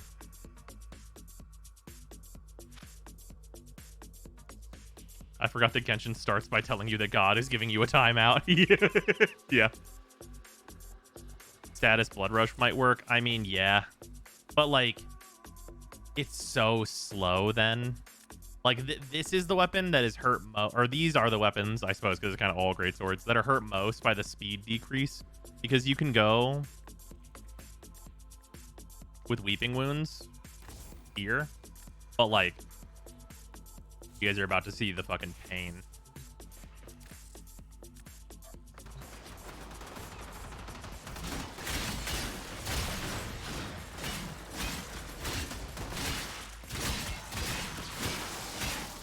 Like, fucking, do you see how slow this is?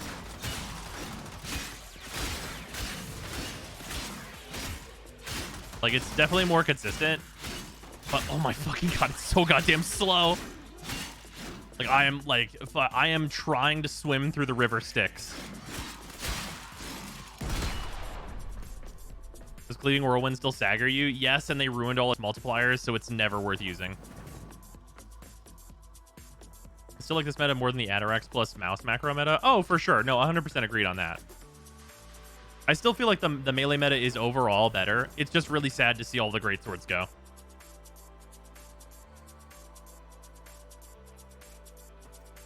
It was a faster clear, though. Right, but it feels like absolute fucking dog water.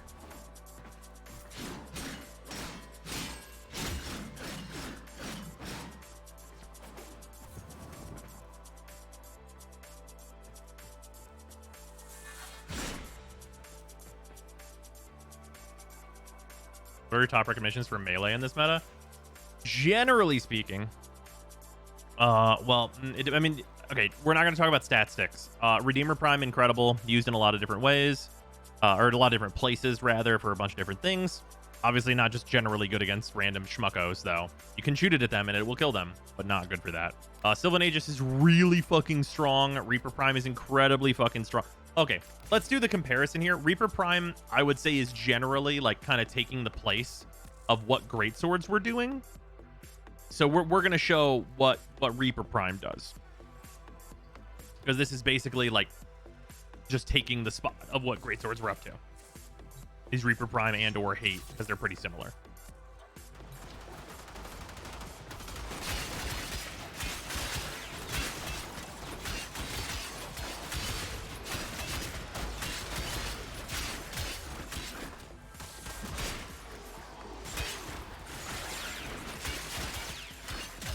I did not get quite enough slash procs on that.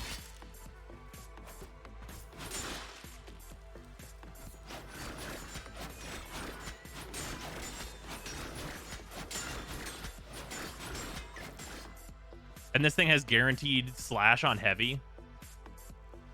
And it just kills enemies that you hit with it. You can all, like, this one's also one you can build hybrid, and it is a war crime. Especially now that things are like more vulnerable to slash. I'm just gonna show hybrid. Fucking warning. This is a war crime. This is not using Killing Blow. Also, this build is still using Drifting Contact, which is actually wrong.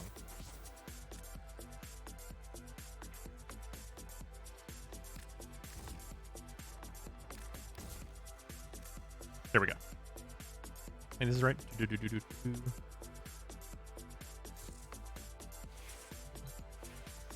Yeah, this build, I don't usually use this, but it's a fucking war crime. It's very unnecessary. But with more things being vulnerable to slash than ever, especially with like sentience and stuff being vulnerable to it, I need you to know that like you get this thing up in combo.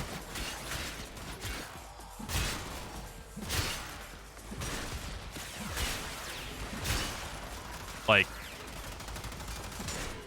yeah, you can just start heavy swinging, and like the slash procs on this, if you ever even see them tick for their top damage, they do like 1,000,000 per tick. Like that was, you saw the tick on that one. That was a 500,000 slash tick that killed that guy, and that was only a 7x combo.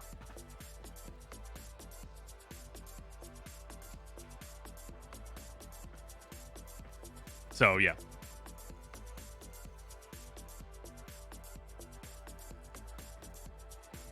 Yeah. Hate or Reaper is still virtually identically even now, right? Yeah, their statistical differences are so small.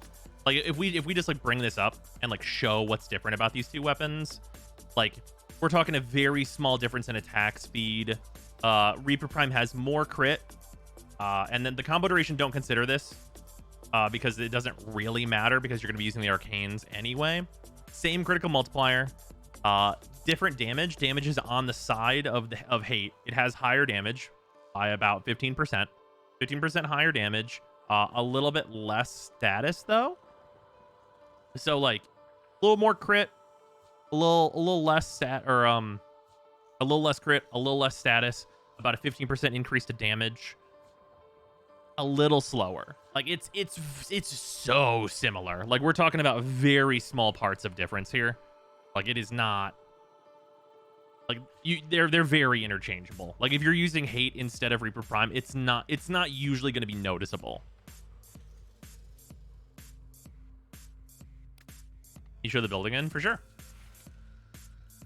Also worth noting, if this is too fast for you, you can see some really fucked up numbers by doing this, because it raises your multiplier from 4.6 to 6.1.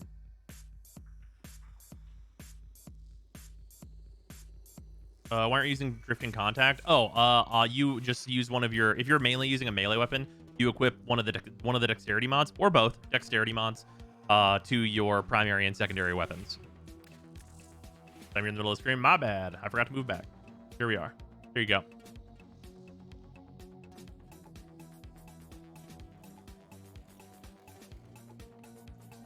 Yeah, this is a thing you can do if the speed doesn't matter too much. Does the dexterity arcane stack? It does.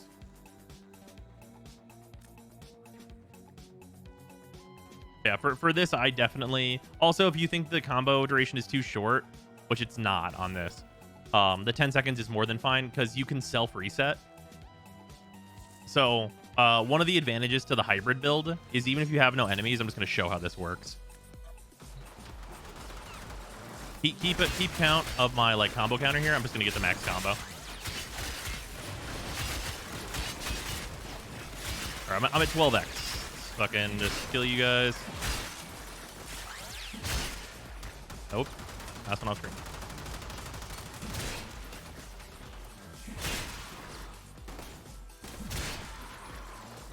So you see how the meter goes down, and then I heavy attack, and it goes back up. So I'm at a 6x right now, and it's about halfway cooldown. Heavy attack, it resets and puts me down to a 5. I can burn 10% of my currently accrued combo in order to reset my combo, which is a very low amount to spend. So even if I'm not encountering enemies, I can just like randomly throw a heavy attack out in order to just like accrue my combo still. So that's one of the advantages of the hybrid build. I believe it also works on slam.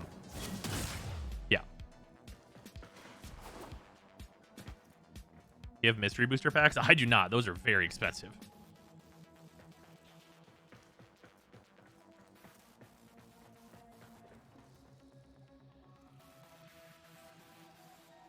Dexterity was surprisingly helpful for Plague Star. Glaive nuked the mobs to power up the primary for the boss. Yeah, that's usually whenever Dexterity is going to be best, is whenever there are ads.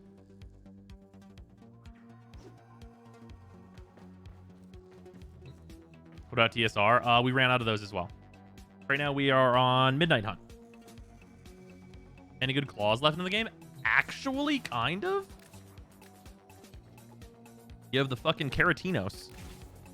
These are actually like kind of surprisingly good. I think this is an updated build. No, it is not.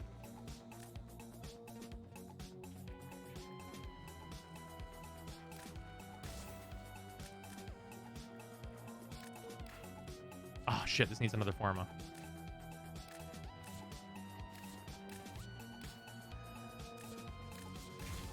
Here we go. There we go. Yeah, so these you kind of don't get a choice. You pretty much just build them hybrid in no other way because of the way that they work. So the Keratinas have a special mechanic, and it's actually, look at this shit. They fucking wrote it down in the game.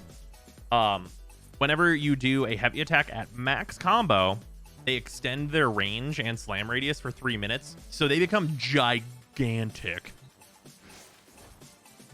Like, they become super claws, and it's the reason why they're good. Because you end up with, like, the nice spinny claws, right? And these are actually just, like, fine. Like, I mean, they're slash-based weapons and all that good business. You get to max combo, and then you heavy for fucking turbo claws. Like, look at the range. Oh, and you're just outside. Like, for claws, did you see how far away that was?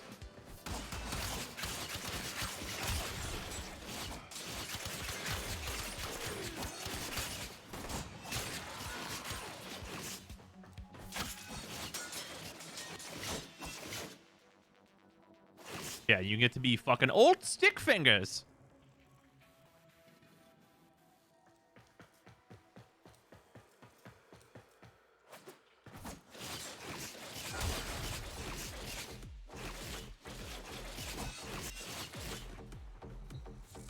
Cosplay Freddy Krueger, yeah, pretty much.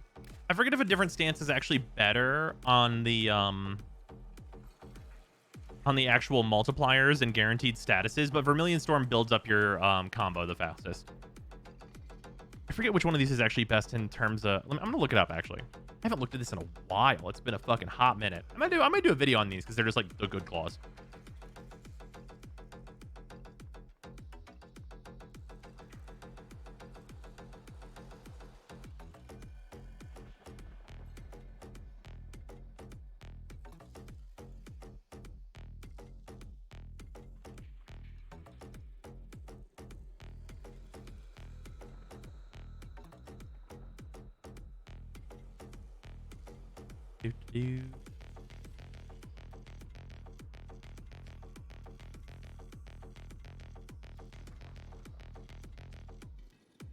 Oh, is there not a quick link across these stances? That sucks balls.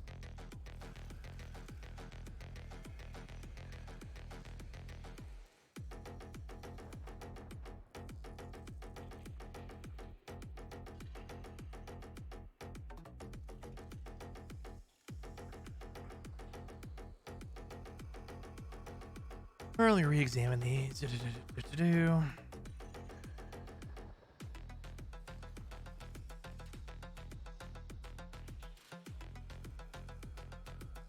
is the one with all the lifts. Okay, Four Riders was the shittiest one. Is it Malicious Raptor? That's the other one that's consideration.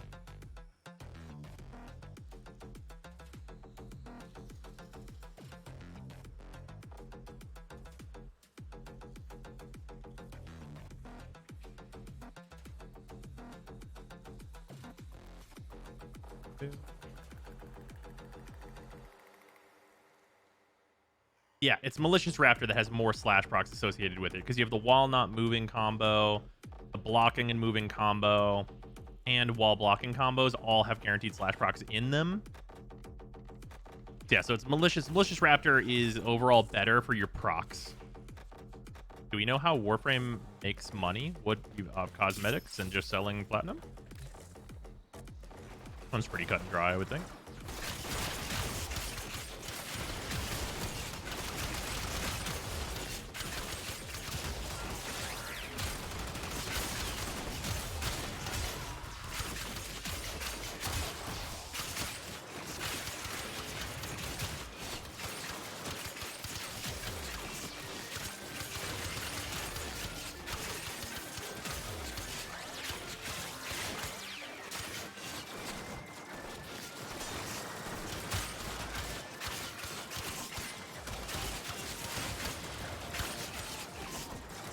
Yeah, much less AoE, but you know, this helps with that.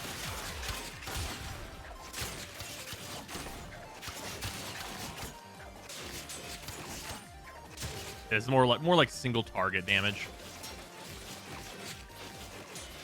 Personally, I prefer AoE on my melees, yeah. But this one does technically higher, like, you know, single target type damages. There's advantages to both.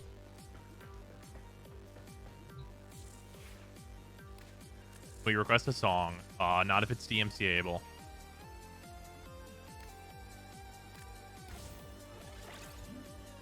Yeah, single target stacking slashes, which is fine. But, like, you know, it's a slash-based weapon already. Like, it's not super leaned towards it because it's, like, pretty close with impact, but still. This weapon, I think Storm is better to double down on the weapon strengths. Yeah, for sure. Just because, like, single target, just like with every other weapon slot, it's just not good. Like, it's not as good anyway. Outside of niche scenarios.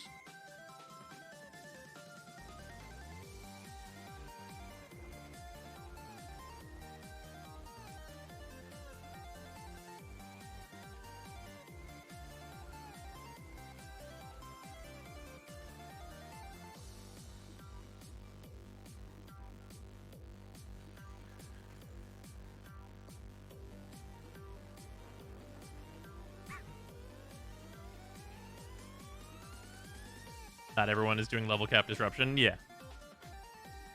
Request an example of what a more updated Guandao Prime might look like. It's going to look like a lot of other weapons, but sure.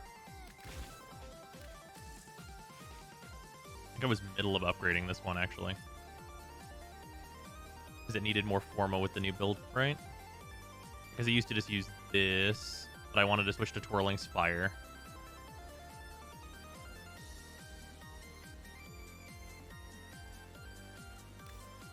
Because we used to use Shimmering Blight. I hate that the stances have to be formed for. Oh, I'd have to finish forming this one. Like, this build's fine. Because it's using Prime Fury. But, like...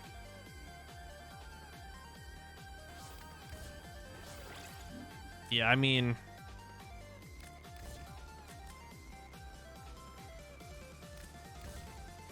you could use Prime Fury and make it more expensive. But like, and like, you'd put at least one more Forma in for Scourge to be Beaver Strike. But like, if you were really going all out, you would change one of these to Primed Fury. It's usually not worth it. Better to use Viral now instead of Corrosive for just general non-focused build? Yeah, I would say so.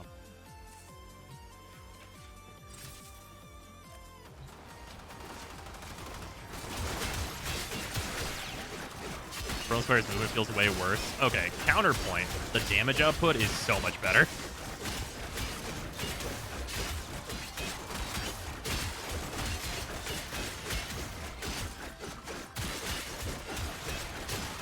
Hey, that's pretty good.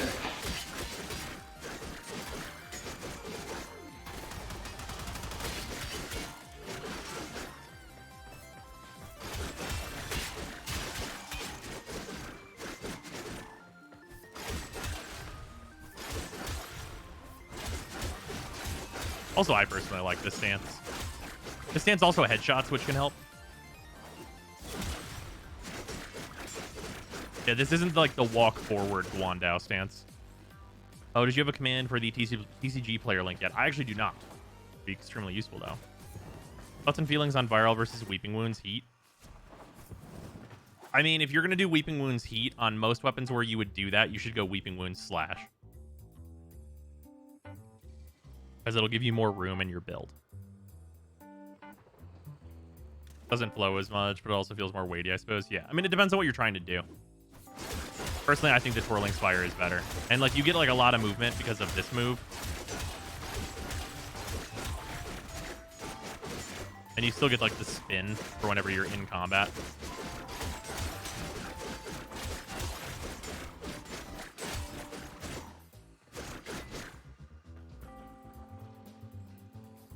I said, could you show your operator cosmetics? It looks awesome. Oh, this is almost all the Steel Path armor on the female Warframe. Female operator.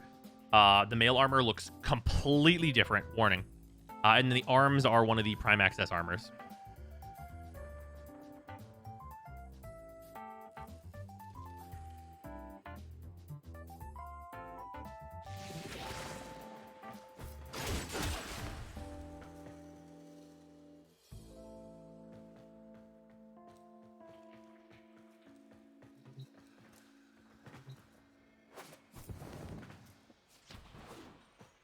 God damn it, Para. That was Zephyr Prime Access, right? That might be right. Commodore, yes.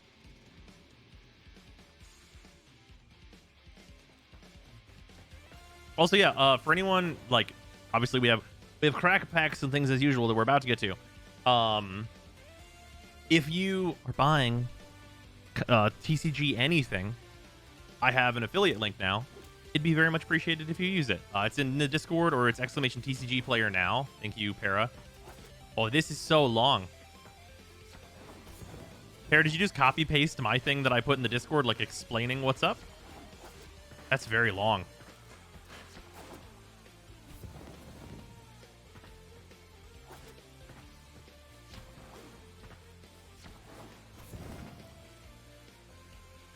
I'm gonna start with just the I've got an affiliate link part. Yeah, the copy paste is fine, but like should probably be shortened down to just the first sentence. Like after the at everyone.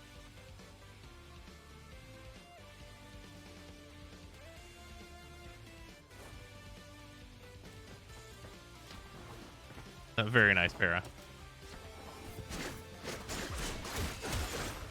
Y'all's favorite cereals? Man, I have a hard time all the time with this. Honestly, I really like Lucky Charms. Lucky Charms are fucking good. However, Honey Nut Cheerios.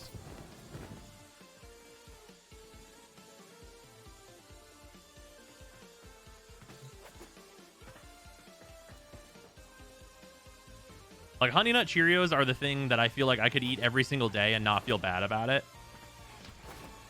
And Lucky Charms, if I eat them for like more than 3 days in a row, I kind of feel like a monster.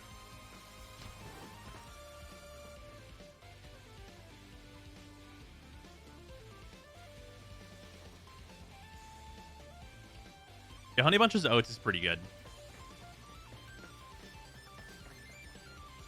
Most honey-based cereals are pretty good.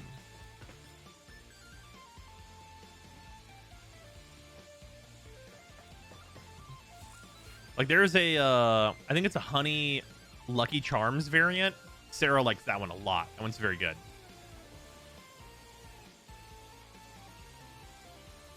Was to see your Corinth build? Sure.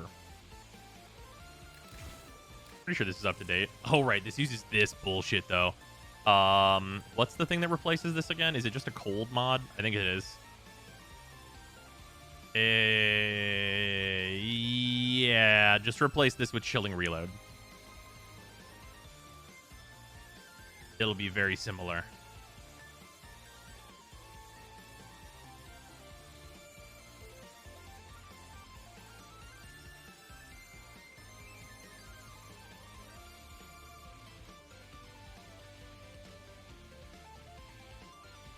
Honey Grammos? That sounds pretty good. Not Chilling Grasp. No, I value the reload more. Like, this is, like, overall more damage, but, like, let's be honest here. Hunter Munitions is in this build. Like, anything that's not dying instantaneously, like, just full-on evaporation mode from this, is going to die to HM before they're going to die to, like, more percentage elemental damage. And you're going to value the reload speed. Fuck is that snake oil nonsense? Oh, yeah, no, this is some real bullshit. Remember when I one-rolled this shit? This has increased weapon recoil, so it makes the weapon feel real chunky. Look at this shit. Look at the chunk.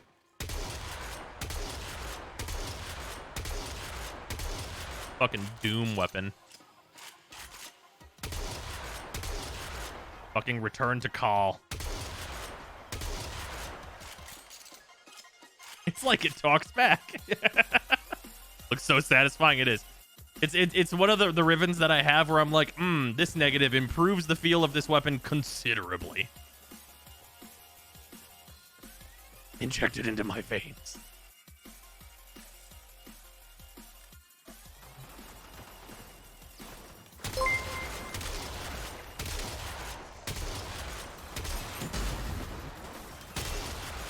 Roll another ribbon. Oop, handle things with 500 bits. Okay, we will.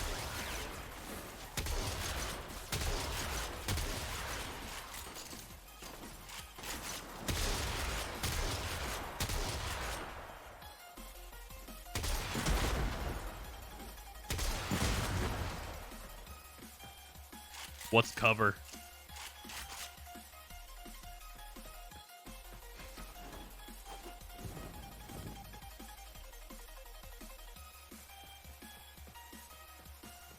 Yeah, this weapon just feels fucking good to use.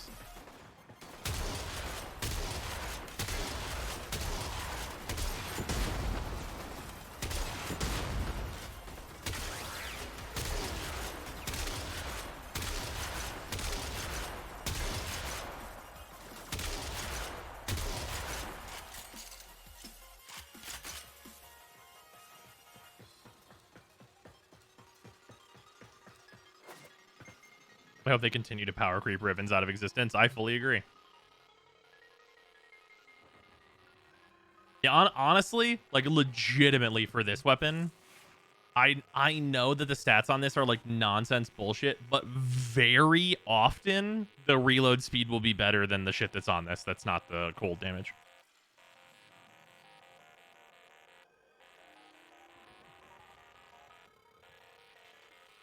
Like very often, like at any level that's not Steel Path, any level that is not Steel Path, the reload speed mod is actually better.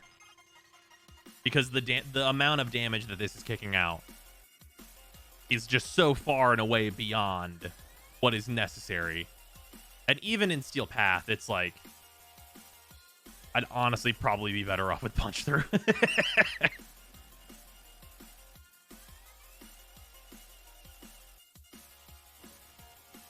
I think you should just make that the default recoil for it. It looks so satisfying. Yeah, it's really nice. How's this on Steel Path without the ribbon? It's like fine. You're gonna probably want to use a buffer for it. It's mostly because like it's not an explosive weapon first, right? Like it's not like it's the inverse of the Tsar, and the inverse of the Tsar is like considerably worse, but still good. Like you're gonna be able to shoot stuff and kill it for sure, but it's gonna be pretty slow. But if you put the reload speed mod though, you'll lose viral. This is a shotgun. Our reload speed mod is cold.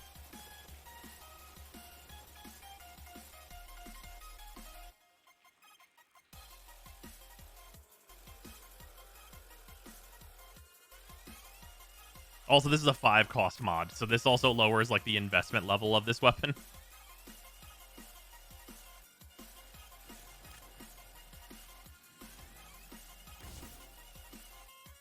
Oh yeah, I forgot the shotguns have the weird mods. Oh yeah, they have a bunch of weird shit.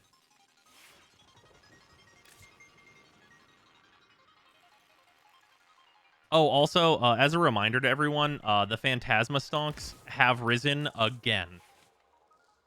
The Phantasma Stonks warning, alert, have risen again.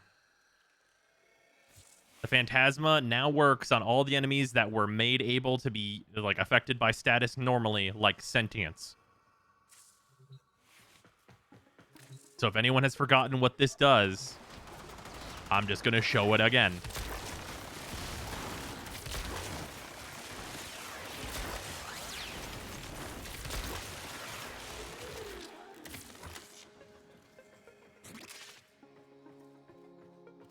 What the hell? Yep. What? Yep. Ah, yes, Chernobyl. Yep. Where'd they go? They are evaporated. Where'd the bombard HP go?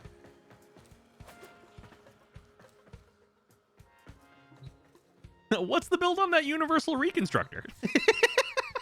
Yeah, this is a 4-forma build. It is violent.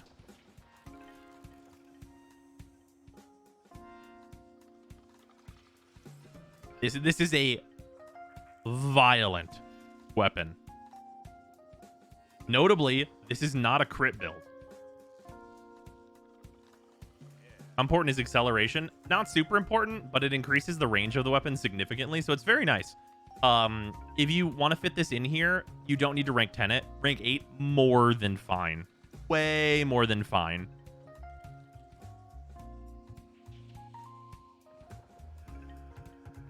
The Phantasma being turn shit to dust, make Thanos look like a bitch. Yeah, you just kill 100% of people.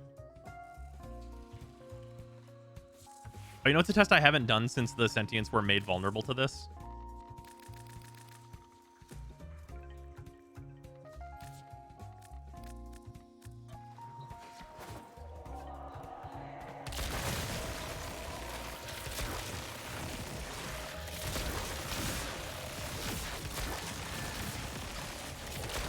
It doesn't matter how much your resistance is if you've got 1,000 heat procs.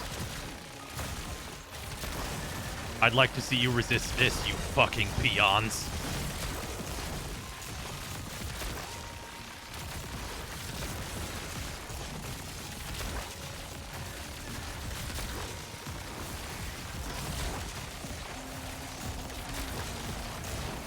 Oh, I'm sorry. Have you adapted to the heat damage? What a shame.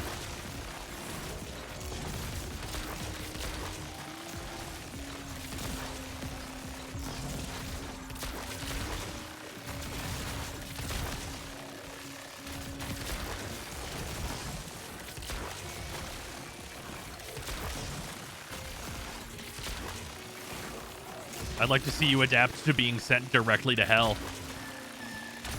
Like, why was I designed to feel pain? Yeah, there's nothing doesn't, and anything that is not actually immune to damage buckles under 1,000 heat procs from this thing. Oh, I'm sorry, are you taking 90% less damage? Let me just put 90% more procs on you. Wait, they really just can't block that gun? It outscales them.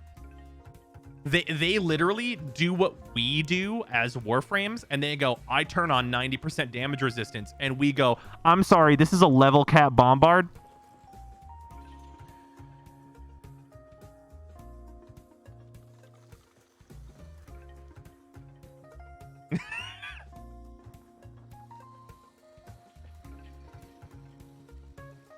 Try versus the Nox. The Nox survive less time.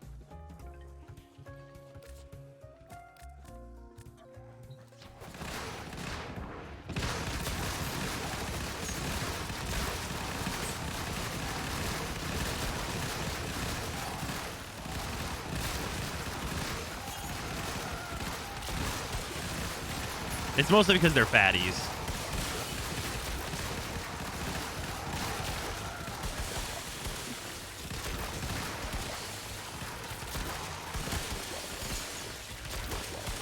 Also, if I try and headshot them, then they just, like, turbo evaporate. Yeah, once, I mean, if I okay, I'll aim upwards this time, and it looks really stupid.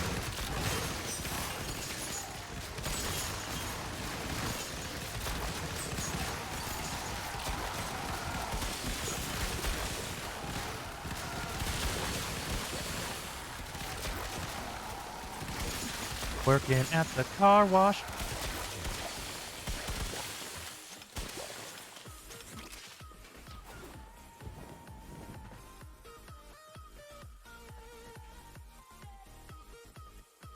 The only downside of the Phantasma is it doesn't interact with Zephyr's tornadoes that well. Yeah.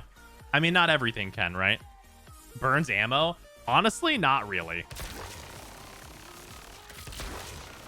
Like, look how slow this uses ammo. Also, the weapon blinks to reload. Because you're fucking firing the eye of goddamn Sauron.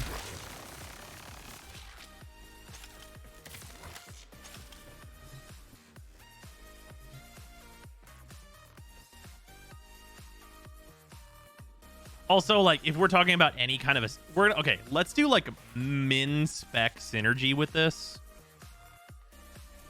Let's assume you have a Zephyr. Just Zephyrs 2.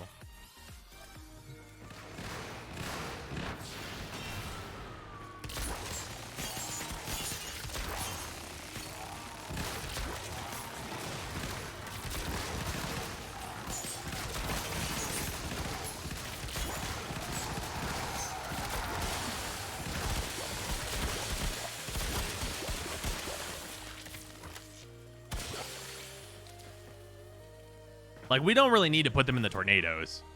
Like, we could.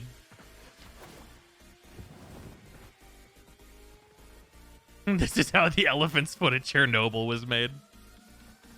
Forgot it even has an alt fire. Oh, yeah, the alt fire is not useful at all. It's pretty fireworks, though. You can fire it for funsies sometimes. It's more of a celebratory thing than, like, an actually shooting enemies with it thing.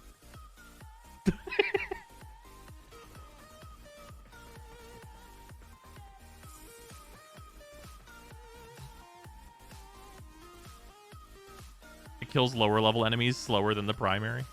Yes. Zephyr 2 plus the Phantasma equals Mega Swirl. Phantasma has an alt fire. It's true. It does have that.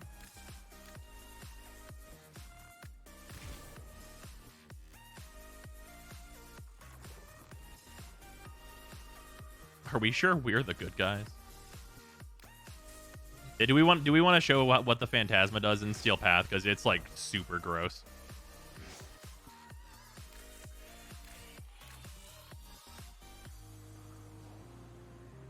Red Spectra Rage Zephyr. I really don't think Zephyr needs that. Like, the energy gain, I don't think really matters too much for her.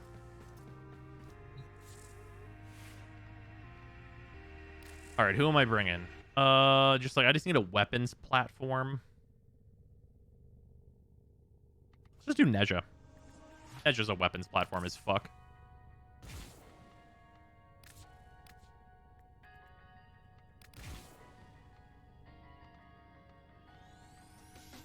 Oh man, Acolytes are vulnerable to this now, aren't they? Oh shit, that means I don't need to bring a weapon to fucking bonk them. Nezha build real quick? Sure.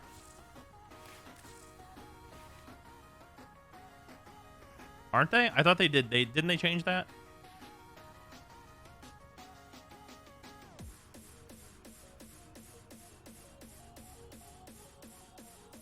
Thought they could only get 4 stacks.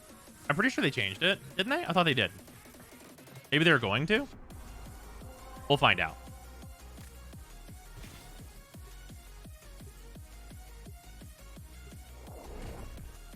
Gosh, I want to see what Redline does to it. It turns it on turbo mode. But Acolytes had the Lich thing. I think they changed it because they're making more enemies vulnerable to status again, like Sentients are.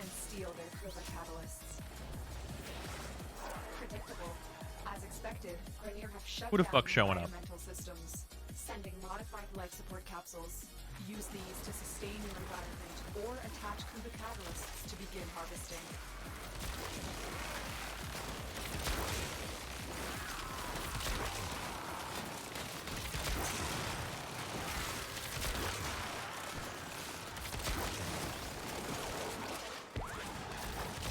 Evaporate those who do not believe.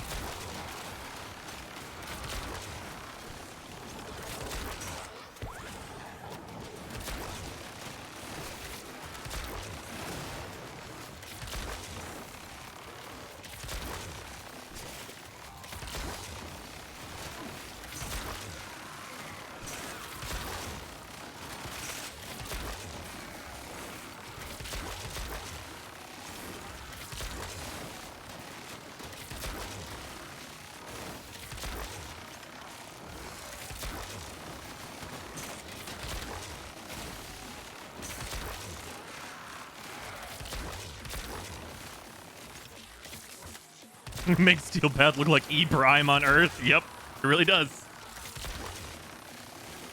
There's actually a version of this build that uses heavy caliber just to decrease the accuracy so that it swipes the hallway without having to move your reticle. Because whenever you put heavy caliber on it, it makes it like a really erratic beam that like fucking flickers back and forth really fast.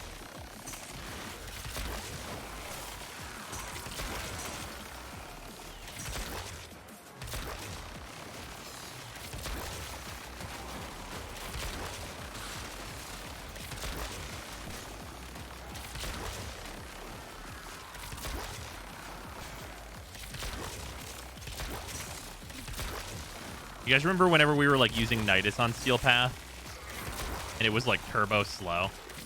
This is like the complete opposite of that.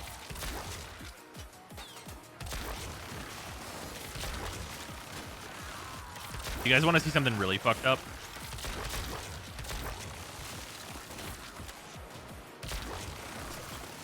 You guys want to know some facts about the current state of this shit?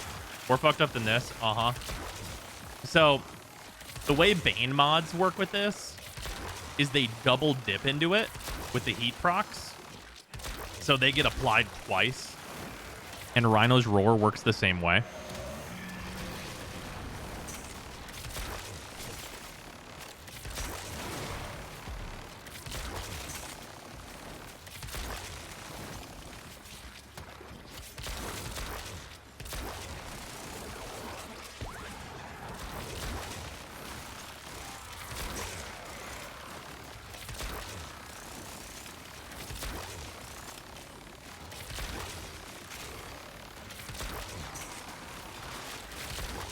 So Rhino's Roar is basically just adding a very nasty all factions Bane mod to your weapons. Be right back. I'm gonna go put Roar on Nezha. Yep.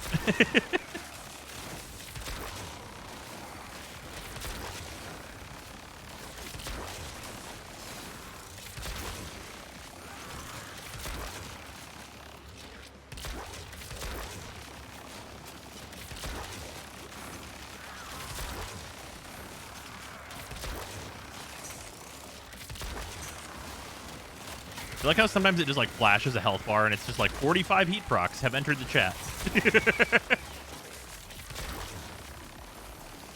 Honestly, that's okay. If nobody's snagged that, I'm just letting you know that 45 heat procs is a really, really good Twitch username. It's like a really high quality username, in my opinion. Oh no, there's still limit 4. Bonk.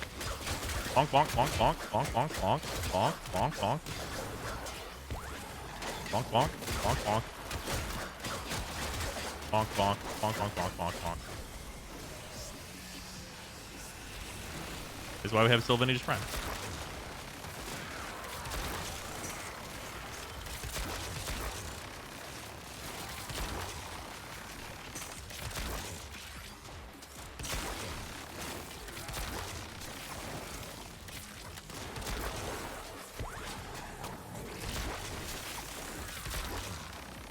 The amount of damage being dealt in split seconds is absolutely ridiculous. Yeah, it's pretty fucked up. Like, whenever you consider, like, these hallways of enemies represent, like, millions of EHP. Like, unironically, millions of EHP.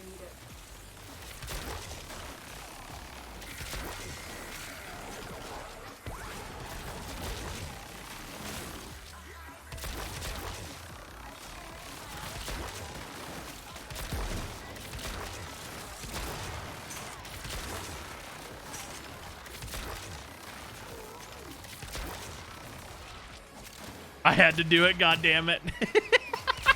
Somebody actually changed those to 45 heat procs. Fuck yeah. It's really good. That's super high quality. It's a very high quality Warframe directory fucking username.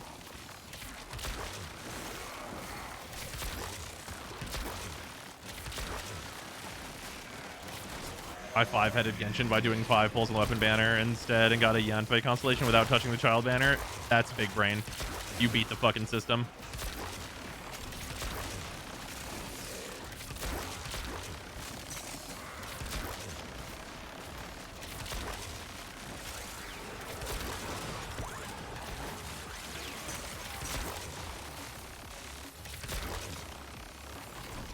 Yeah, this weapon is the fucking Warframe speedrun.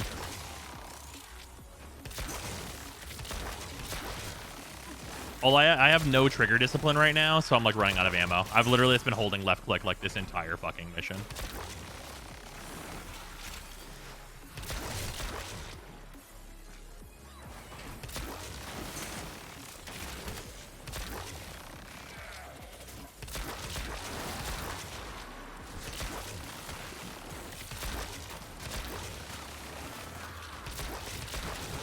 Oh, some of that's probably because Panda are dead. Ooh, 45 heat procs. Thank you for gifting 5 subs into the chat. Much appreciated. 45 heat procs. Thank you for gifting subs. Oh no, I ran out of ammo. Oh well, let's head out of here anyway. So where do you want me to go? This way, map? I think it wants me to go this way. Yes, yes it does.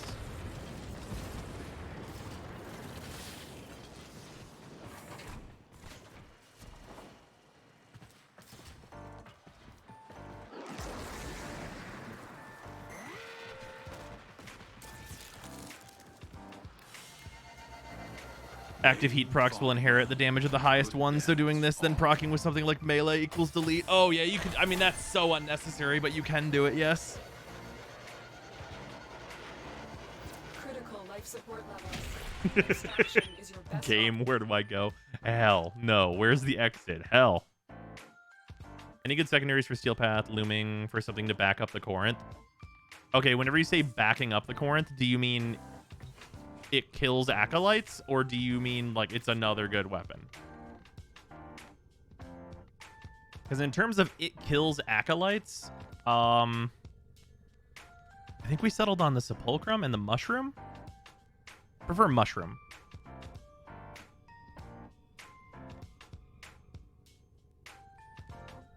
Mushroom's a lot more accessible.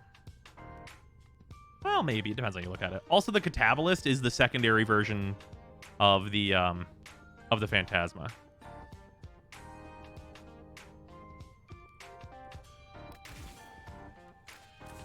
Like, this weapon's turbo fucked.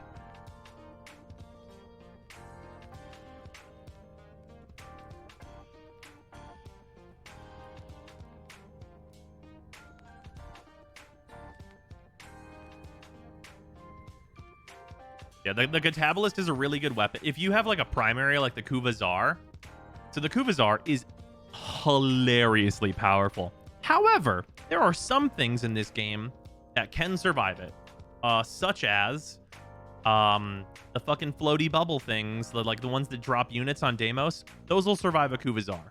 Like pretty extensively, they have a shit trillion HP. However, they will not survive 400 heat procs, which this can apply.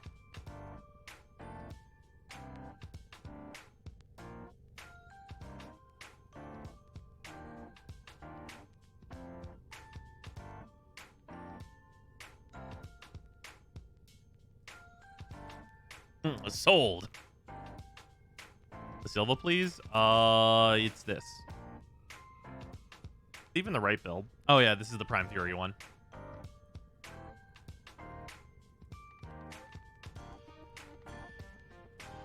I'm not using this on it.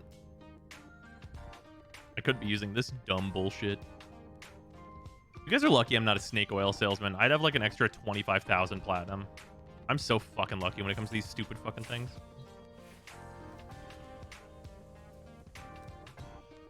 My favorite unofficial minigame in Warframe. How many heat procs until it dies?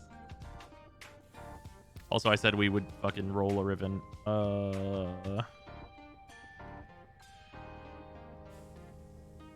We could unlock one. That counts.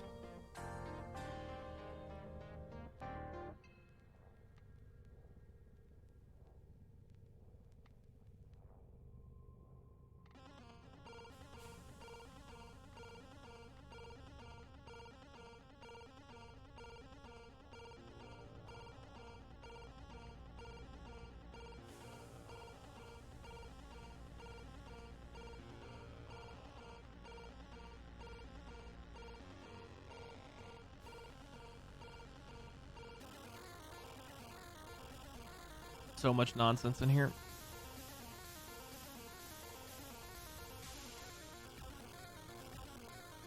UK menu 6. Somebody was like 500 bits to do a Riven thing, and I'm like, okay. Recently traded out my Silva for the Agendist. Was that a mistake? I think if you have a perfect Agendist, they're pretty close regardless.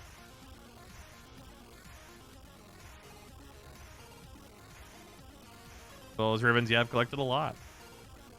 They just show up here.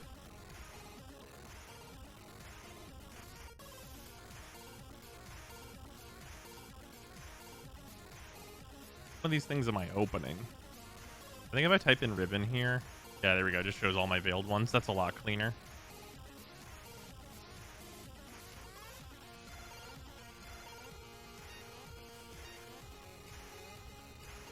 This could technically give me one for Mushroom, and that's stupid. So I'll do that. While sliding and invisible. I guess Ash? Sure. This is gonna be fucking stupid.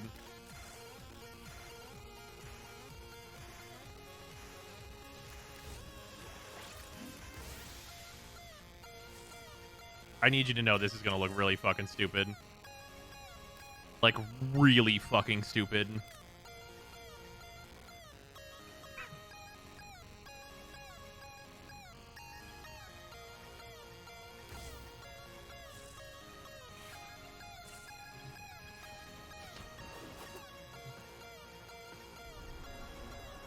Okay, I just need like a capture mission.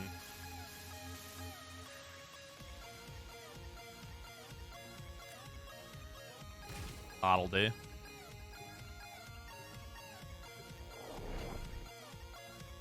I'm about to be so undetected. Y'all have never seen someone who's so fucking undetected.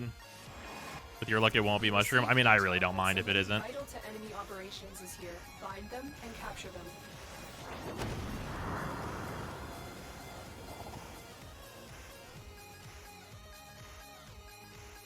With my luck, there will be no fucking enemies, though. That's what'll really happen to me.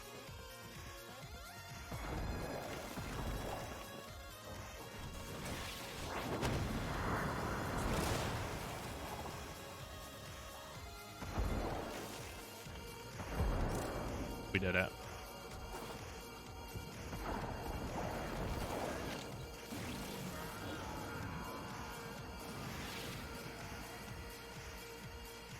Mission complete. The captive has been escorted to the extraction point. Well done.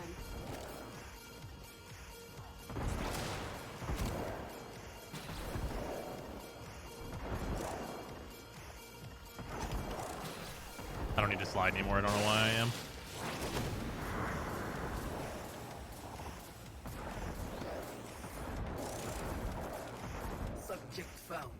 Watch this be the Kubazar I've been trying to get on the free-to-play for like 100,000 fucking time.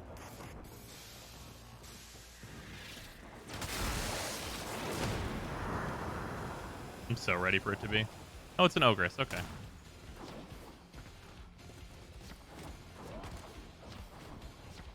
Oh, here, hold on. How do I get into the position to fucking do turbo jumps? I think I need to be under something. There's a ledge somewhere around here, right?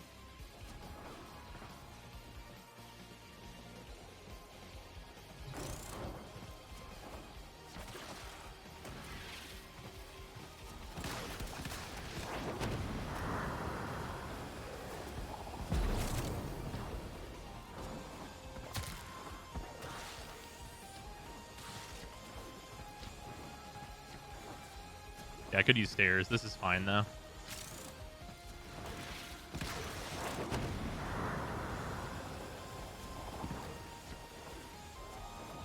Can Ash really not recast a smoke bomb while invisible? Wow, yeah, isn't it some bullshit? What you try to do? I'm just doing the trampoline fucking thing.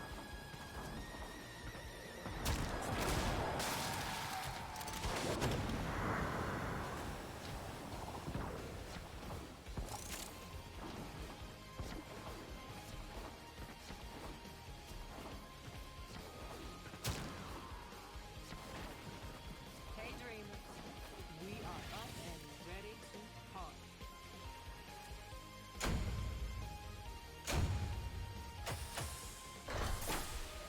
Watch this be the fucking mushroom. That'd be so fucking hilarious. Just like a fucking perfect mushroom ribbon. He's very funny. Reynolds gets time. Whatever. Or the gays. That'd be really funny too. He's super broken. Ba-bum. Okay, whatever. Wow, dog shit too.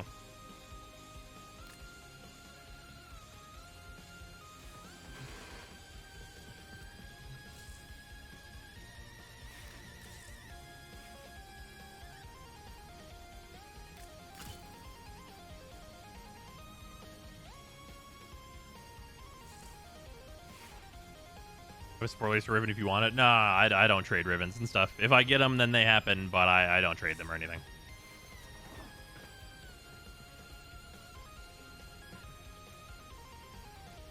As well, let me later if they catch wind so hard that your reaction is, okay, whatever. Yeah, well.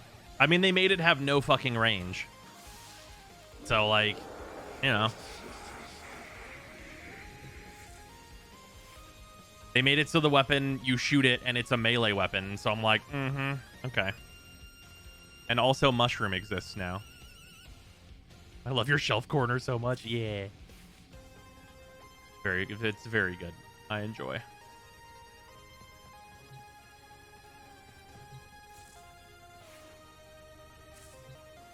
I'm very happy with my ship. This fucking hamster.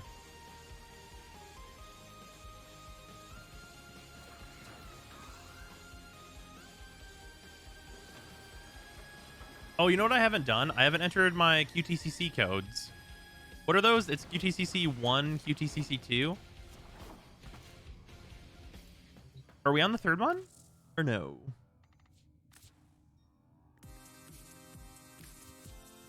Was it all caps? Oh, it's the okay. No 1 on the first one. Ba-bum.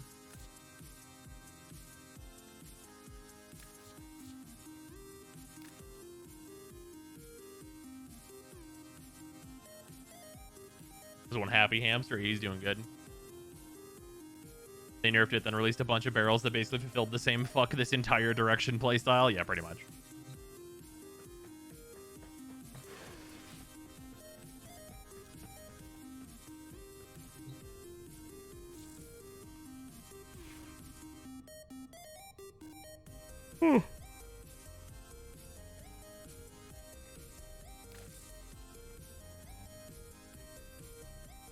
Man, Ash, you're never going to get the quality of life updates that you deserve.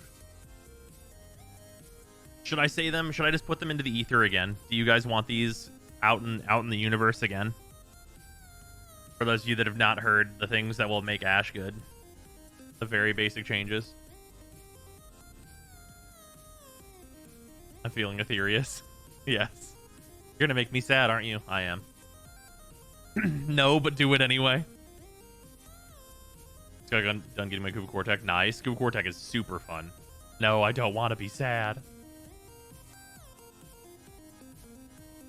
Do it. All right, for the people that don't know, you need 2 changes for Ash in order for him to be pretty good. Teleport no longer requires a target. First change. Blade Storm no longer needs to be activated at the end. You just turn it on, and as enemies are marked, the clones jump them.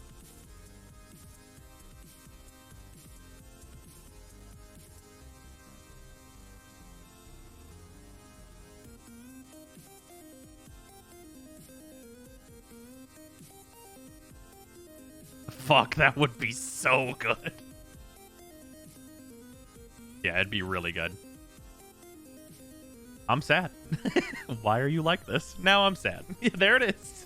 Damn it, I love those. With Smokescreen either triple duration or recastable? Honestly, yeah, sure. You could make it recastable. But like these other 2 changes, like even if you have to recast Smokescreen every once in a while, that's honestly not a big deal because they made the detection changes. Like refreshing Smokescreen's not a big deal. Longer duration I would definitely take though. Because I'm at 200%. Like this is a base duration of 8 fucking seconds. Like what are we doing? Bring back Old Ash? No, definitely would not be Old Ash. Old Ash affected a gigantic area where he didn't have to aim at all, you'd still have to look at the enemies. It's just that at the moment you look at them, then the clones would get them. So you're still having to like actively mark all the targets you want to die.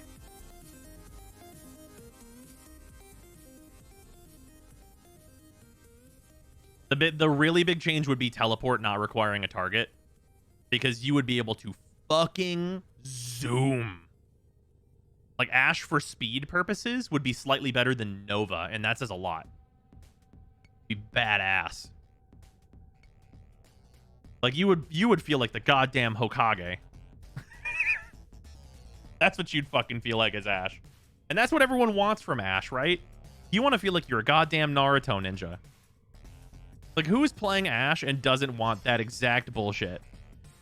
Like, you don't want to be a ninja. You want to be a ninja wizard. You want to be the fucking Hokage.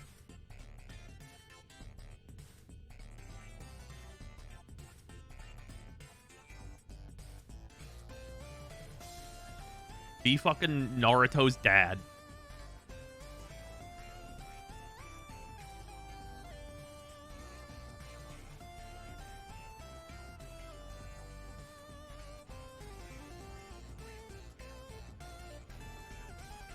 Yeah.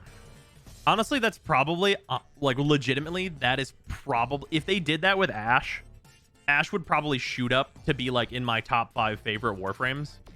Completely unironically. Like, he would not even be, like, that useful. But, like, he would probably be so fun to play, he'd be in, like, the top 5 Warframes for me. Almost certainly.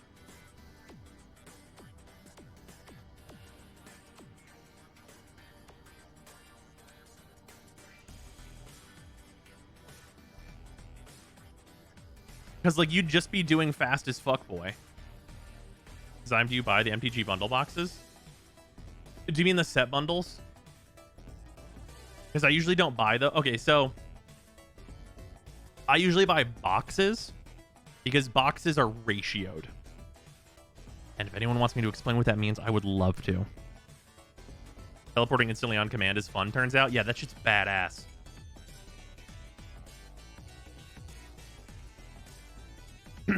Please explain. Okay, cool. I would love to explain this. So this is a concept that most people don't know, actually, about card games. And we can do this while we're doing Cracker Packs. Because I can just, like, explain how this works while we're opening these. How many Cracker Packs do we have? It's quite a few. We have 5. Damn. All right, we have 5 Cracker Packs to do. Let's get these out here. So, this is a box of... This is a set booster of Midnight Hunt, right?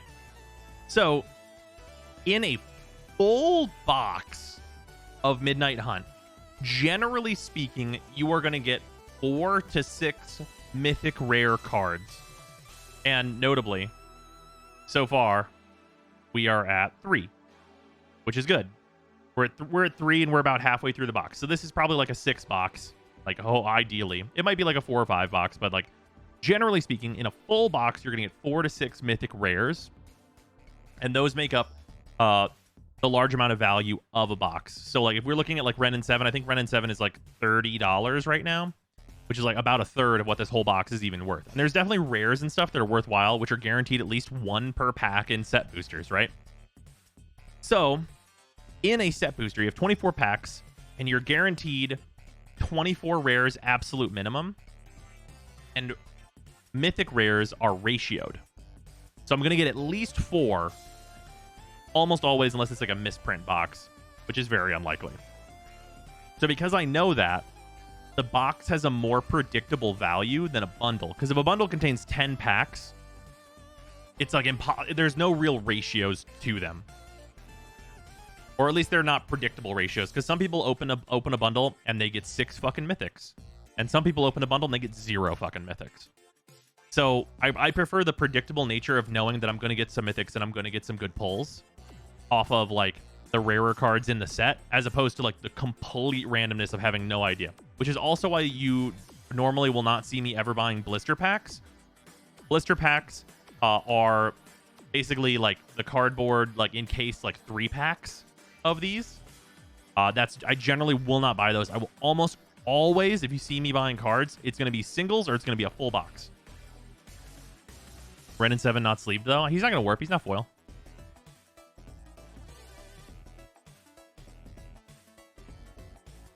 But yeah, that is the reason, is because boxes are ratioed, and the reason they're ratioed is because Wizards does not want you to have a bad time when you buy a full box. Because if you could buy a full box and see 0 mythic rares, no one would be buying boxes, because that's bullshit.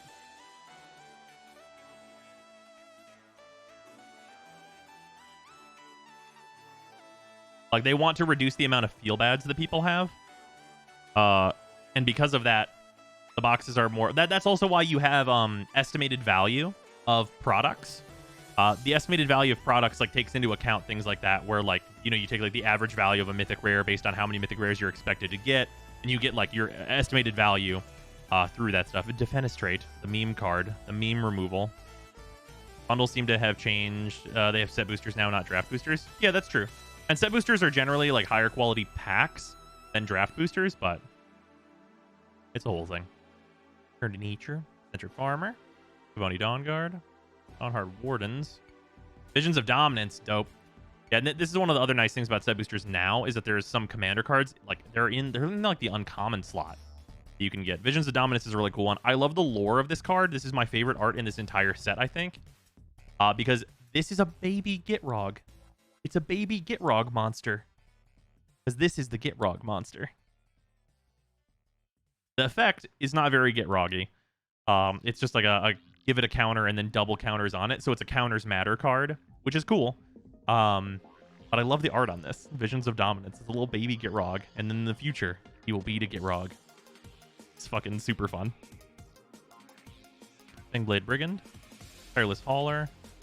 Oh, Malevolent Hermit. This card's actually super good. This card's seeing play in, I think, the tournaments and stuff use this a good bit. 1 and a blue. Pay 1 blue. Sacrifice Malevolent Hermit. Counter target non-creature spell unless its controller pays 3. So pretty much fucking counter target creature spell. And then on the flip side, whenever you disturb it out of your graveyard, non-creature spells you control can't be countered. If Geist would be put into a graveyard from anywhere, exile it instead. And it's a flying 2/2. So this is unironically a good clock, because it's a clock that's in the air, so it has evasion. And non-creature spells you control can't be countered is insane. Really, really powerful effect. So this card is fantastic. I mean, this is just going to like generally see a lot of play. Great in any kind of a... Because Disturb is basically creature flashback. This is going to see a lot of play in decks that want to mill themselves in Commander, I think.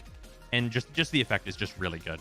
It's a better Siren Storm Tamer. I wouldn't necessarily go that far, but it's definitely pretty close to being that. It is double the mana, so you got to... It's a thing to consider. It's technically triple the mana. Well, I guess no. It's like 1.5 the mana if you consider both the cost and its ability right away. Yeah, definitely extremely good card. Secrets of the Key. Oh, hey, I finally have a fucking day-night card. Nice. If I need to keep track of this shit, I now have one. Good. I needed to get one of these tokens. Fucking annoying to keep track of, but that's the world we live in. I can't believe they made day-night that way.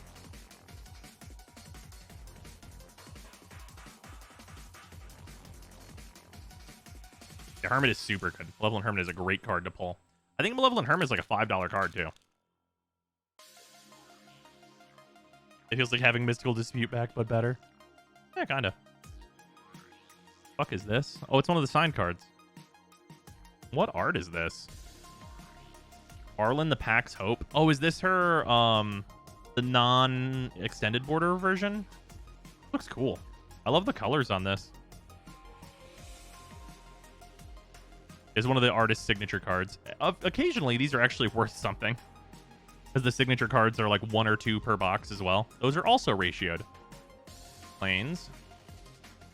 Enrager Slash. Homestead Courage. Unruly Mob. Might of the Old Ways. A Sacred Fire. Sunrise Cavalier. Sunset Revelry. Bird Admirer. Pale Drifter. Oh, Liesa, Forgotten Archangel. Nice. Flying lifelink. Whenever another non-token creature you control dies, return that card to its owner's hand at the beginning of the next end step. If a creature an opponent controls would die, exile it instead. So this card, for those who don't know, This is the card that completely replaces old Athreos. Because it's whenever another non-token creature you control dies, return that card to its owner's hand at the beginning of the next end step. So instead of your opponents getting the option to pay life, this card just does the thing that you want old Athreos to do. And it's a flying lifelink 4/5. And it's graveyard stacks. So if you were playing black-white original Athreos, just switch your commander to this, because this one's the better one. Because this also does not need to stay on the field. If you get board wiped with this on the field, everything except this card goes back to your hand at the end of the turn, because it's a trigger that then like resolves at the end of the turn. So it's super good. This card is really good. If you are running a black-white deck, I would highly advise you to play this in Commander. It's extremely, extremely good. I'm actually really glad I got this, because I have an Athreos deck, and I'm just going to legitimately take Athreos out and put Liesa in. And I'm just going to play that deck and just see how it goes. It depends. Athreos doesn't wait until the next end step to trigger. But everybody just pays the life because people got smart at one point. Like, unless your playgroup is stupid, Liesa is better.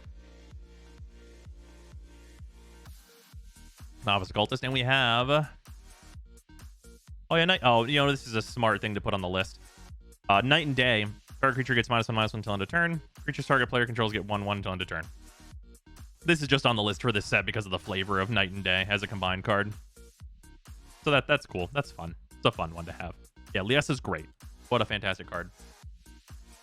A short stream. It's about to end. We're ending it after this.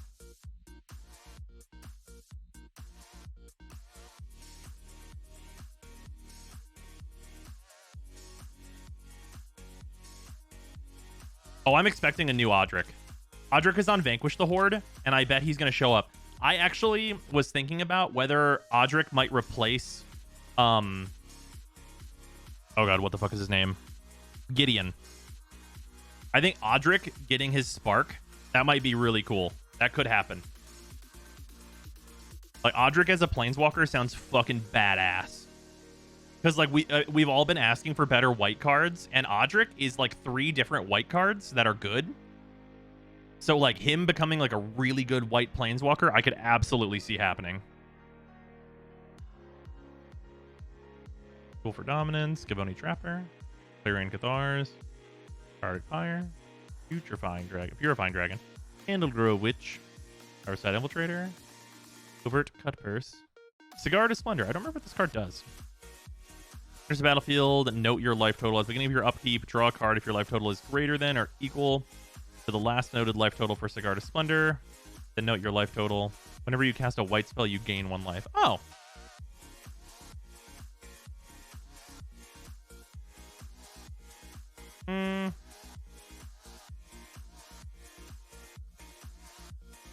This is some card draw for a life gain deck.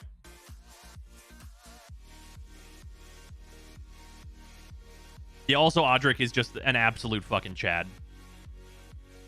Yeah, this card's not bad. This card's aight. Yo, that's a fucking good list print. Fucking Tireless Tracker. Hell to the fuck yeah. I could always use more copies of Tireless Tracker. Yeah, that's a really good list hit. These packs are fucking cracked, dude. Tireless Tracker's like a $15 card still, I think. He might be 10. Yeah, fuck Cigar to Splendor. Fucking Tireless Tracker was in this goddamn pack. This card's broken. For anyone who doesn't know, this is like a modern staple. 2 and a green. Whenever a land enters the battlefield under your control, investigate. Whenever you sacrifice a clue, which you get off of investigate, put a 1/1 counter on Tireless Tracker. Absolutely incredible card. He's like 8 right now. Okay, badass. I'm still way into it. I love having more Tireless Trackers. I can never have enough. Could actually never have enough Tireless Trackers. How much is Max Magus Lockdown? I think I've seen him for like 20. It'll climb back up, for sure. Tireless Tracker fucking always does. Very angry vampire. Boilum. Innate's Rush. Arrogant Outlaw. Ritual Guardian. Ominous Roost. Scab Wrangler. Village Watch. Tavern Ruffian. Static Awakener. Angel Fire Ignition. I forget what this one does. Put 2/1/1 counters on target creature. It gains vigilance, trample, lifelink, indestructible, and haste until end of turn. Flashback for 4. Yeah, this is for like Boros. Boros hit you. This card's cool. Like if you're playing Voltron and Boros, like this is a solid card. Feather? Oh, I mean, yeah, Feather uses this nonstop. Feather's way into this. Well, actually, is Feather way into this? Feather already has... Nah, I probably actually don't run this in Feather. I guess it's permanent 2/2. 3 mana is just a lot in Feather. Like, 3 mana is a lot in Feather. Like, unless you're running, like, a more competitive Feather that has, like, fast mana, 3 mana is a fuckload.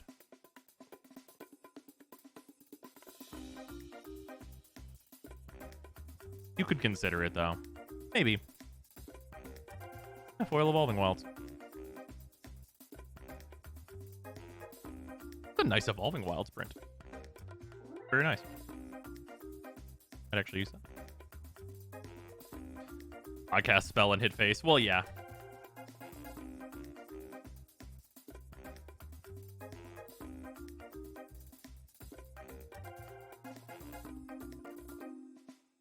All right, let me throw away the trash here.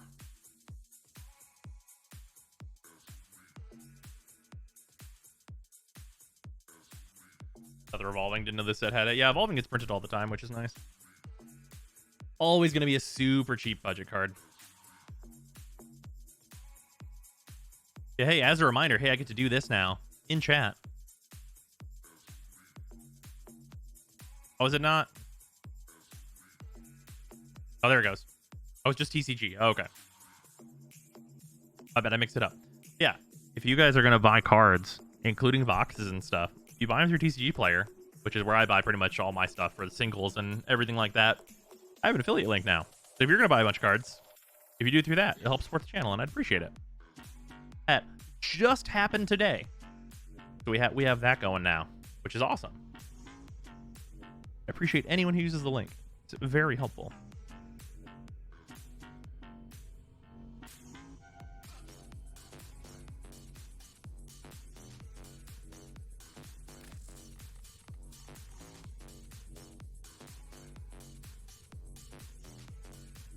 Yeah, I'm buying my Egg Lord deck on Thursday. Egg Lord? Wait, Atla Palani?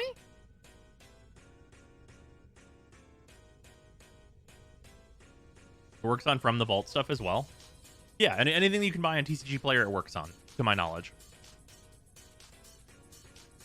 What's your recommendation on new player deck / packs to buy? If you want to play Commander, there's a shitload of good precons. Like, you can also just, like, build a budget deck or like ask somebody to build a budget deck for you if you have a specific legendary that you really like. And man, I just thought of, I mean, that's just a fun thing for me to do. That takes like so much time though.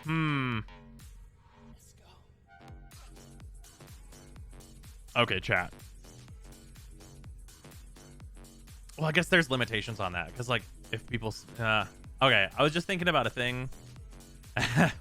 I was thinking about a thing like, what if we had a bit thing where you could click it and there was a certain amount of bits and I would build whatever legendary creature you want.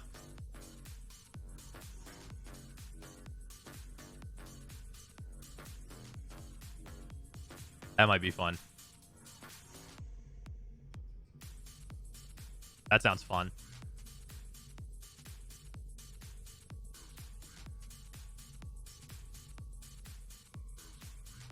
Chromat first pick. Oh, man. Just build anything. Chromat anything edition. The channel points. It couldn't be channel points because, like... yeah, channel points are hard for things that take up that much time. Wilhelt is the second most used commander for Midnight Hunt. Number 1 being Tovolar. Yeah, that makes perfect sense. People really want to play werewolves, and Wilhelt is incredible and a fantastic new zombie commander.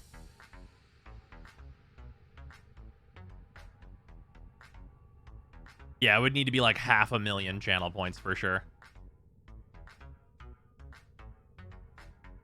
Think Loki should get a rework / tweak. What would it look like in your opinion? I mean, Loki definitely needs help. The problem is that you need to like remove entire abilities or completely fundamentally change what they do. And I am not a fan of me suggesting complete overhauls because they are destined to go nowhere.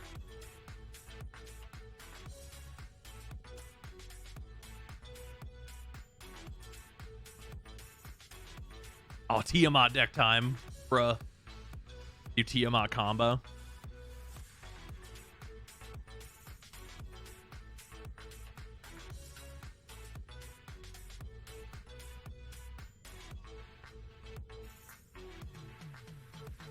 Yeah, I'd probably need to set some stuff up in order to make that a reality. I'd need some like parts built, like land bases for all the different color sets.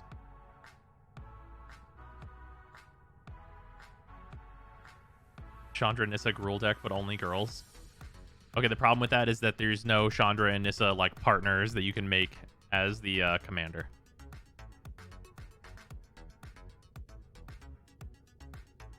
How do you figure out settings for your microphone? A lot of tweaking. Also, they really didn't put out a Werewolf Commander Precon for Midnight Hunt, huh? They actually explained why, and I totally get it. It's because they're double-faced cards, and you need sleeves for double-faced cards. They didn't want to require people to have sleeves in order to play their deck that they bought, which totally makes sense. Like, it actually makes a huge amount of sense. Like, I absolutely understand. Yeah, because, like, they'd have to, like, give you sleeves with it, and then it's, like, a more expensive precon, and it's, like, you might not even want the sleeves. Like, it's a hard thing. What's planned for tomorrow's stream if there is one? There's definitely going to be free to play through tomorrow. We are at the end of this stream, though. This is supposed to be a bit shorter. Went a little bit longer than I wanted to. I'm planning on doing some videos and stuff. Ideally, I can get through at least a couple of these videos that I'm planning on coming out. I would love talk on more stuff. Use the Shure SM7B, right? Yeah, I actually got it set up now. This thing was in a box for a while because I didn't have a controller for it, because I got this as a present. Which was extremely nice. And I didn't have like a thing for it for the longest time. I have a Go XLR that I put it through. Sounds fantastic. Thank you. For a dragon deck, but you can only choose cards of a single color. That would not be hard. How far is the free to play through going? Oh, we're gonna do Steel Path and all the business. Mention stream before or after free to play through. A nice short 5-hour stream. I blinked and it's over. That's how it goes. But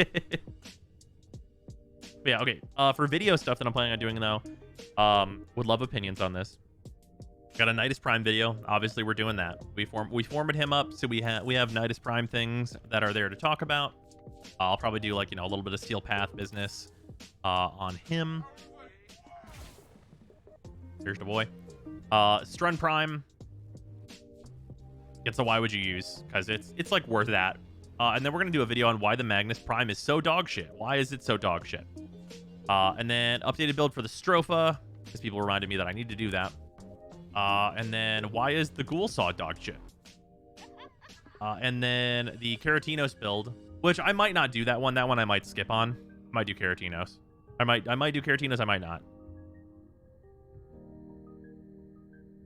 And then budget Profit Taker, which I'm working on. That probably won't be for a while. I gotta figure out what's the best route for that. If anybody tries Zephyr on Profit Taker, let me know how it goes with the tornadoes and stuff. It looks kind of rough, not gonna lie. What about now?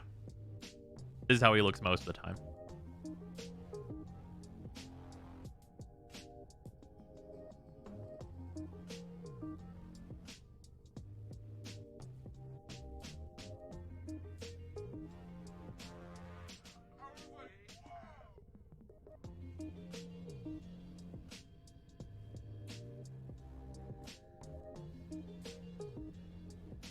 Should make a farming video about using max range Zephyr too. Sensor 2 pops crates. Yeah, that's a part of my recent video.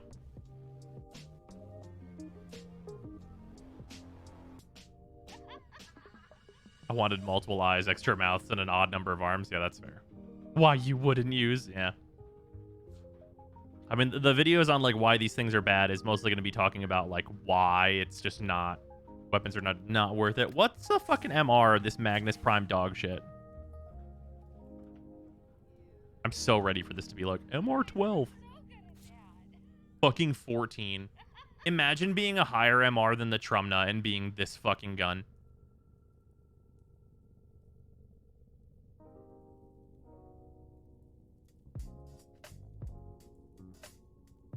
Imagine being this absolute piece of shit.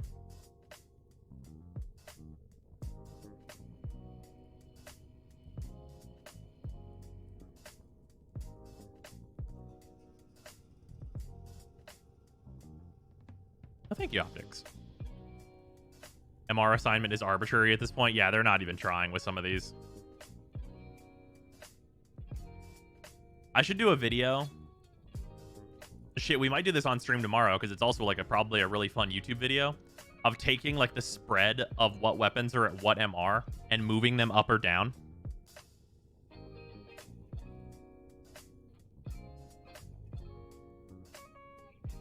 Like what MR they should be at versus where they are at.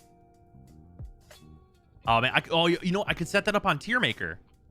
Hold on, wait. Because they're all listed on the wiki, right?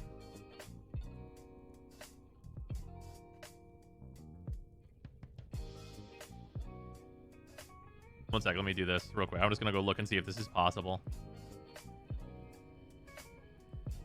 To do this like easily.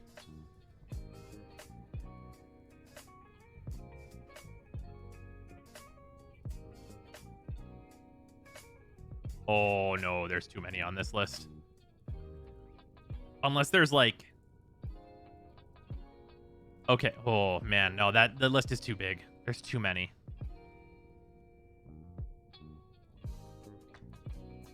If there's a tier maker list that has all of the Warframe weapons, like with their names visible, I could probably do this, but I'm definitely not importing all those images into tiers because there's too many weapons.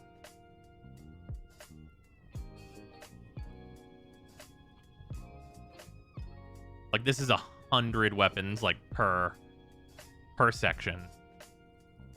Oh, there's way more melee weapons too. It's like 150. There are roughly, what, 360 weapons at this point? Yeah. Yeah, no, that's way too much. Do it by weapon type? Oh, no, I'm looking at doing it by weapon type. Even if you did it by weapon type, like, it's way too many.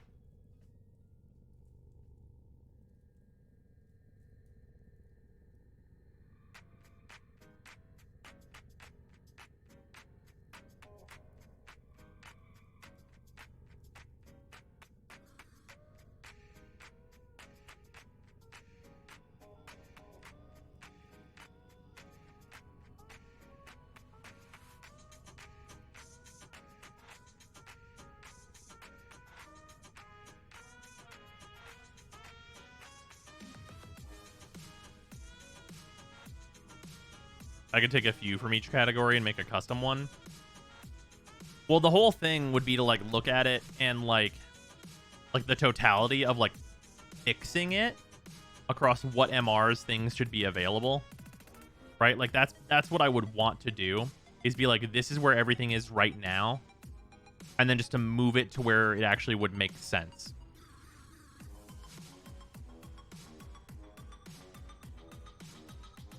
Why the fuck is Aklex Prime MR15? Right? See, exactly. This is exactly what I'm talking about. Like, I'm looking at Burst in Prime right now, and it's MR12. Burst in Prime is MR12. You tell me how that fucking makes sense. Voltor Prime is MR13. For who?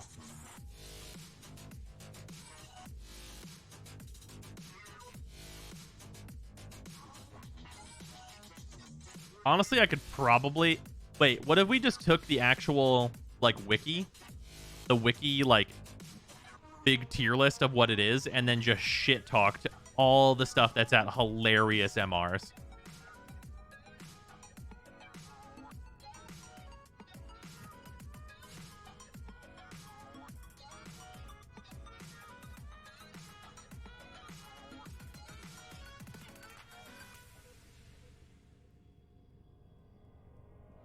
I'd watch. Okay, we might do that. That's probably a lot more reasonable to do. Yeah, that's probably actually like an achievable thing as opposed to not.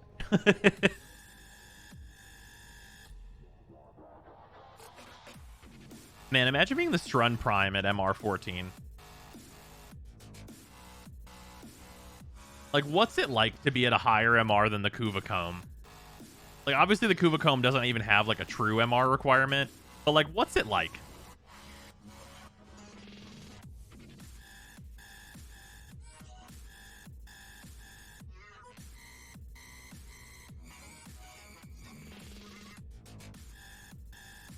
Also, the Tenet Flux Rifle at MR16. That one feels like a joke.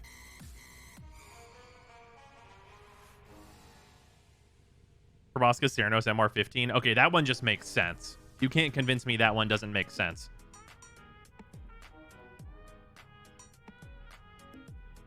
That one's real. The Proboscis Ceranos is crazy. It's one of the best weapons in the game.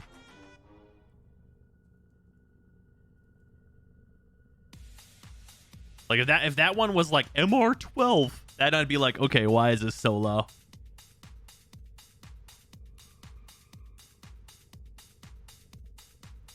There's gonna be weapons I forgot existed on this list. Like, there's so many weapons that like don't exist until I look at their name.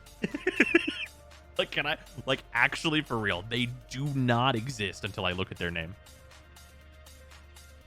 Should I had it confused with the Mutilus Ceranos? The Mutilus Ceranos is at like 7, which is honestly not even like unreasonable. Bubonico's 13 should be higher. That feels like it could be higher. I think so. They've kind of alluded to this on the last dev stream. I think.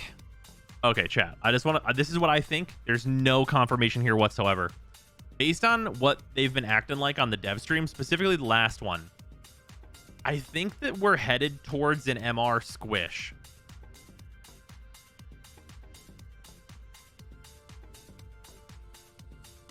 Like, I think as a community, we're headed towards an MR squish. Which would be rebalancing the MR so that you need less MR to get to significantly higher MR, and then making the legendary ranks way further. Because we have the legendary ranks, and I think they would like to take more people into the higher MRs faster, and then have the legendary ranks still be there for prestige. So you'd take someone who's at like MR10 now and make them MR20.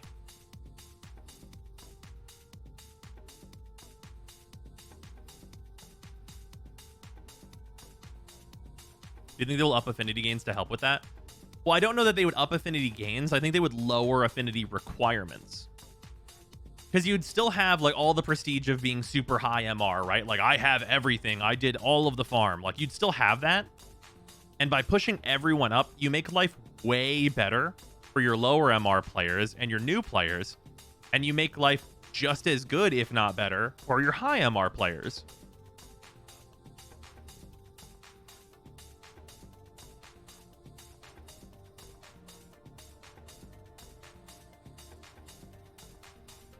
I'm MR 28 and I only level shit that I want to level. Being 30 just for free after some update would be the dream. Yeah. Because, like, I think that, like, based on, like, what I was doing on the, or what I've been doing on the free-to-play, right? Like, I'm MR 10. And we had a couple sessions of just leveling a bunch of shit and just throwing it directly into the dumpster. And I think until you're at, like, the much higher MRs, they probably want to avoid that.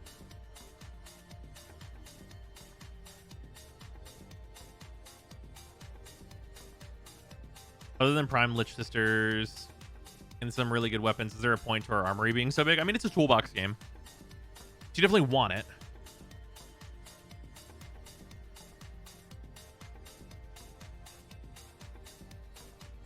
I'm at 26 and I haven't even touched most of the actually good weapons that shatter the game state. Yeah. Leveling it and throwing it in the dumpster is a real problem in Warframe. Yeah. Yeah, there's a ton of MR fodder.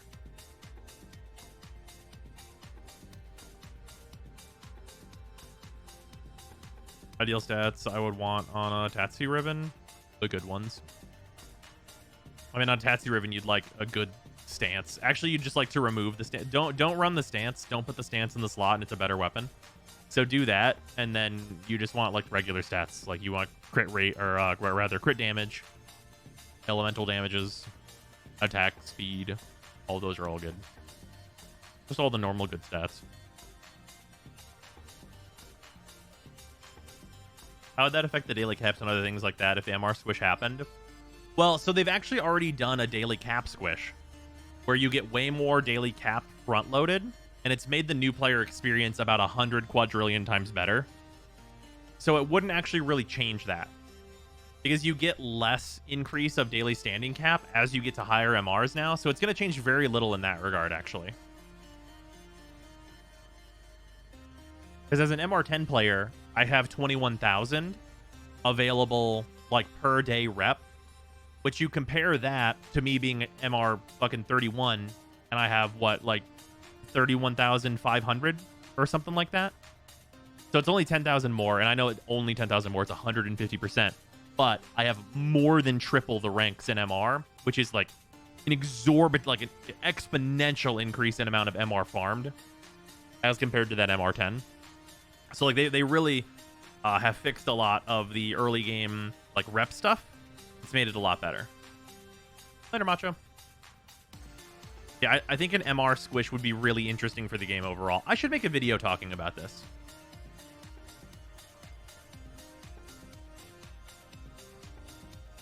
That should be a video. Oh, hold on. I'm just gonna type that into here. MR squish chat. There you go. That's on my little list of things that I probably want to make now.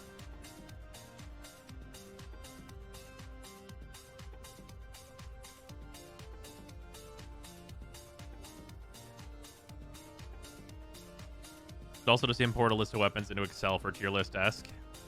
Yeah, I guess. But, yeah. People don't like to look at an Excel sheet. I got away with it that one time with all, like, the helmet abilities, which I still need to update. Oh, which is going to be a nightmare. But yeah, it's normally not very viable to do. What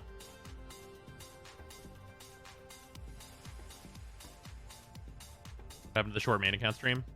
Not even 6 hours. Not even 6 hours. All right, I'm going to go work on some videos and stuff. Thanks, everyone, for hanging out. Much appreciated. I'll see you guys tomorrow for the free-to-play stuff, which also might run a little short if I'm going to still work on videos and stuff.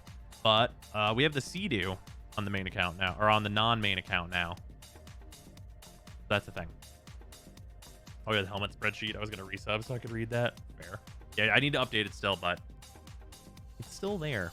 It looks like your spreadsheet is helpful. Oh, thank you. Much appreciated. Shut up and take my money. Also, thank you for the resub. Much appreciated. But yeah, tomorrow, free to play through things. And yeah, I will see you guys there. Goodbye. I also have to do stuff in the morning. It might not be until later because I have a bunch of shit to do tomorrow. So, bye. Goodbye. Goodbye.